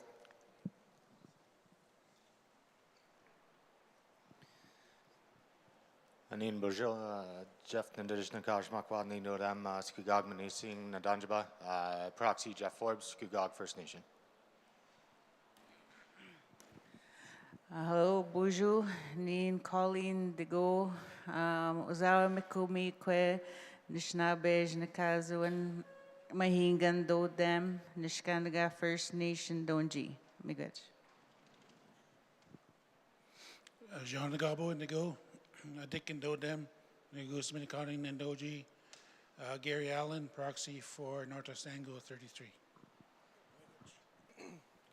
Bonjour, Sagate Ashigaz, Bijou Dite, Migazi Sagana Donji, proxy for Eagle Lake First Nation.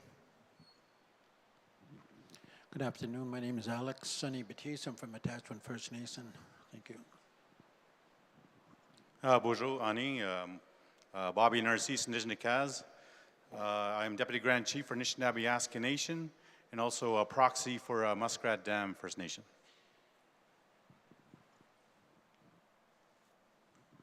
Hello, my name is Tyson Manawapit, proxy for North Caribou Lake First Nation. Wachi, Wally McKinnishin Kaz, Kuching, Ukamakan Niboitamo. Hello, Lorraine Crane, Slate Falls Chief. Thank you. Frank McKay, I'm a proxy for Whitewater Lake First Nation. Hello, David Meekus, proxy Deer Lake First Nation. Wache proxy Tegwa Tagamal, Victor Linklater. My name is Chief Rudy Turtle, Grassy Narrows First Nation. Bonjour, Kevin Red Sky, Chief Shoal Lake number 40, First Nation.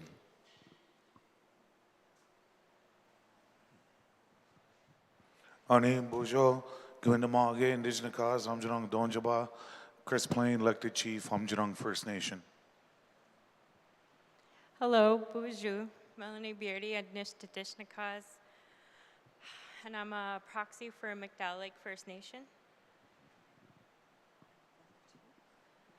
Bonjour, Okima Quest, Nindishnakas, Wajashk Dodem, Matanja Gaming, Nindonji. My name is Janice Henderson, Chief of Matanja Gaming. Bonjour, Monsieur Ashik Dishnikas, Kishkamensi Dotam, Nigaming Donji. I'm proxy for Chief Jeff Kopanas from Anigaming First Nation. Ani Joab Gijik Dijnikas, Wikumkong Donjaba, Makwa Dodem, proxy Maba. Bonjour. Chief Simon Tate from Satchko Lake First Nation. Bonjour. Ogumachie Dijnikas, Namen Dotem. Egonin Ogumakan of Nibinabing First Nation. I'm also known as Michael Sugarhead, Ogumakan of Nibinabing First Nation. Miigwech. Bonjour, Wache. Lefty Kamanoid one, and Jinkas, Burskin Lake First Nation, Michigan Zaganik, Hgatik, Okamakan, Chief. Bonjour. Bruce Hatchnipinishkam, Martin Falls First Nation, Chief. Wachek Mishek, Peter Wesley, Saskatchewan, Ugama Moose Cree First Nation. Good afternoon, everybody. Welcome. Hello, my name is Peter Wesley. I'm Chief of Moose Cree First Nation. Greg Anishinaabe. I am Greg Saracen, Chief of the Algonquins of Pikwakanagan First Nation. Yeah, good morning, good afternoon. It's Chief Sonny Gagnon, Ireland First Nation. Scully Skogago, Ladaslo Hani, you get Hogwala, never get Loda, under the Aka, Nemajuk, Chief Todd Creos from United Nation Attempts. Sego, so what Gwego, Yonyats other road, Surreal, Wagataniuni, Elected Chief Don Miracle, Mohawks of Quinte. Bonjour, Wachi, Ani, Merle, Indigenous Cause, Michigan, Magdonji, Chief of Michigan First Nation. Anim Bojo, Bewaban Nungos Dishnakas, Chimnesin Donjaba, Marla Maneg, proxy for Bosley First Nation. Bonjour, Wache. My name is Rick Allen, Chief of Constance Lake First Nation. Ani Bojo, Keotase Dijnakas. My name is Frank Corbier, and I'm a proxy for AOK First Nation.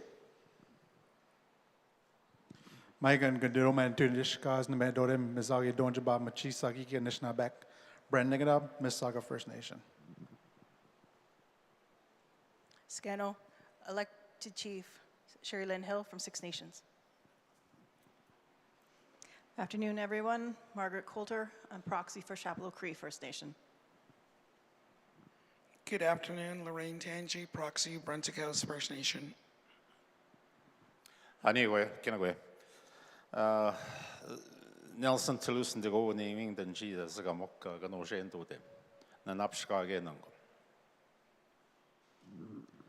Ani Busho, Mashkiki Bagokwe, Danish Nabendos Wanawan, Makwado Dam, Ganabajing Donjaba, proxy for Serpent River First Nation. I'm Carrie Commanda. Good afternoon, Chief Brennan Sinwap, Wabakika First Nation. Bonjour, I'm Shiloh Elmayan, proxy for Hornpain First Nation. Ani Bojo, Tanner Simpson, Chief of Alderville First Nation. Bonjour, Kanawaya, Menom Jagat Ganin Dishnikas Makundo Dem, and Gimakodin Dao and Shibasing. Migach.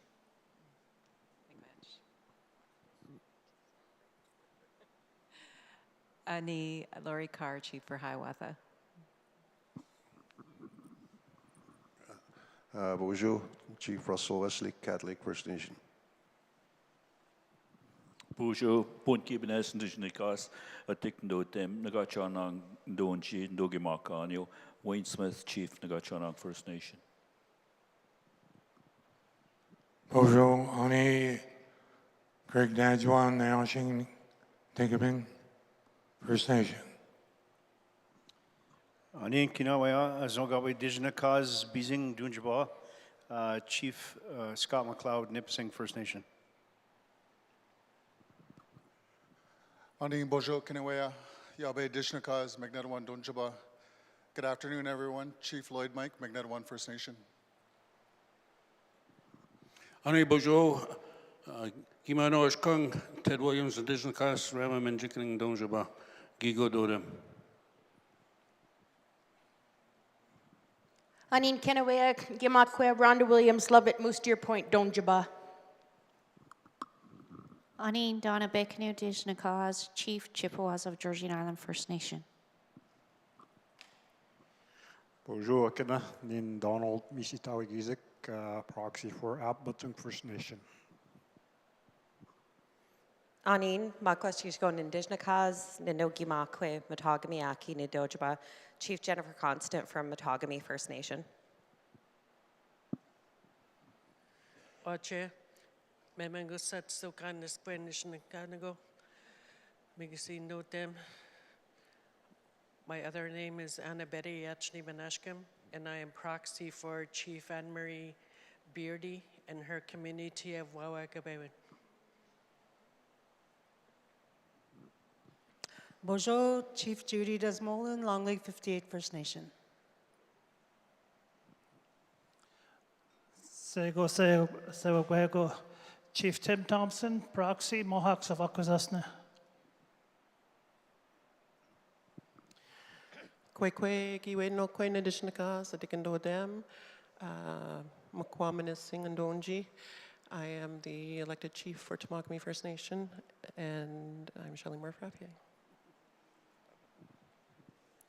Bonjour, good afternoon. Chief Yvette Matansnine from Anambagozog and Nishnabek.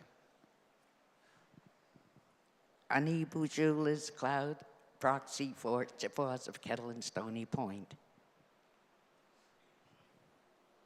Buju, Ajubina Seekindago, Shishim Nadodem, No Tamigwaning Nadunjiba.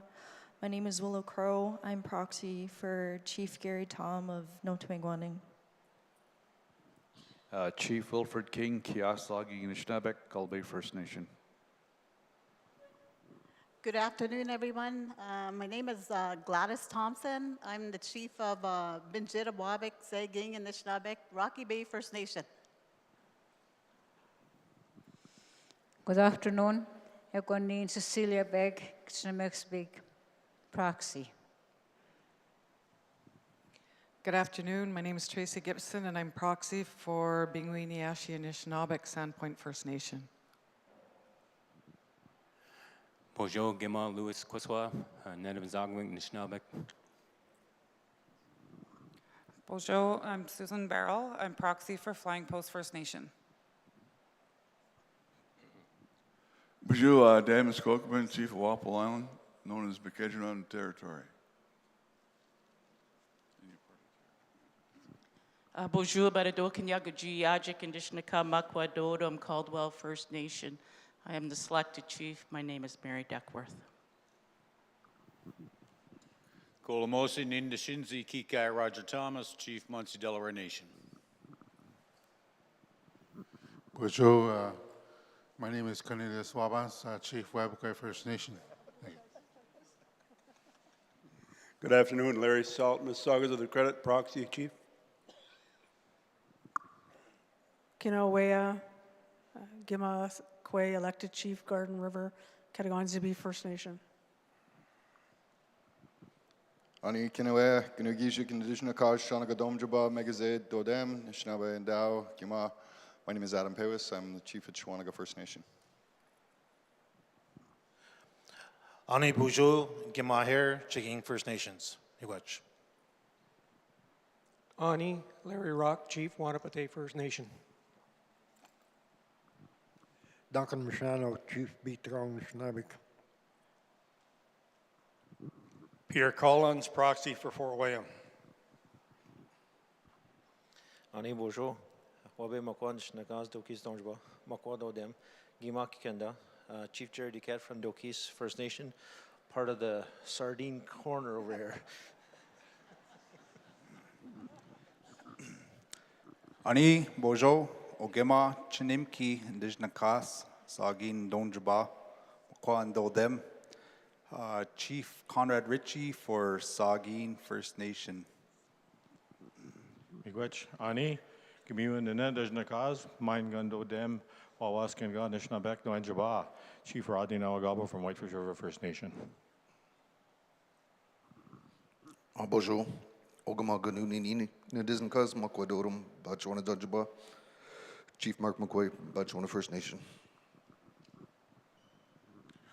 Bonjour.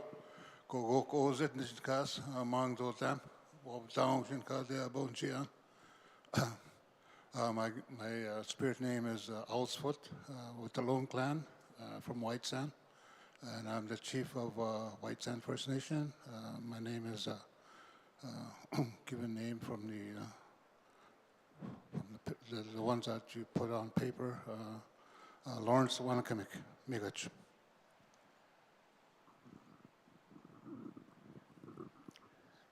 Hane, Ojo, Nigan Kawisan, Nijikas, Makwa, Magizet Nodam, Oshkigmong Donjaba, Gimondao.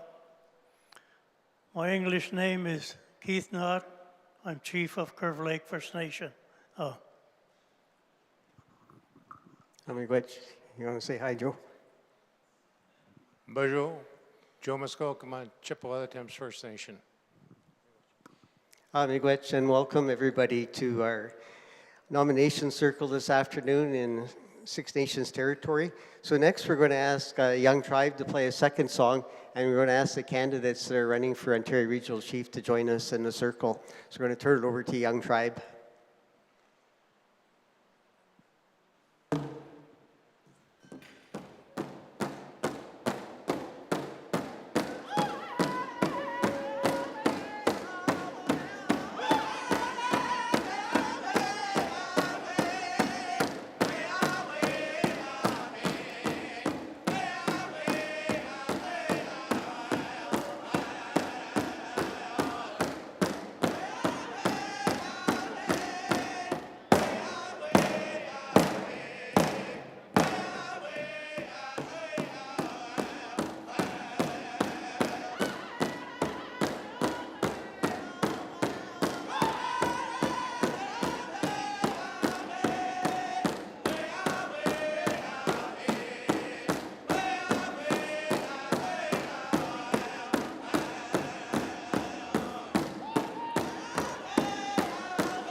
Miigwech, Young Tribe. So before we get started, Chop had talked a little bit when he was doing his opening remarks. Hey, the chief's after my chair there. I heard him say it's tight in some areas. When I registered this morning, they gave me a name tag and a lanyard. It's green that says I'm a speaker. So I guess I'm supposed to speak. So I do want to speak for a couple of minutes before we get started. I've been involved in this process for a number of years now. It's the fifth one that I do at the Chiefs of Ontario. It's hard to believe. And last week I did my 6th stand-up election at the Anishinaabe Grand Council Chief Elections.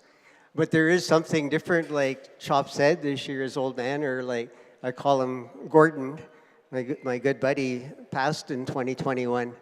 And I really have to say the process that we follow today is Gord's process. I got brought into the process in 2009. I was a CEO at the Anishinaabe Nation, and we had a board meeting, and the Grand Chief of the day said, I have a recommendation to make Gary the election officer this year, and one of the regional chiefs said, I'll move that motion. Somebody seconded it, and they looked at me, and you said, you want to be election officer? And I guess I wasn't expecting it. I didn't know what to expect, but I did accept since I was nominated and second and whatever. And then I quickly realized Gordon was the one behind it. I'd done a little bit of work with Gordon in the year or two before that and brought me in. And we started working on a process that, like I said, last week was the 6th time we've done it at the Anishinaabe level. The time before that, they actually started in 2006 in Sandpoint. And that one happened on the floor that time. It was the first Grand Council I ever attended. And they had a long debate about whether to do a stand-up election or not, or a secret ballot. It was originally supposed to be a secret ballot. And discussion went on, and I was watching at that time. I was just involved as, I think, a health director at the time, watching, and I started the week before, so this was all new to me. And then at one point, the speaker said to Gordon, well, we can't do it. My rules say here on the piece of paper, we have to do it this way. And Gordon took the piece of paper and ripped it up and threw it on the ground and say, what do we have for rules now?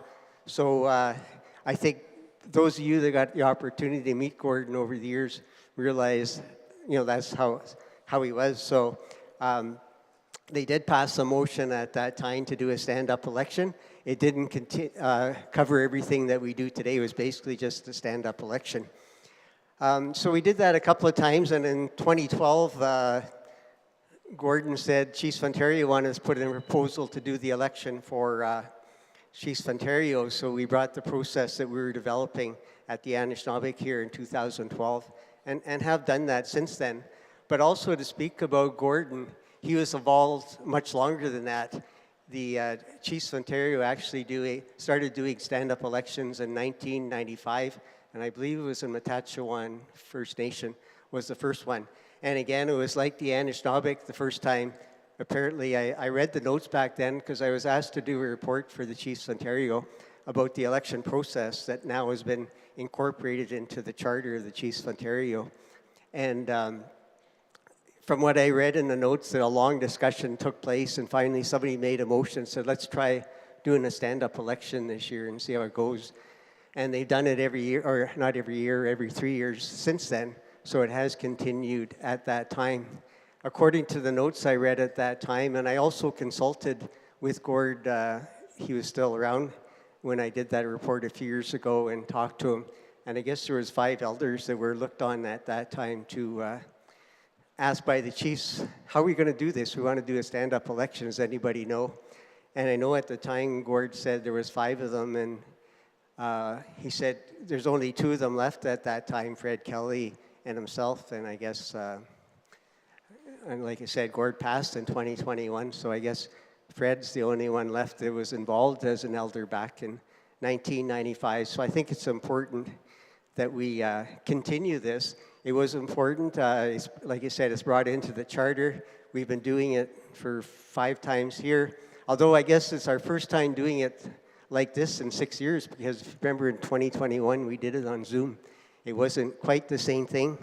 I know Gord did ceremony at the time. He did a sweat lodge. I went to Sunrise with Gordon one of the mornings of election, and it was so much different. I think he was sitting over there, and I was sitting here, the only two at Sunrise ceremony, but it was still beautiful to sit back and listen to him sing and do what Gord does, which was plenty. So I'm not going to speak too long, although I'm a speaker, and you'll be hearing from me periodically over the next day or so as we go through nominations. And I do have to read out the rules for this afternoon, so I guess I will speak a bit longer. Just to talk about my cap, I know some people think this guy thinks he's a captain, comes in, takes the microphone, and can speak just because they give him a speaker thing. But I guess in 2018, I went to a nation-building meeting just before our Grand Council at the Anishinaabe, which at the Anishinaabe, we invite our youth and our elders and our women's councils to get together the Sunday before Grand Council and talk, and we do a mock election. And we did do a mock election last night with some of the staff and some of the youth, just to go through everything the day before. And Gordon gifted me with this captain's cap, and he said to wear it for all important events. So the important event coming up that year was Grand Council election, so I wore it then. So every 3 years, my cap comes out for the Anishinaabe election and the Chiefs of Ontario election. He has made me famous. I know this morning I was walking around and people were calling me captain, and I went to AFN a couple of years ago. People I didn't know were calling me captain and whatever. So, but it only comes out. Oh no, I did chair an Anishinaabe Chiefs Assembly a couple of years ago. I did take it out for that. So it's actually only been used 8 times, but I can't do anything at the Anishinaabe or this level without my cap of importance, and of course what we're doing today is quite important. Okay, so I just did want to talk about Gordon because it is important to recognize like this process has been developed over a number of years, and he was the driving force behind it, obviously as other elders, but when he's determined to do something, you know, it happens, and it's been caught forward. Okay, so that covers that. So we'll get ready for the nomination process. I'll go through the rules, and I'm also going to invite the youth into the circle at this time. We did have practice with the youth last night, and they have an important role. I think Gordon was quite adamant that the youth have to see this process as well and bring it forward into the future, because he always said, one of these days, Gary, I'm not going to be here, and today is one of those days that Gordon's not here. I was fortunate to be invited to coordinate the Anishinaabe Education System Youth Council vote last year. They selected their first youth council, and they wanted to do a stand-up vote, so I think Gord would have been quite pleased to see that. So Chop's going to give the youth a little instructions, and I'm going to go through the rules, and then I'm going to turn it over to Chop, who's going to open up with that pipe ceremony that he talked about. Okay, so to run for Ontario Regional Chief, you must be a citizen of a First Nation community within the Ontario region. The nominator and the seconder must be a chief or a proxy from a First Nation community within the Ontario region. The nominator will offer tobacco to their nominee during the circle. If the tobacco is accepted, the nominee is considered to accept the nomination. The nominee will have to be seconded during the circle. The youth council members have some sheets of paper that they have with them, and they'll record who's nominated, and they'll also record the nominator and seconder for our records. So when you do nominate someone, we'd ask you to identify yourself as chief so-and-so from wherever, so the youth keep their records up to date. Like I mentioned, Chop's going to start us off in a couple of minutes with his pipe ceremony, and that identifies that nominations are open.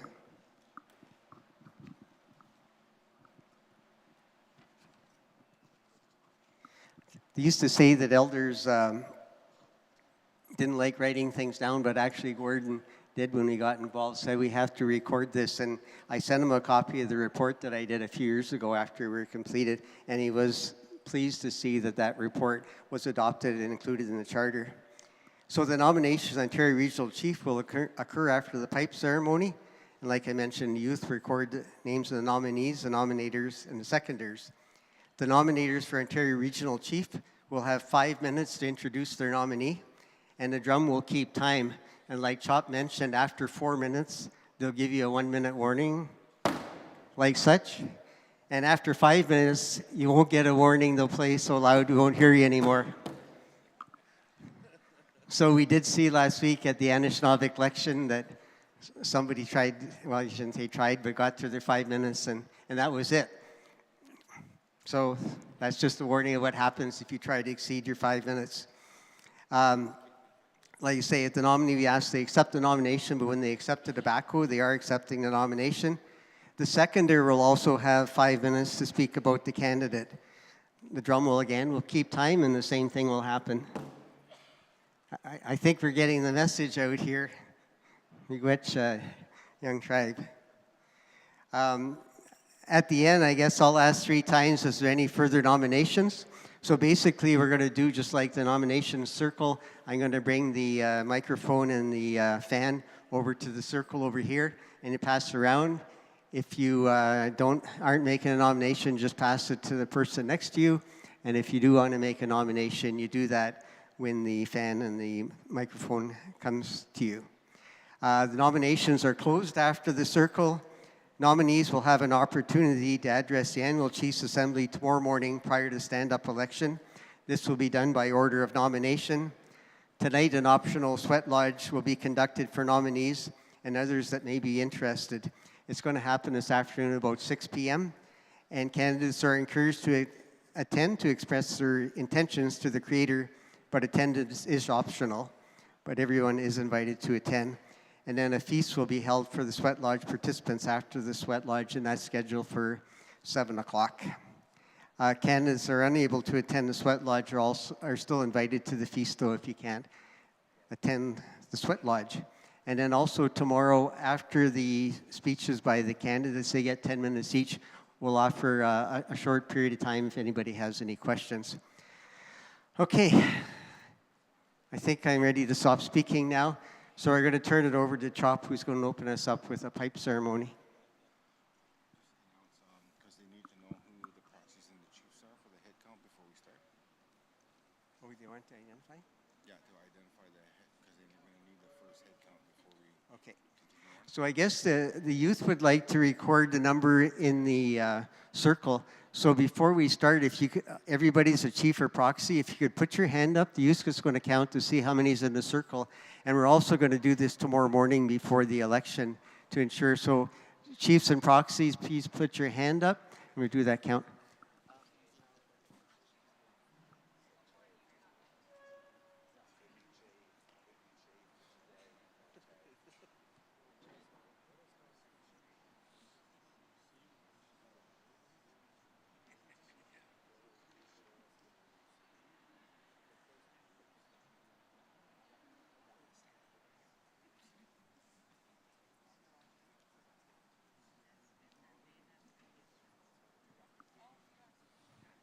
Okay, so just to clarify, because we're having a pipe ceremony, there'll be no pictures during that time.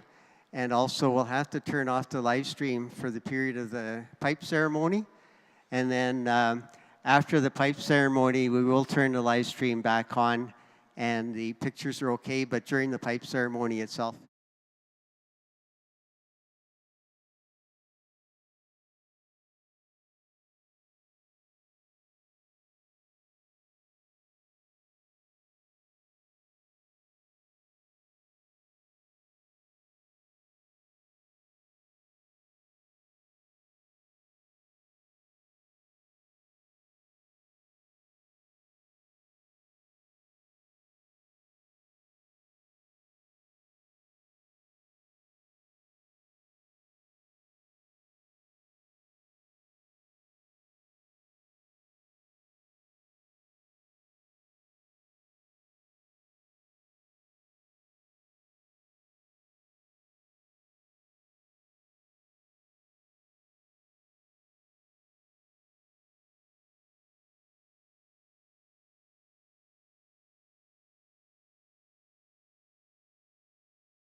You have seen it. I don't know. Do we need the youth to show you how to do it? Are you ready to go? Ready? Okay, so we're going to start over here. I'm going to bring the fan and the microphone over. And if you have a nomination, that's the time you do the nomination. If not, you just pass to the one next to you. When it goes around, the nomination period is over. So we're all set. And remember, identify yourself if you're nominating, because the youth are here recording it for our records.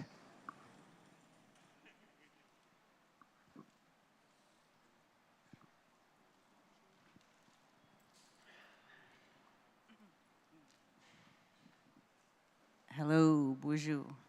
Do I stand up or? Oh, okay. Gowan. No, can I? Do I need tobacco? Okay. Aha. Huh? Oh, aha. Migot. Bonjour. Nin Colleen Dijnakaz, Yehing Donji, Nishkandaga. Yaha Shuma Bija Huma Chief Chris Munoz. I'm here as a proxy. Yahi Dashingia no nago Jidutman, Jewadapanag, Ahoe Ogumakanes, Gawibim Hijigech. Okay, so came here to nominate on behalf of Chief Chris Munoz. We're from Niskandaga First Nation, and I would like to nominate Rudy Turtle to be next chief, regional chief. Okay.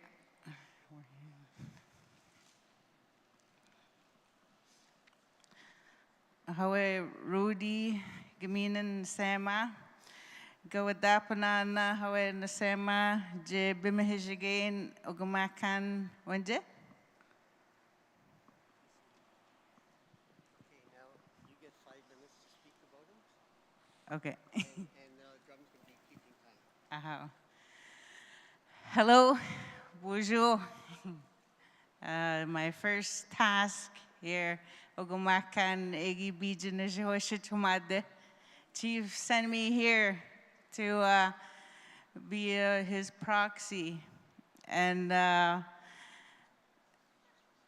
Rudy Turtle here, I met him last year in one of our Land Defense Alliance meetings in Thunder Bay. He's supportive. He supports our community in defending our lands.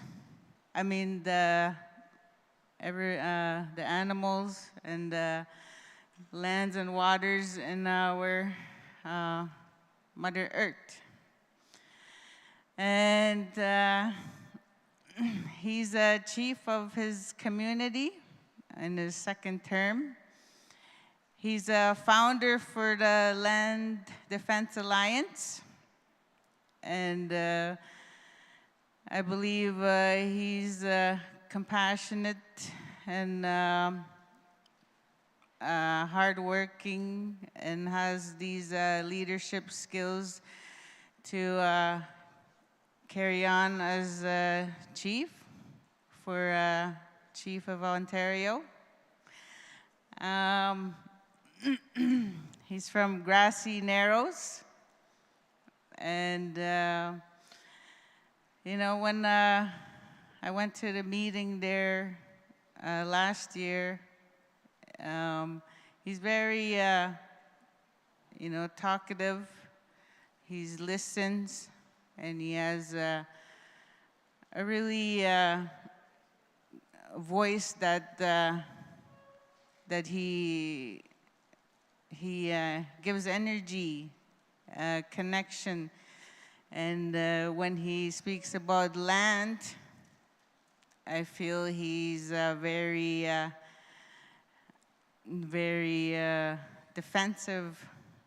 So that's one of the reasons why I was brought up here to represent the chief, to speak on behalf, that he is admired through his advocacy and protecting the land's sustainability, and his passion to lead, his passion to be a leader for all of us. And I think I should almost be done here. All right, Rudy Turtle, yeah, vote for him.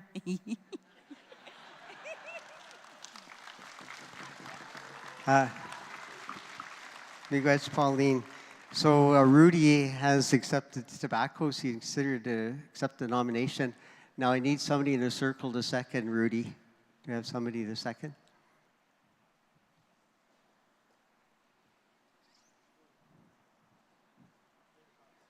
Oh, behind me.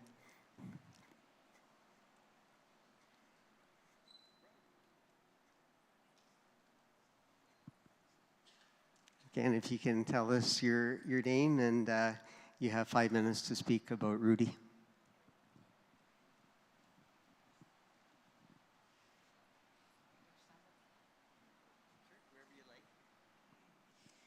Good afternoon. My name is Cecilia Begg. Ik work speak in work Mudojian.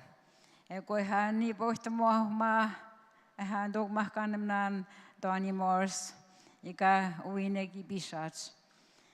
Ik was moe awe mi brokagi in het van nen rodi wans chuich ga both the kwan kamo ne ham net swan ook mag kanon. Kan magas batones. My name is Cecilia, and I'm the proxy for Chief Donnie Morris. He couldn't be here, but he's very supportive of Rodi's interest in running for the next regional chief. And so that's why I'm here.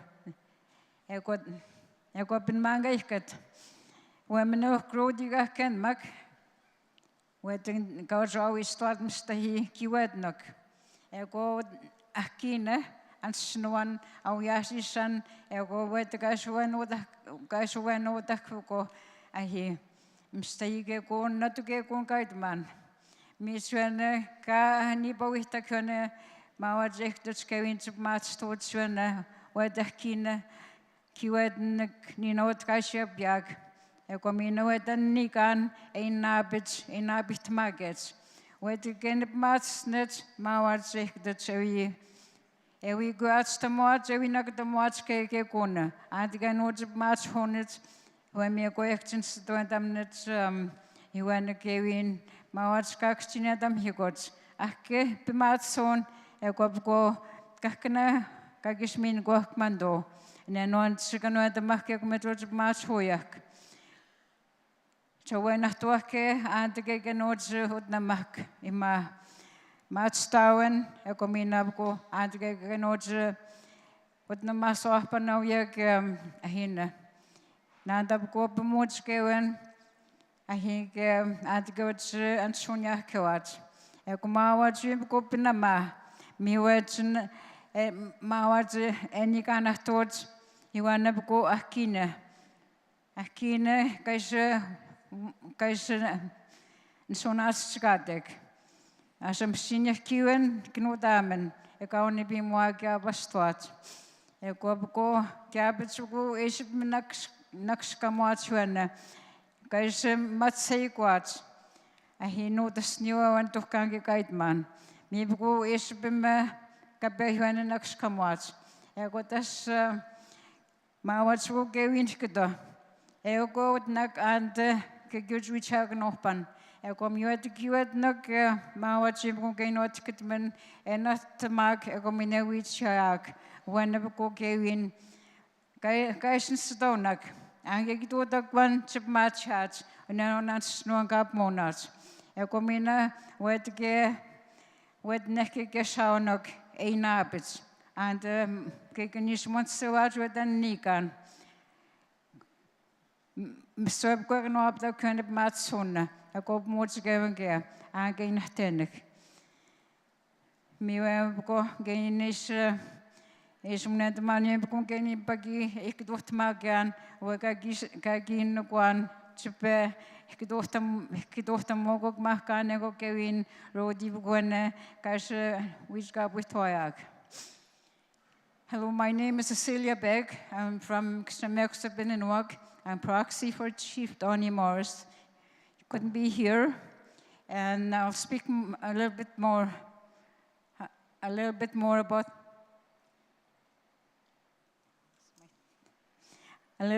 about Rodi, and I'll say that I haven't known Rodi that long, but from what I've known and what I understand about him is that he's passionate about the land. He's passionate about the people, conserving their minerals and their gifts, and that he's serious about taking on his role as a leader for his community and making sure that all forms of life and resources are guarded and preserved for the coming generations. He also gave me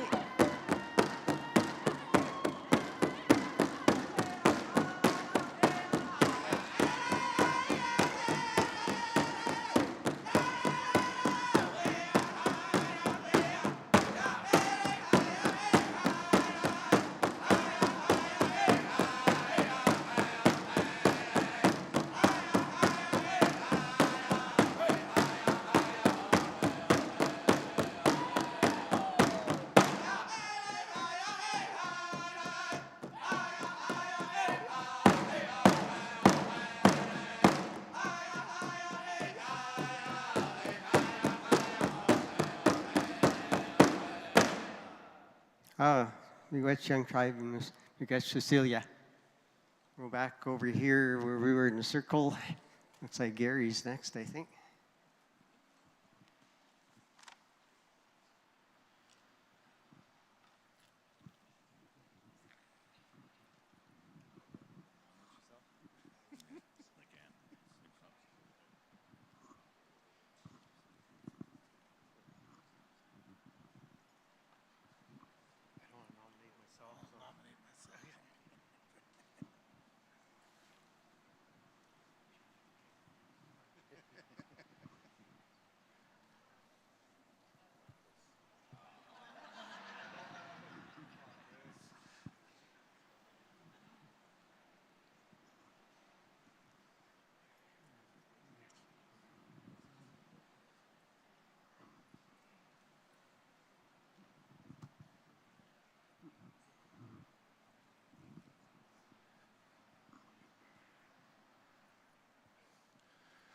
Skolis Kogego, Adasloha Niyugets, Ogwal and Nivigate Loda, and an Arka Nivigajuk, Chief Tark Careers from United Nations of the Thames.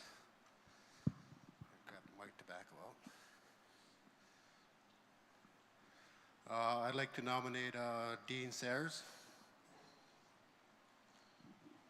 Dean Sayers served as chief of Batchewana First Nation for nearly 2 decades, and is from the Crane clan, specifically linked to the Blue Heron and the Central Great Lakes region. His journey as a leader has been driven by an unwavering commitment to the progress and well-being of the original peoples of these lands. Throughout his tenure, Dean has dedicated his life to advancing the interests of Indigenous communities and fiercely advancing for their rights. He firmly believes that the creation marked a significant milestone, establishing to be voiced and advocate for the collective interest of Indigenous peoples.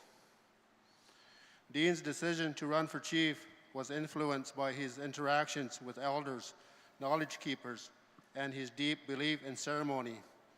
He is guided by the vision of our ancestors, which encompasses a holistic approach focusing on preserving our language, our lands, our people, and asserting inherent rights with a primary focus on action-based, protective, and inherent jurisdiction. The role of Chief, Dean will deeply commit to revitalizing the core elements of nationhood with Indigenous communities, ensuring they become pillars of strength once more.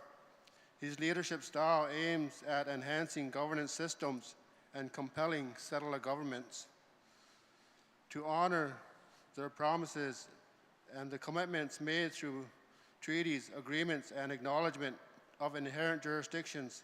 He will be assertive yet fair, encouraging First Nation leaders across the country to reclaim jurisdiction, areas not surrendered in any treaties or agreements. Dean's remarkable career includes serving as one of the lead negotiators for the Robinson-Huron Treaty of 1850, annuities litigation, which resulted in a groundbreaking $10 million settlement. He was also a strong advocate for the Ontario First Nations fight against the proposed HST tax. Dean has been a consistent participant in a regional leadership spaces such as the Assembly of First Nations, where he has contributed his experience and insights at the broader Indigenous community. Dean recognizes that one-size-fits-all approach does not fit all. The diverse lands of Indigenous peoples, it is time to reclaim their rightful place as the first order of government in these lands. While the journey ahead cannot be completed overnight, it is a path that must be charted. With the right ingredients in place, the First Nations collective can achieve the progress everyone aspires to see. And Dean wants to be that catalyst for that change, working collaborative for Indigenous communities. Dean is both humbled and incredibly proud to be engaged in his very important journey as he aims to champion the work on behalf of Indigenous communities and the betterment of Indigenous collective future. Vote Dean Sayers.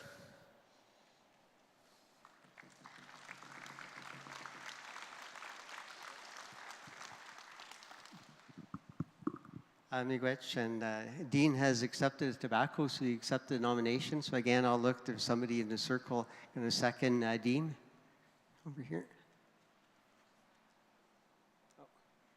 Well, I'll come to you. Okay, you're coming to me.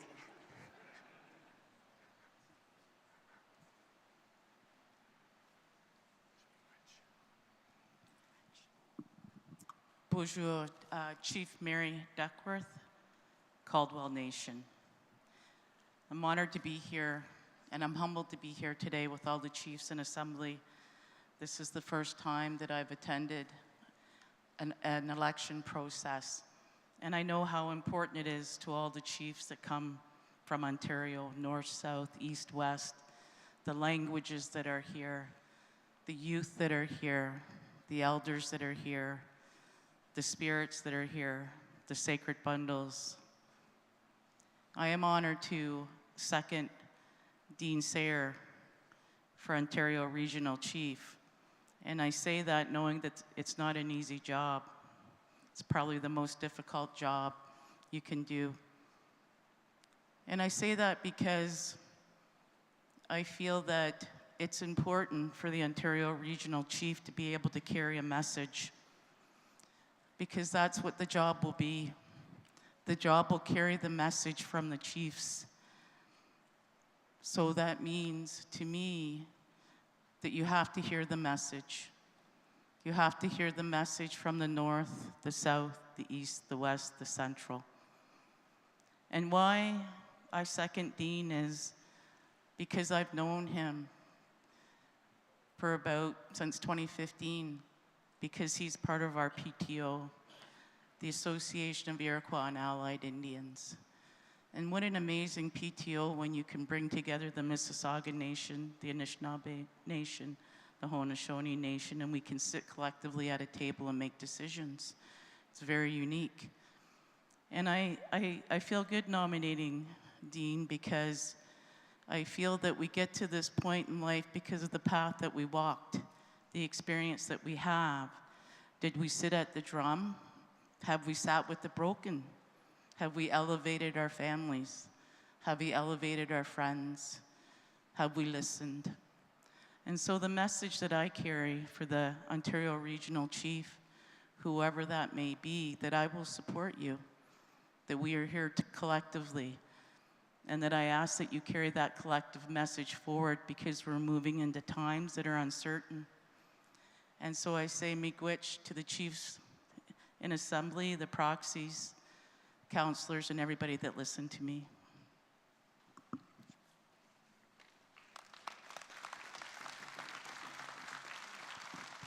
Miigwech, Chief Duckworth. And Chief Miracle here.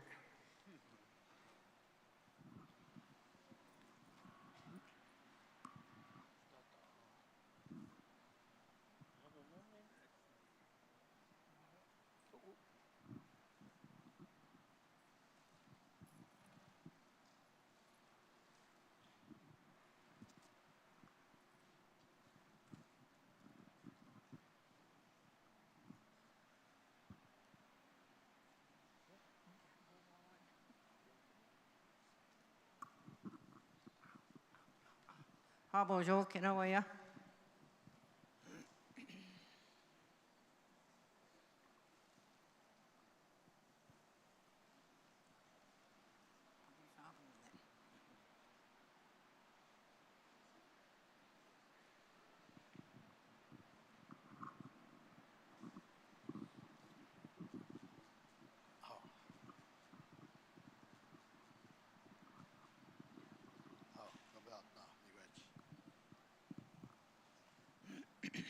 Jeez, I don't want to stand in front of you. Bonjour, Kinawaya. And I'm Jagat Ganin Dishnakas Makondodem.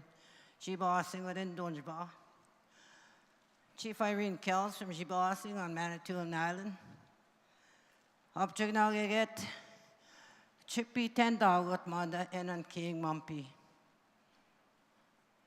Nishin. Biskognagegi nu just get doing of Amanda we should going with Angebine. Donishin. It is so great that we can do something like what we're doing today. To stand behind a leader. A leader that will be kind, generous, thoughtful, fearless, and that looks at everybody in the same light. It's very hard to do that. I know. And Glenn does it very well. I've known Glenn for a long time.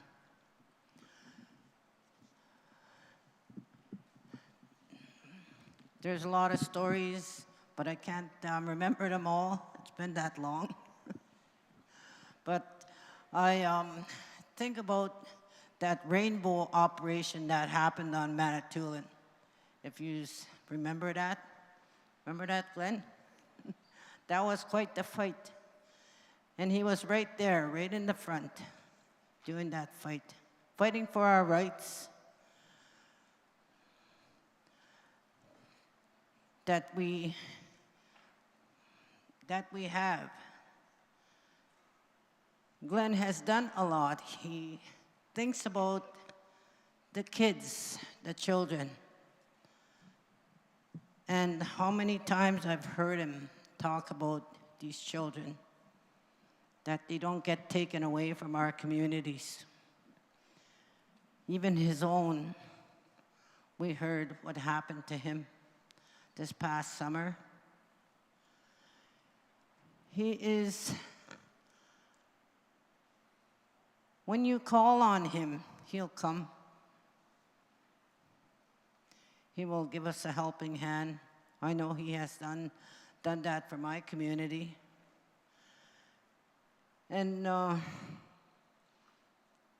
it's so refreshing to see somebody like that. When I see Glenn, you know, we don't meet up with each other very often, but there's a big smile and a hug right away. No hesitation. It's hard to do that too,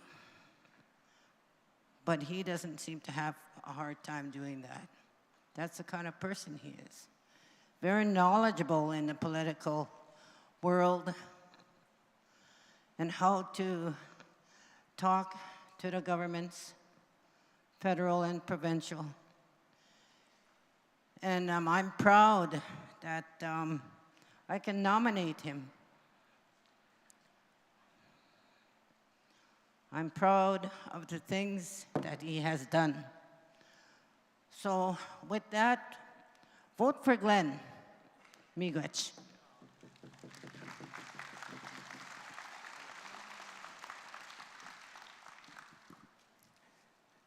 Miigwech, Chief Kells. And Glenn has accepted lots of tobacco there, it looks like, so he's accepted the nomination. Again, I'll ask if there's somebody you're going to second. Oh, Chief Williams, coming this way.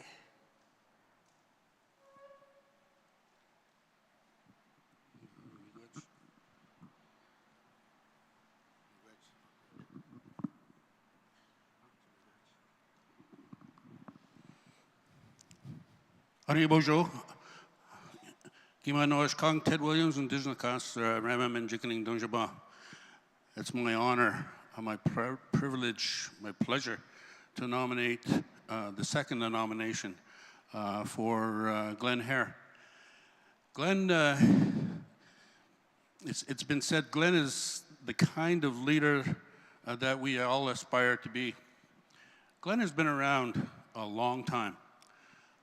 And he has exhibited leadership skills in his own community for a number of years. He's exhibited leadership on the Anishinaabe Nation level, again, for a number of years. And for the last 3 years, he's been our Ontario Regional Chief.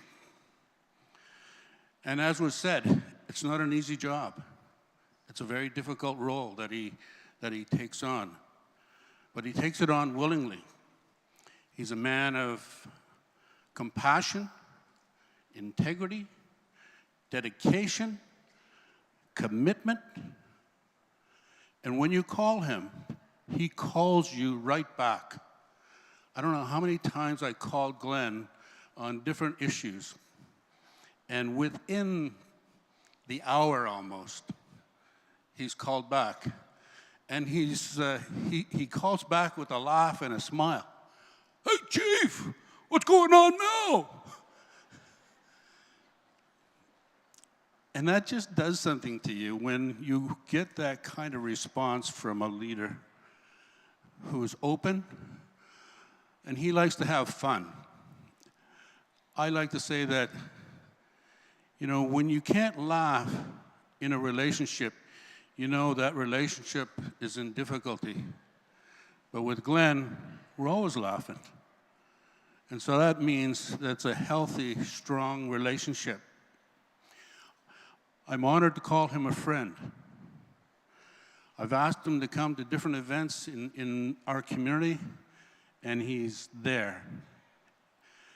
No questions asked. His commitment to his people, whether you're from the north, whether you're from the south, east, and or west, it's strong. And it's been proven over 40 years of leadership and dedication to his people, to his communities. And for that, we are all blessed. I do want to say that we have strong leadership candidates for the Ontario Regional Chief. So we're not losing. We're getting stronger and stronger and stronger when I take a look at the candidates that we have. And it was said last week at the Anishinaabe, we're a family, all of us. We're here working together to make life better for each and every one of our citizens in the Ontario First Nations. And so join me and vote for Glenn for 3 more years of solid commitment and dedicated leadership. Miigwech, Glenn.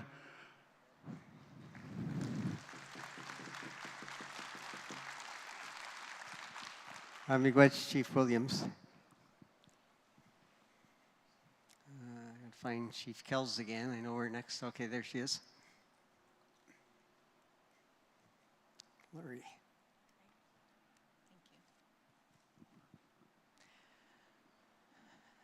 Ani atik dodem, ajajak dodem, megazekwe dishnakas, Lori Jaganash Noiswin, Michasagi, and Anishinaabe and Dao.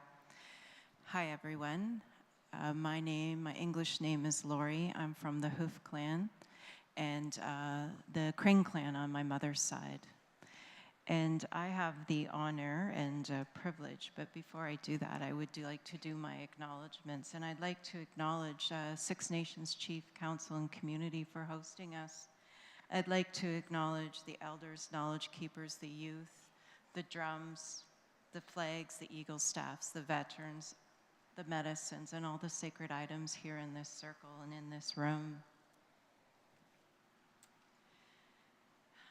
Yesterday, I was at a service for one of my greatest friends I met, actually, while being chief, while in these circles. And he once was quoted as saying, "You have to love your people and fight for what is right, whether you win or lose." And that quote was from Chief Greg Peters of Delaware Nation. And this is what I have seen in each of these candidates over the years. And as Chief Williams just said, that we do have great candidates. And I thank them for this work that they do. And to each of you, you each have gifts and qualities for this position. And I thank you for your candidacy. But to support a candidate is to believe in a shared goals, vision, commitment. And we at Hiawatha share the goals with candidate Travis Bosno and have agreed with honor to be one of his nominators. So I'd like to offer you this, Travis. Miigwech. We at home also talk about our definition of insanity. You know, we keep doing the same thing and expecting different results. And we need to do something different. Today was a prime example. I've been chief of my community for almost 12 years, and we've had this conversation for 40 years. I might be exaggerating a little. I'm fighting battles that my father fought when he was chief for 20 years. And so I think it's time we need to do something different. And if we want different results, we at Hiawatha believe that Travis can help us achieve this difference through his past lessons learned, through his ability and strength, through his experience, through his knowledge, and to tackle current issues with his vision. And I know that you've all, I shouldn't say that. You may have all seen what he was handing out. You may have already had the opportunity to speak to him or hear his platform. And so with that, we do support his vision and his commitment to work with us for our people and for our communities. And we look forward to creating good positive change together. This room, this circle is full of very smart people. And I look forward to having Travis help lead us to where we really need to be, where we really need to go. And we ask your support in supporting Travis. Miigwech.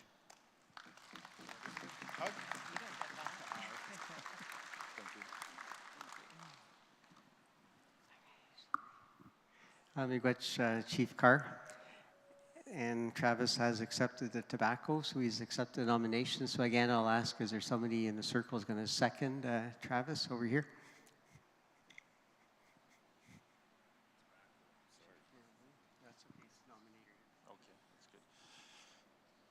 Bonjour. Jabo much time in my beginning Snabe. Merle Nundition can go. Ani Martin Kenzie no Snabe Kazian, Mishki Gogman Donji. Chiboga gitan chibo chuji mani gajish gashkatamang ginobma bakki gaunjian. Mi mai on jim shkrizian. Ani gishktusi gnab chignob migok. Before I introduce myself as Merle Loon, that was the name I was given. I was given several names as I grew up as a child.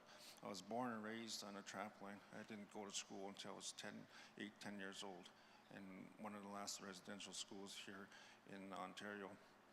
And I don't mean no disrespect. I'm looking at the ground. That's where I get my strength. I always look at Mother Earth. I always gather my strength from Mother Earth. And this gives me direction on how I need to speak. When I was approached several months ago by my friend, my family, my brother, Travis Boisno, that he was looking for some support. And I was thinking about the last 2 months on how I would speak to second the nomination. And a lot of times I don't have anything prepared as far as speech. I always try to speak from the heart. That's what my grandma taught me.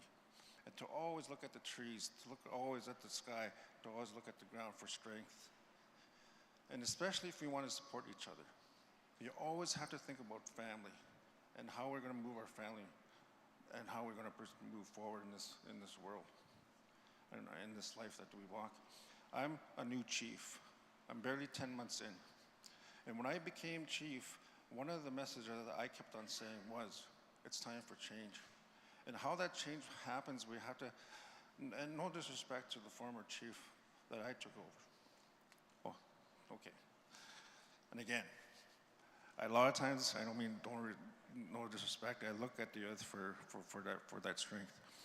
But as I was saying, when I became chief, part of that message when I went to get the support of my people, if they saw that in me, that I could lead my people to that better place from where we come from, then I was honored to do that. In Travis, I see that. We're young, we're learning this way, and we're going to learn more. And we all count on our previous chiefs. We all have a lot of good chiefs. There's a lot of wealth and knowledge here. And I know I'm going to draw my strength from all the chiefs that have walked this path longer than I have. I've only been walking it for 10 months. Prior to this, I was a police officer. I took care of people. That was my job.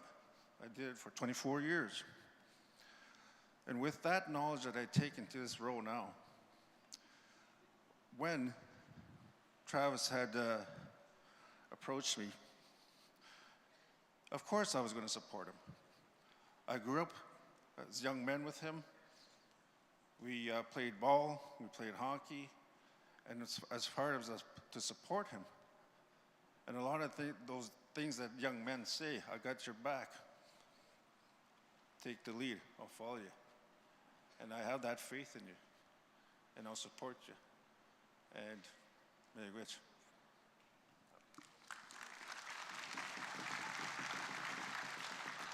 Amigwetch Chief Loon.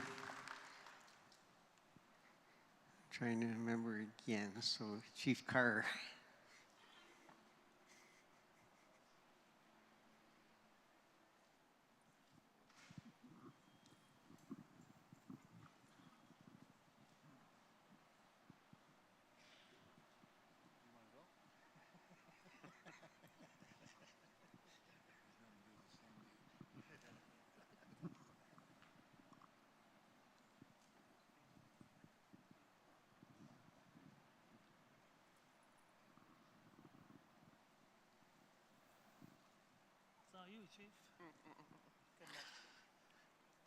Kwekwe, bonjour.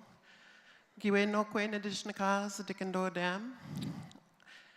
I am Chief Shillingmore Frappier of Tamagami First Nation, and it is my honor and my privilege to nominate Grand Chief Abram Benedict of the Mohawk Council of Akwesasne.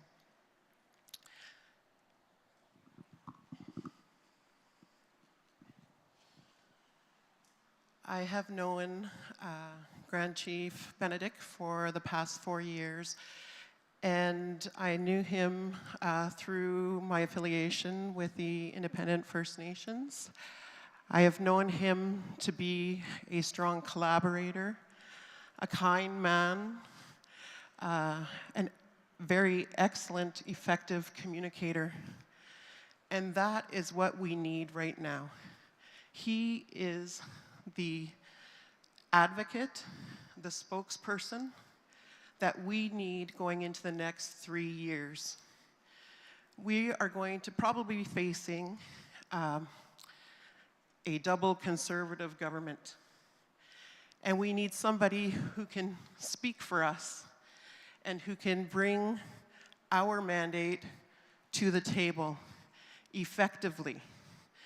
And this is why I am nominating Grand Chief Benedict for the position of ORC. He has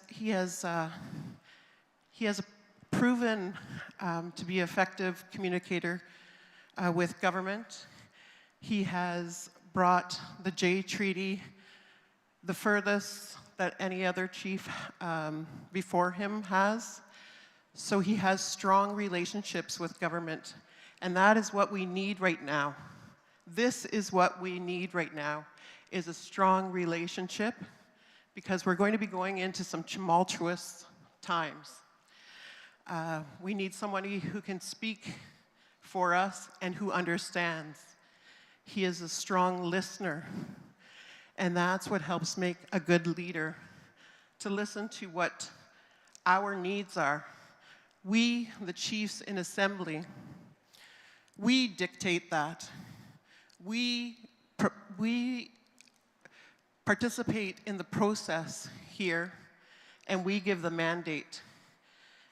And that is why I am nominating Chief Abram Benedict, because I believe he is the best person who can bring these issues forward and keep us at the tables. He has a strong reputation with government. He has over 18 years of leadership experience. He can hit the ground running. 9 of those years has been at the Leadership Council. This is what we need. This is what we need right now, because this is how we need to move forward together in unity. We need to all be pulling in the same direction, because it's going to get hard. It's going to get harder. And this is why I am nominating Grand Chief Abram Benedict for the position of the Ontario Regional Chief. Miigwech.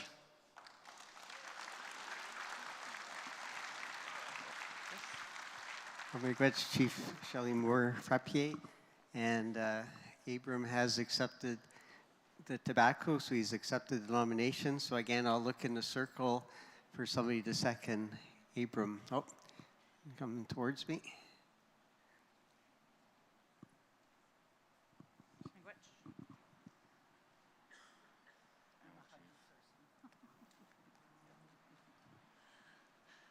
Good afternoon.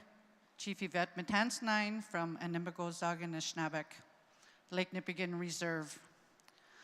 I wish I could speak in my language, but unfortunately, my mother went to residential school and she lost it.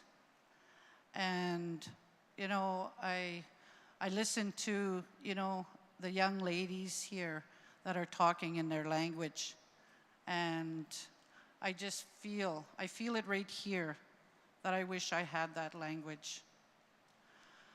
But anyway, with that, I second Grand Chief Abram Benedict for the regional chief. And I don't want to echo anything that Chief Shelley has said. I just want to add to it. And I met Abram roughly 20 years ago.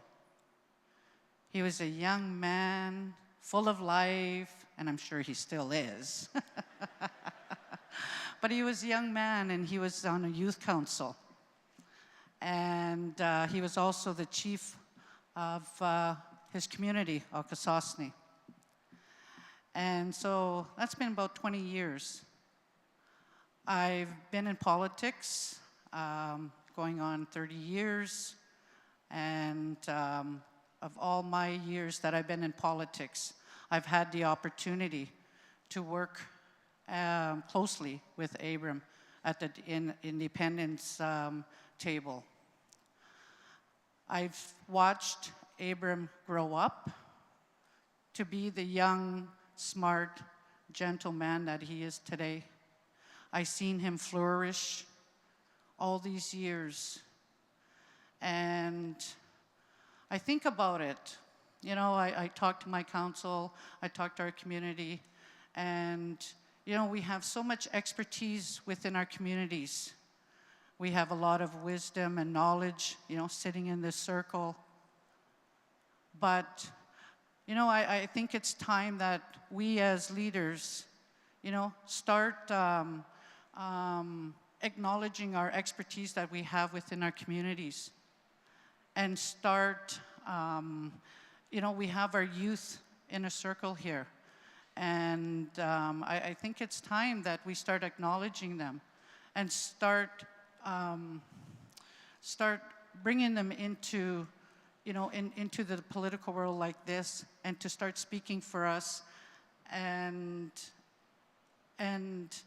I think it's time to start utilizing our young people. You know, they have young ideas, different opinions, you know, a lot of energy, more than me, you know. So I think it's time to start, you know, putting our young people in positions like this. You know, I think everyone has been, you know, in their leadership roles for many years. But now we start to see that all our young people are coming out, and they're starting to get involved and interested into politics. And I think that's great, because they have a lot of ideas and like I said, a lot of energy that they could move the world. And with Abram, I think he can. Abram was born a leader. And I know that he can bring the Chiefs of Ontario and our communities to where we should be. I've been involved with Chiefs of Ontario for almost 30 years now, and it hasn't changed. And I think that, you know, if we listen to our young people and put our young people in these chairs, in these seats, I think we're going to go places. So with that, I'd like to wish all the candidates good luck, but it's time for a change. And please vote for Abram as your regional chief. Miigwech.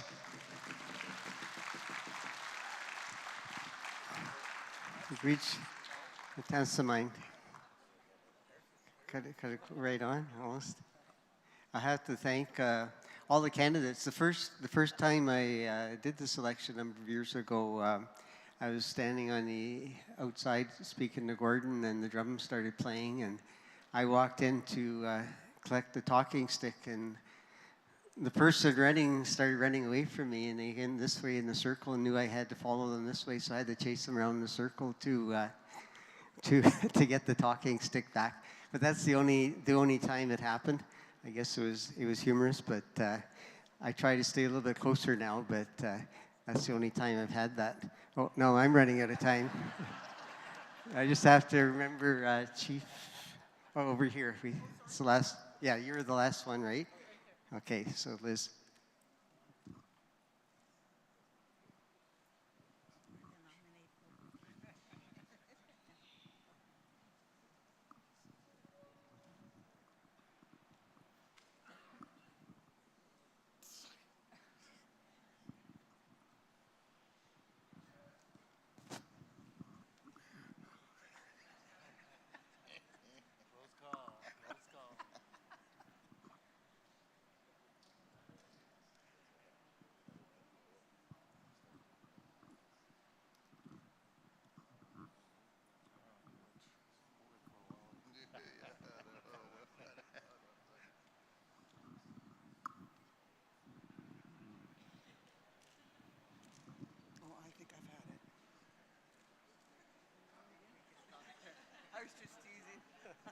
I know.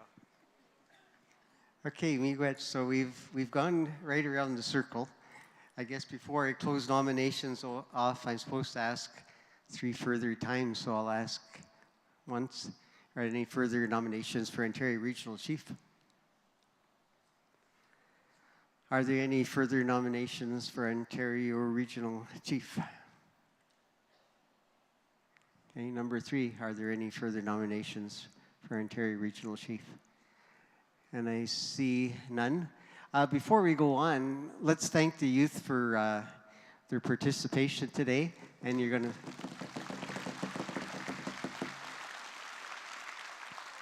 And you see they're really studying this role and doing it well, and that's going to be good for the future, keeping us going. And also you're going to see them tomorrow because they'll be doing the count. Just for your records, they did count 84 at the start here. And again, tomorrow, it's not as key today because we're not voting, but tomorrow we want to get that right. So when you get you to hold your hands up, they want to get an accurate count before we start tomorrow. So there are 5 nominees for Ontario Regional Chief. And tomorrow morning, you'll hear from them. I think we're starting around 8:30 with some opening remarks and that. Then we have the speeches from the candidates. Then there's some time if there's any questions that they'd like to present to the candidates. And then after that, we'll take a break and go into the stand-up election. So just to confirm, and this is the order that they'll speak in tomorrow as they're nominated today. The 5 nominees are Rudy Turtle, Dean Sayers, Glenn Hare, Travis Wassano, and Abram Benedict. So Chop said he's going to have the fire started around 5 and a sweat lodge around 6 o'clock tonight. And there is a feast planned for 7 o'clock. We invite the candidates, but it is optional whether you attend the sweat or not, and anybody else that wants to attend the sweat. And also the feast, Tracy, there's enough food for people if they can't make it to the sweat or can't participate in the sweat, they can show up for the feast at 7, probably the same place as today. Any closing remarks, Chop, for today?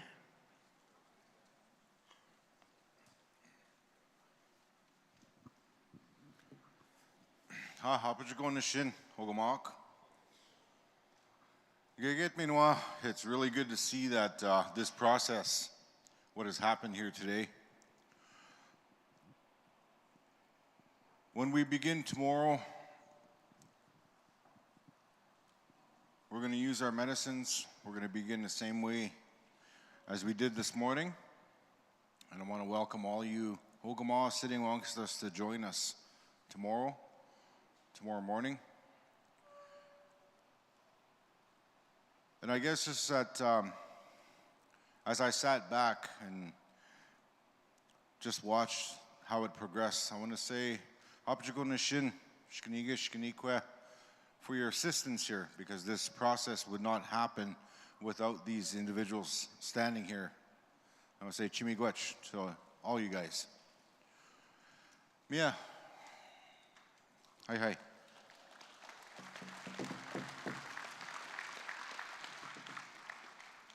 Okay, Miigwech, so we've ended the circle, so appreciate your time. Oh, sorry, somebody. Oh, they're going to do a closing before we leave? Okay, I guess that's it for today then? Okay, they're going to do a closing here first before we leave the circle. Miigwech, Gary. So before everyone leaves, I have a few announcements, and then we'd like to close in a good way.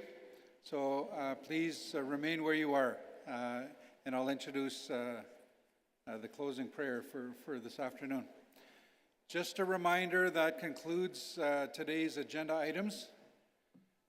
The nominees are invited to a sweat at 5 p.m. They will be given the location. Members of the Knowledge Keepers Council, the Youth Council, are all invited to participate in the sweat at 5 o'clock. Also, there is a feast for the nominees. That will be at 7 o'clock. Again, as we indicated earlier, if PTOs or any other caucus sessions wish to invite the nominees and hear from them, you can make your own arrangements with them starting at 8 o'clock tonight. Just a note, here in the assembly room, all of the doors will be locked, so we will have security here in the building for the protection of the sacred items and the Eagle staff. And we have the Nighthawk security, they'll be here. Also, we were reminded there are many vendors out in the basketball court area. Also, the trade booths, we invite everyone to go out and support some of the vendors that are here in attendance. They're out in the parking lot as well. We do have many vendors also just down the street here in the host community. Also, there will be a meeting tonight. The Chiefs of Ontario's Policy and Communications Sector is hosting a dinner meeting tonight for any leadership interested in the status of the mining file. We'll have a presentation from OKT legal counsel regarding their initial opinion. So that'll be tonight at the Town Place Suites Banquet Center. I'm not sure what time. 7 o'clock tonight. So you're all invited to that. Also, Six Nations of the Grand River. I see Nathan right here. He probably has some announcements as well. Six Nations is inviting us to participate in the lacrosse game tonight, 8 o'clock at the Iroquois Lacrosse Arena Banquet Hall, 3201 second line. You do need tickets to get in. There are complimentary tickets from the host community, Six Nations. You can pick them up at the host table in the registration area in the lobby area. So that's available. You're invited to come out. Tickets are available to attend that game. Any more? Oh, I'm by myself all of a sudden. Any more announcements? That was it? Okay. Oh, the gala tomorrow night? We will have a gala tomorrow night. What time? I think it's at 6 to 8 p.m. It'll be a gala and dinner entertainment hosted by, again, Six Nations at the Community Hall.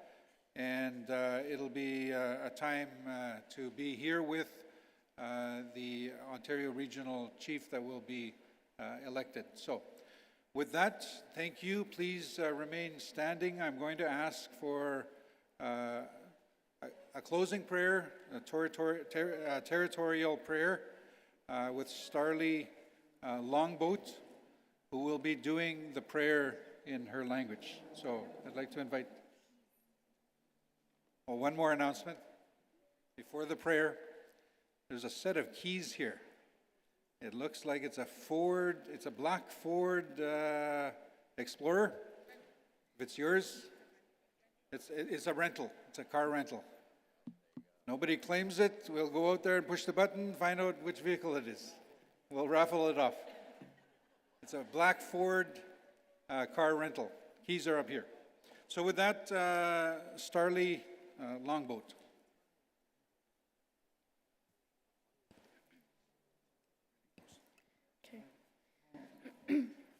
Nanda Nagakyo Dan just what I see us guy my got Sawado, Nan driver canto, Sungoi, Dison, Sungwawe, Ganono, Nene, and Weza, Scan and Venutino, Nedine, and Dwehe, Yaska, and Jidwaya, and Guanaco, Scar and Judonohon, and Gay, just on Guanaco.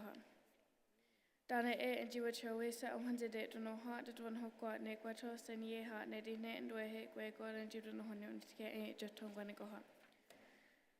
Dana and Jiwacho, what I heard on your touch negus, and now in and him. Nedine and Dwehe, Scar and Jitinohon, and Gay, just on Guanaco. Dana and Jiwacho, Gaining Hodage, Haruka Kyono, Nate Deo Kia, Ido Scano, and Dunatino. Nedine and Dwehe, the Ditinohono, Hodaka Kyono, Deo Kia, Idonat Gay, just on Guanaco.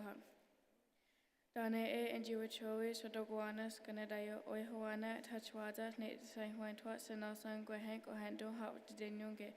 Nadine and Dwehe, the Sudonohonio, Sotoguanas, Canadayo, Nitgay, just on Guanaco. Dana and Jiwacho, Haha, Gay, go hide, Hana, Grace, the great disum, Nate so to settle, Nate Scano, I do not know. Nadine and Dwehe, the Sudonohonio, go hide, Hana, Grace, the great disum, Nitgay, just on Guanaco. Danito na sagat gweni igit sagai ganta gon honyo danito.